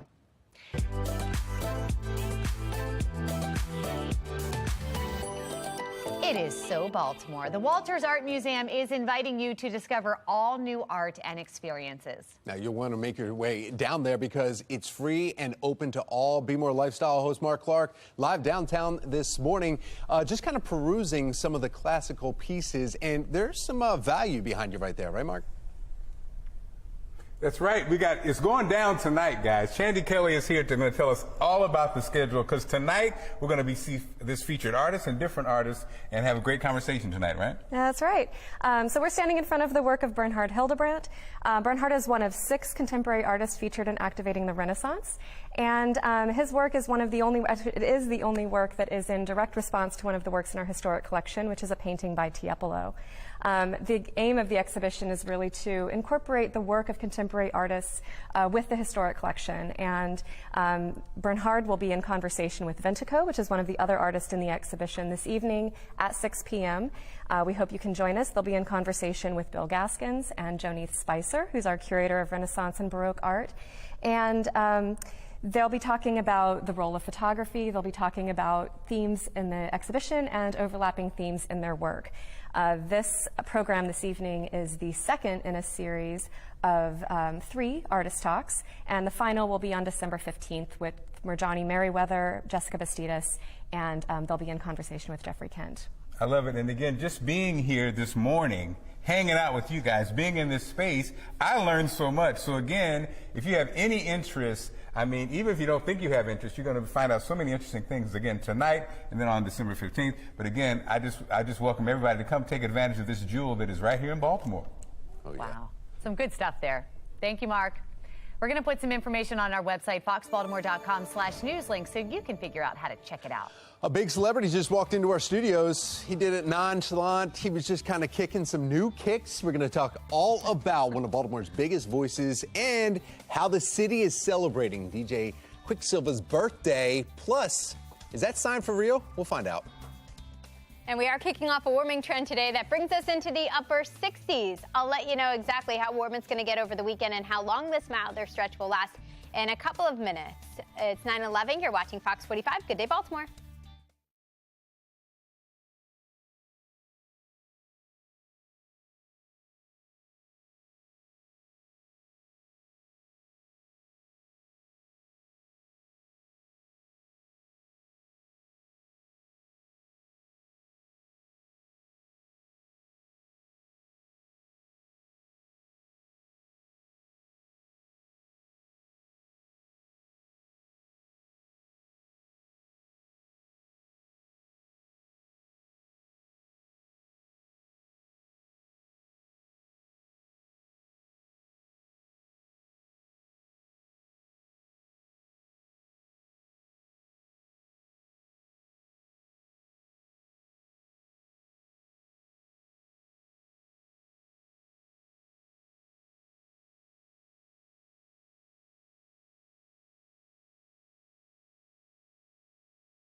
(9:14). You want to talk about a bright spot, bright star, Baltimore Neighbors superstar DJ. A lot to celebrate this weekend with an official street naming ceremony in your name, and of course, plus a birthday party. Joining us now, none other DJ Quicksilver here to share more about this. This is amazing. You made it, man.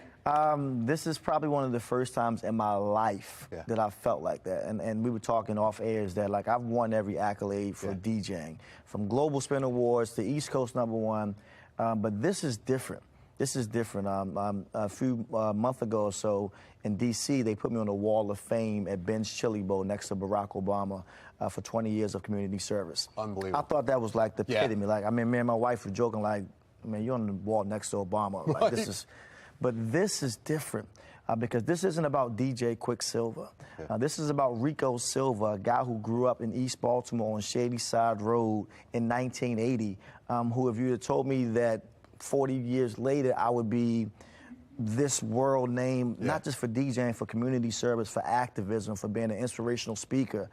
This is for Rico Silva. That's my real name. Cool. So this is Rico Silva being honored for becoming Quicksilver, this worldwide name that we know. And it's funny because that name is so popular. I mean, if you Google your name, the very first question that pops up, what's your DJ Quicksilver's real name? Right, right. You know, so now you know, Rico Silva exclusive. Yeah, and that's it. But okay, you're having a ceremony, though. When you found out about getting the ceremony, what was that like? And they're saying, okay, let's do it on your birthday, too. I cried. And I never cry. So if you know me in real life, I'm not a crier at all, but I called my wife, Ashley, and I was like just so full of joy. It brought me literally to tears. And I'm like, because most people don't get these type of flowers until you die. Like, you have to die first, and then they honor you for after you artists. I mean, artists, they really don't. Martin Luther King Boulevard. I mean, all these things happen after the person dies.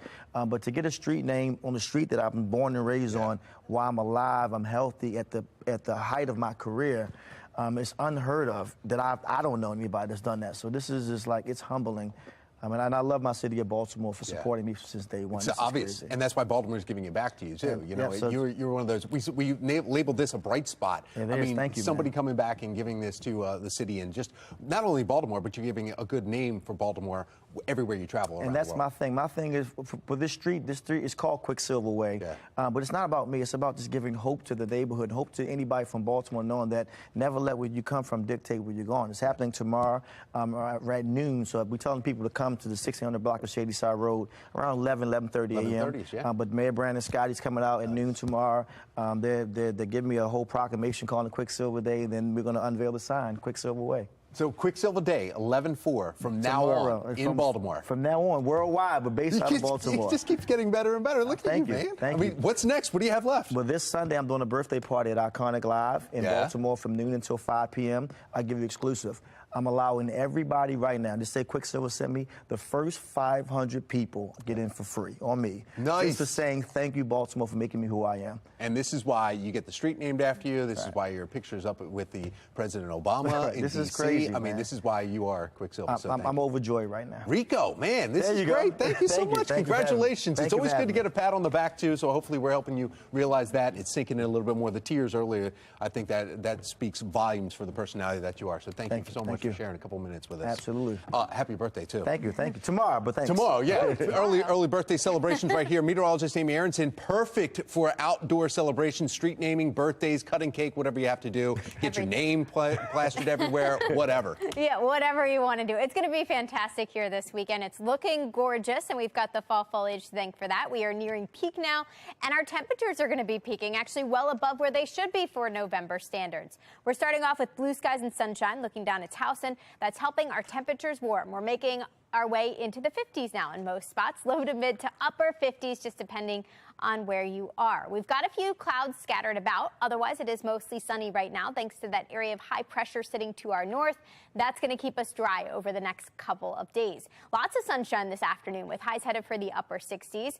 Tomorrow looks just as nice. We'll be in and out of the clouds. Temperatures will be a few degrees warmer. I think we end up in the low 70s. And then over the weekend, even warmer than that. Yes, it's going to be cloudy on Saturday, but that's not going to stop these numbers from warming. We're in the mid 70s. Not exactly feeling like November this weekend, but it does look like it with the peak fall colors. We'll spend this afternoon in the upper 60s today. If you want to get out, maybe take a walk or a run or a jog and enjoy the fall colors. We've got up until sunset tonight, which is coming up just after 6 o'clock. After that, fairly mild, at least to begin. Under clear skies, we'll dip into the 60s and then the 50s overnight, eventually landing close to 50 by Friday morning. Friday afternoon, another beauty. We end up in the low 70s, and then here comes the mid 70s. What a treat for November. We're talking 10 to 15 degrees above average both Saturday and Sunday. And then we do fall back, so don't forget to switch your clocks. You want to push them back an hour before going to bed Saturday night. By Sunday, we are looking at an earlier sunset because of that time change. That happens just before 5 o'clock. But then temperatures will still continue to warm. Monday's actually the warmest day of this mild stretch. We're in the mid 70s, nearing an all-time record actually of 77 degrees from 2020. But then on election day, we cool it down and we're closer to where we should be for this time of year. We are settling back into the breezy mid 60s. But as of now, it looks like we'll stay dry both Tuesday and actually through Wednesday, although it is going to start to feel more like November again, at least briefly, with temperatures settling back into the low 60s. Back to you. Amy, thank you. We are inching closer to Election Day just ahead. The big items on the ballot that you need to take a closer look at. And the national spotlight is on Baltimore once again after what happened between two Baltimore City high school football teams. Just ahead, the changing story and the protests coming from parents and athletes. It is 9:20 on Fox 45. Good day, Baltimore. Fox 45 News, winner of 17 2022 Regional Emmy Awards, more than all other Baltimore news stations combined.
It is 9:23 and happening now. Marylanders, now is the time to get protected from the unexpected enroll in the 2023 health plans with the state's health insurance marketplace. Executive Director of the Maryland Health Benefit Exchange, Michelle Eberly, is joining us live with how to get started on this. Michelle, thank you so much for joining us.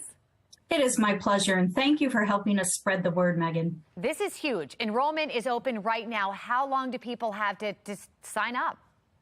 Our open enrollment period, which runs annually, began November 1st, and it goes through January 15th.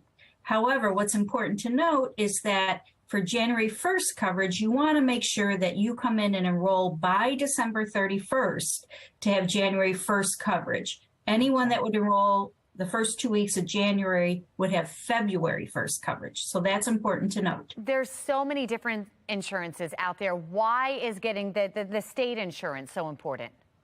This insurance is for individuals that don't receive insurance through their employers or don't have Medicare or Medicaid. So this is really meant for people that have to buy their own health insurance.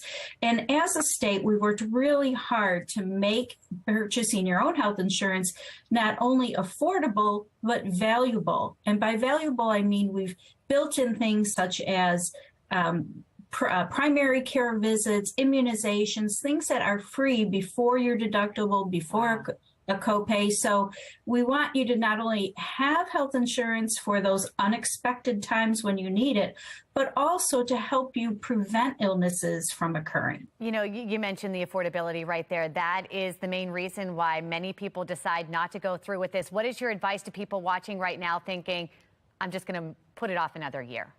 Don't put it off. We have, if you're computer savvy, MarylandHealthConnection.gov, or our mobile app, Enroll MHC.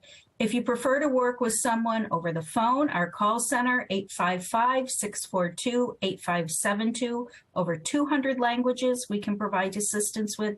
And if you want to sit down across the table from someone, we have over 1,000 licensed authorized producers and our navigators that will really help find the best health plan for you and your family, and the most affordable one too. And that's important because often when you look at that, it can be confusing and difficult to understand, and also knowing, you know, what you need specifically. Every family is different in their needs. Absolutely. And depending on if you have a chronic condition, diabetes, you may need to make sure you can afford that medication to control your diabetes. So come on in. We're here to help, and we are really excited to get health coverage for Marylanders. Some great reminders. Michelle, thank you again. Thank you, Megan.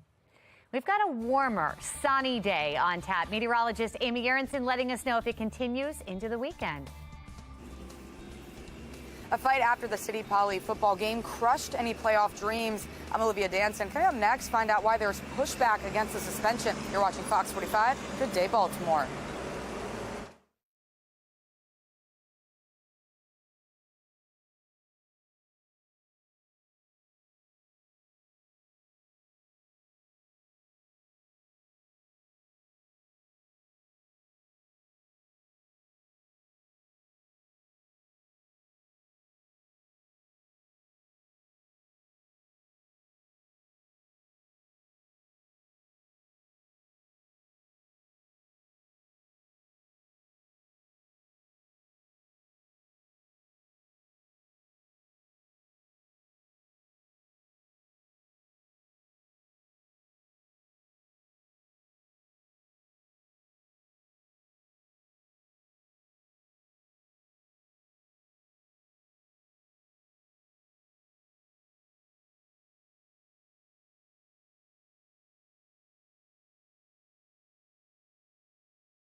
Live from WBFF in Baltimore, this is Fox 45 Good Day Baltimore.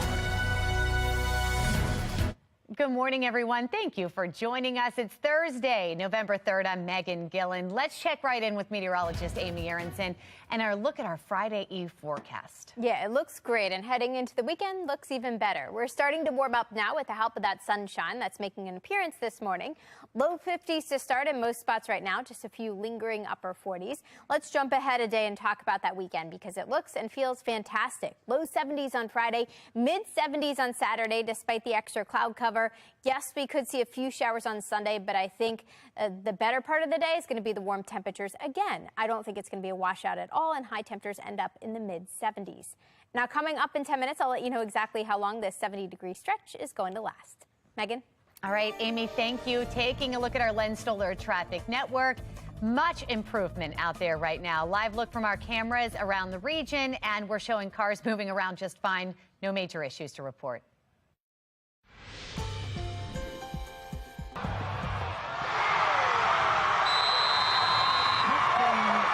Continuing coverage this morning, parents and athletes are protesting over the City Poly game suspension. A brawl broke out at the end of the game, and now both teams are disqualified from the state playoffs. That story of what actually happened continues to change. Olivia Dance joining us live from outside the Baltimore City Public Schools District office with the very latest on this. Olivia.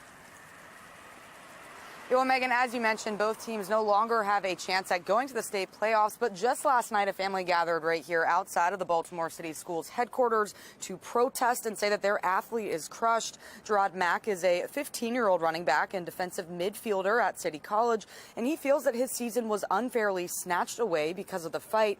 Now, Mack's father feels the same. That we worked hard for this. And to see it kind of just go down the tubes like that, it hurts. It hurts me because I see the hurt in my child. The on-field brawl after Friday's game between City College and Baltimore Polytechnic Institute is what got both the teams banned from the state playoffs. And school officials sent a letter saying fighting cannot be tolerated and there are clear consequences. But several people have told Fox 45 News that the fight was just among the coaches and that the kids were only trying to break up the brawl. There wasn't no players involved. It was the adults. It was the players mainly trying to break it up, trying to stop it. When it comes to the athletics, it's always a zero tolerance.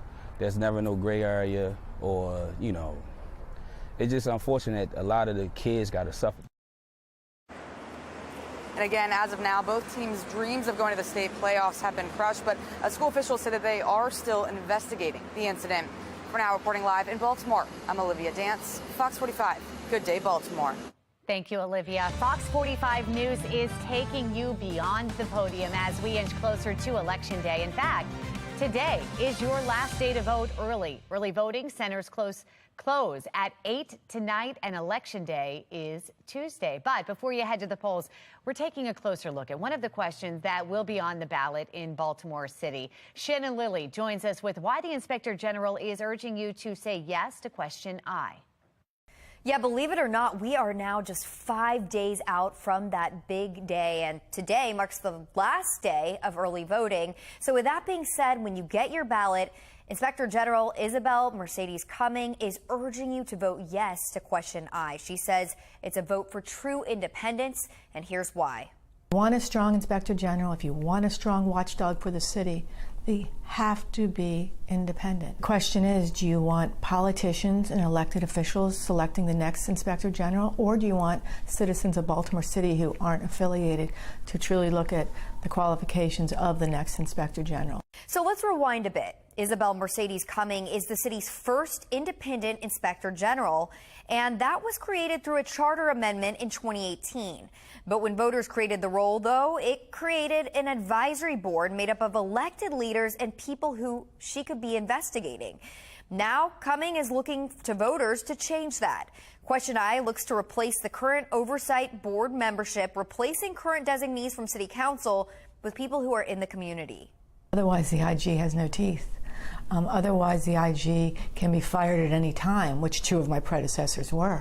Now, if approved, Cummings says applications would be available shortly after the election with a goal of having the board seated by January.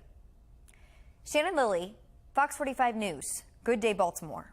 All right, and Shannon was just talking about election. Let's keep that going because we're just days away from the midterm election. New numbers just in showing more than 30 million people all across our country have already cast their ballots. Now, check it out right now. Texas, Florida, and California all reporting right here the amount of people that have early voters in the nation. With Texas coming in on top, they're the ones that have the longest early voting, though, out of everybody, though, with more than 3 million ballots cast so far. Oh, close to 3.8 million right there. More than 44% of voters so far across the country are Democrats. About 33% identify as Republicans, and 22% claiming they do not have a party affiliation. Now, here in Maryland, well, new numbers are showing a different story. Nearly 235,000 have voted early in this election. Highest number of early votes, though, cast by Marylanders ages 65 and older. That's according to the Maryland Board of Elections. And then there are some issues popping up, though. We want to take you live right now to Nashville, where officials say more than 200 ballots were wrongly cast during early voting. The election administrator there says that his office worked through the night to review all the data after voters got conflicting information about where to vote. Officials say they are confident they have fixed the problem and that voters will now receive the correct ballots. As for those 200 people who got the wrong ballots initially, their votes will count toward those races, and they will not have the option to retract their votes. Now, the official midterm election day, of course, you know it, this Tuesday, November 8th. All polling places will be open from 7 in the morning until 8 tonight. And tonight at 8 o'clock, last day for early voting right here in Maryland. And be sure to check out the Fox 45 voter guide for all of our reporting on the upcoming general election, plus important dates to mark on your calendar. Just click on the QR code to take you straight there, or head to foxbaltimore.com/vote2022. Adrenaline junkies, listen up. A sweet new ride coming to a classic amusement park. We're going to take a closer look at all the twists and the turns and massive drops on the Wildcat Revenge. And if you are anxious to get some raking done or get it started, I'd say you're good for the next 3 days. Maybe hold off on Sunday because I'm tracking a few showers. I'll show you exactly when they show up over the weekend and what it means for all your weekend plans in a couple of minutes. It's 9:36. You're watching Fox 45. Good day, Baltimore.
9:39, and in your consumer news, the Washington Commanders NFL franchise looks like it's up for sale. Embattled owner Dan Snyder has hired Bank of America Securities to consider potential transactions, and at least 4 parties have already expressed interest, according to Forbes, hearing names like Jeff Bezos listed among them. Forbes estimates that the franchise is worth $5.6 billion. Snyder and the team have been embroiled in a number of scandals, and there's been speculation that many of Snyder's fellow owners, they want him out. Heard that rumor.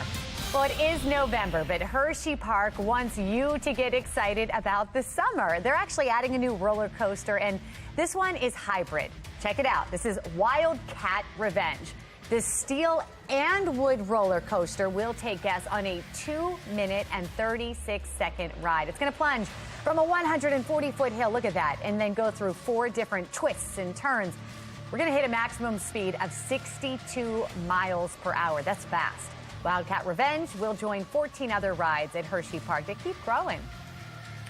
And there is a new face in town at the Baltimore Aquarium. Check out this guy. This is 42-year-old Kemps Ridley. It's a sea turtle that made its way to the aquarium from Orlando. It's one of 10 turtles that were unable to be released into the wild after it was brought into captivity for an experimental breeding program during the 80s. The program was to help save this species. The aquarium is now its permanent home. And thank you to Philip Smith from the aquarium for sending us these pictures.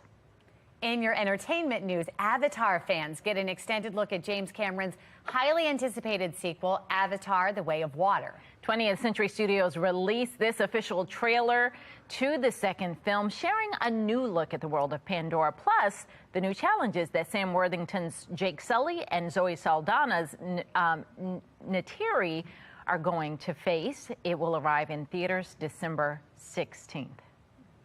All right, so think beyond bologna. After the break, look at this. We're celebrating National Sandwich Day by creating, oh man. He had to dip it. He had to dip and it.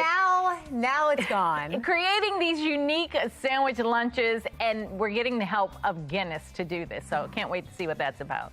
And strut your stuff in the latest trends. Just ahead, how you can see some of the best designers and artists while enjoying beauty treats, all for a great cause. It's 9:42 and you're watching Fox 45. Good day, Baltimore. All local, all morning.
It is 9:44, stacked high or thin with meat, lettuce, tomato, cheese in between 2 slices of bread. Today is special. We're celebrating a favorite lunch item. It's National Sandwich Day, and who do you think of when you think of sandwiches? Right, exactly. That's what we thought too. Ryan Wagner from Guinness Brewery sharing some of the recipes that they have there, and you're doing it because you're saying when you have a sandwich, you need to go with something that you could pour along with it and sip. The pairing is everything. Well, when you have a sandwich, when you have lunch, you know, have a beer. Yeah. That's okay. Every now and again. The world does it. Ryan told us to. Yeah, so we brought 4 different sandwiches that we're working on here at the brewery. 5 different beers, actually. So Eldorado Amber and Belgian-style wit pairs with our Dubliner. That's kind of a, you said a cheesesteak. I would call it a French dip meets Ireland meets Baltimore. Let's take a look. What do you have inside here? Yeah, so delicious, thinly sliced roast beef.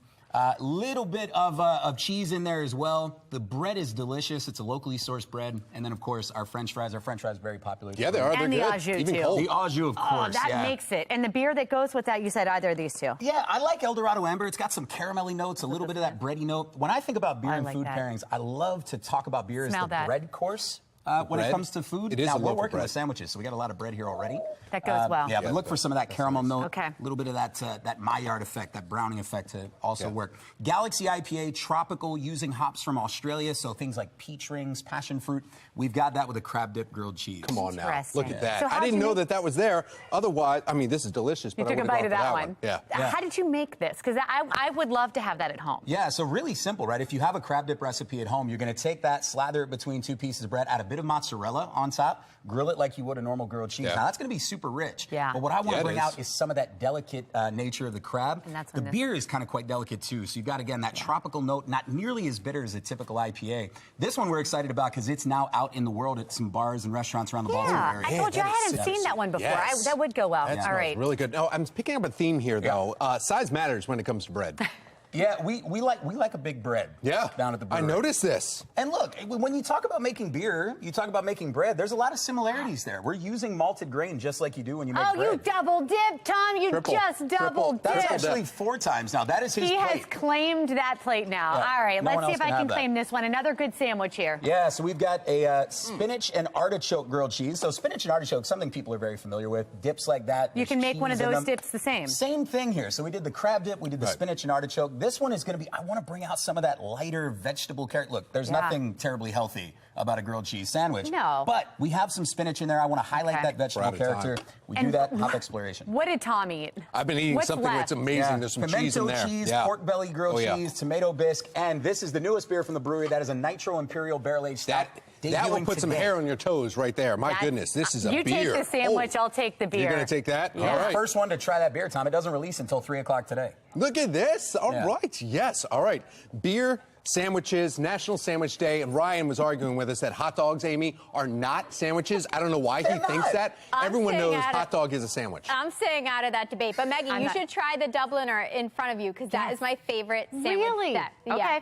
I was with a group of people once and we all ended up ordering that. We weren't even planning on getting food, so that shows how good it is. It's all delicious. Yeah. Happy National Sandwich Day. Exactly. And why not? Yeah, that one, my absolute fave. Why not enjoy a sandwich outside today? I know Guinness has a beautiful outdoor area, perfect for that, not only today, but all weekend long. We are starting off with that yellow glaze right now on top of the Inner Harbor. That's the sunshine shining down, helping warm us up. We're already in the mid-50s, upper 60s. That's where we're headed today. A nice dry end to the week with some spotty showers showing up Sunday, but not enough to ruin your outdoor plans because it's going to be warm all weekend long with highs in the mid-70s. And that's all before this front gets here. This front is stretched out from Canada all the way back through the southwest now. Some winter weather showing up along it, and eventually that front will head our way. Don't worry, it's not going to send us any winter weather. It will send us that brief shower chance, though, over the weekend. Before that gets here, we're staying nice and dry and sunny today and again tomorrow. We will start to see some clouds courtesy of this system as early as Saturday, but still rain-free. Sunday, this front pushes through. Couple of showers, couple of sprinkles with that early, but most of the day is just mostly cloudy and still really, really warm. So here's a look at where numbers are headed for the next 2 days. Upper 60s today, which puts us exactly where we should be. Low 70s as we get into Friday, so even warmer, and that warmer trend will actually take us into the weekend. We're running 13 degrees above average both Saturday and Sunday. By Monday, we peak in the mid-70s. After that, a cool down is coming. I'll let you know exactly what that means for our temperatures in our full 10-day forecast in just a couple of minutes. Patrice? Right here. It is 9:49. The baddest little boutique on the planet is celebrating 25 years with a benefit fashion show featuring some of the best designers and artists. Joining us this morning is the owner of Catwalk Boutique, Tony James, and world champion boxer and now designer, Franchon Cruz-Dezern. Good morning, ladies. Good morning. Okay, so congratulations on 25 years. That's big. Thank you so much. All right, tell me about the fashion show. Well, the fashion show is a benefit for kids. It is for Shoes That Fit. We have been doing it every year for the past 25 years. Okay. So we are glad to be back from COVID. So this is the first time that we've actually done the benefit after COVID. So it's a huge event that we're having. So each year we actually get brand new shoes and we go out into the community to all of their schools and we give out brand new shoes. Tell me about the types of fashions that we're going to see and the artists that will be, and I know Franchon is one of them, but tell me about what we're going to see. Okay, so you're going to see amazing designers from Baltimore. You're going to see Alec Rismic. You're going to see Psycho. You're going to see Angel Park Boutique, Cashland. So we're all coming together. We actually have 13 designers this year. And you are one of them. I want to bring in one of your designs in the black dress here. This is one of your designs? This is actually one of the designers, Kiki Riki. He's actually from Australia. So he's an amazing designer that's going to come and be part of the Look fashion how much show. detail there is to that. Incredible. All right. So, Franchon, you are also one of the designers, but you're the world-famous boxer breaking, history records. How do you go from boxing to designing? Well, as people know, I make all my boxing attire. I've also created for some of the top names in boxing. I hold credit Clarissa Shields. She just fought in UK, and I made her outfit. And Tony's always been in my life as my fairy glam mother. Okay. And she's always like, you got to do something. You got to go, go, go. So now we pushed, and I'm stepping out. Because, okay, let's bring in this, because this is not a boxing outfit. You've gone to a whole different level here. Yes. The items I made are items that I actually will wear. And, it's always a duality with femininity and also masculinity. So you'll see a lot of that in my collection as well. And the fact that it's a part of a charity event means a lot to me. And I'm just happy that I can do this. And we were talking in the commercial, and you said you're still boxing. Yeah, I just made history in April, headline in Madison Square Garden, becoming the first undisputed woman super middleweight champ of the world in history. That is amazing. So we're making more history with Tony. So when is the fashion show, and how do you get tickets to come out? Okay, and the event is this Sunday, November the 6th. It's from 6 to 10 p.m. and it's down at the Winslow, Baltimore. And the good thing about this event, it goes to Shoes That Fit. It's a national nonprofit, and we have a program here in Baltimore. Awesome. Yeah, and to date, we have given away over 2 million pairs of shoes worldwide. So you got to support this. You got to and we're going to have the fabulous Lana. She's going to be hosting the red carpet. We know Lana well here. Go to Eventbrite, get your tickets, or hit Catwalk Boutique, guys. See you. All right. Well, the first weekend of November is almost here when all this fabulousness is happening. Amy Aronson is going to let us know what we can expect as far as temperatures. That's coming up after the break in her 10-day forecast. 9:53 is the time.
No. You know, maybe we should have a sandwich outside today.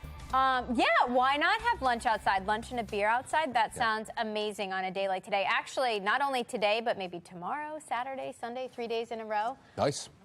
Let's take a look. Yeah, we're in the upper 60s today. That's one reason to head outside. Low 70s come tomorrow. The weekend, even better. Mid 70s.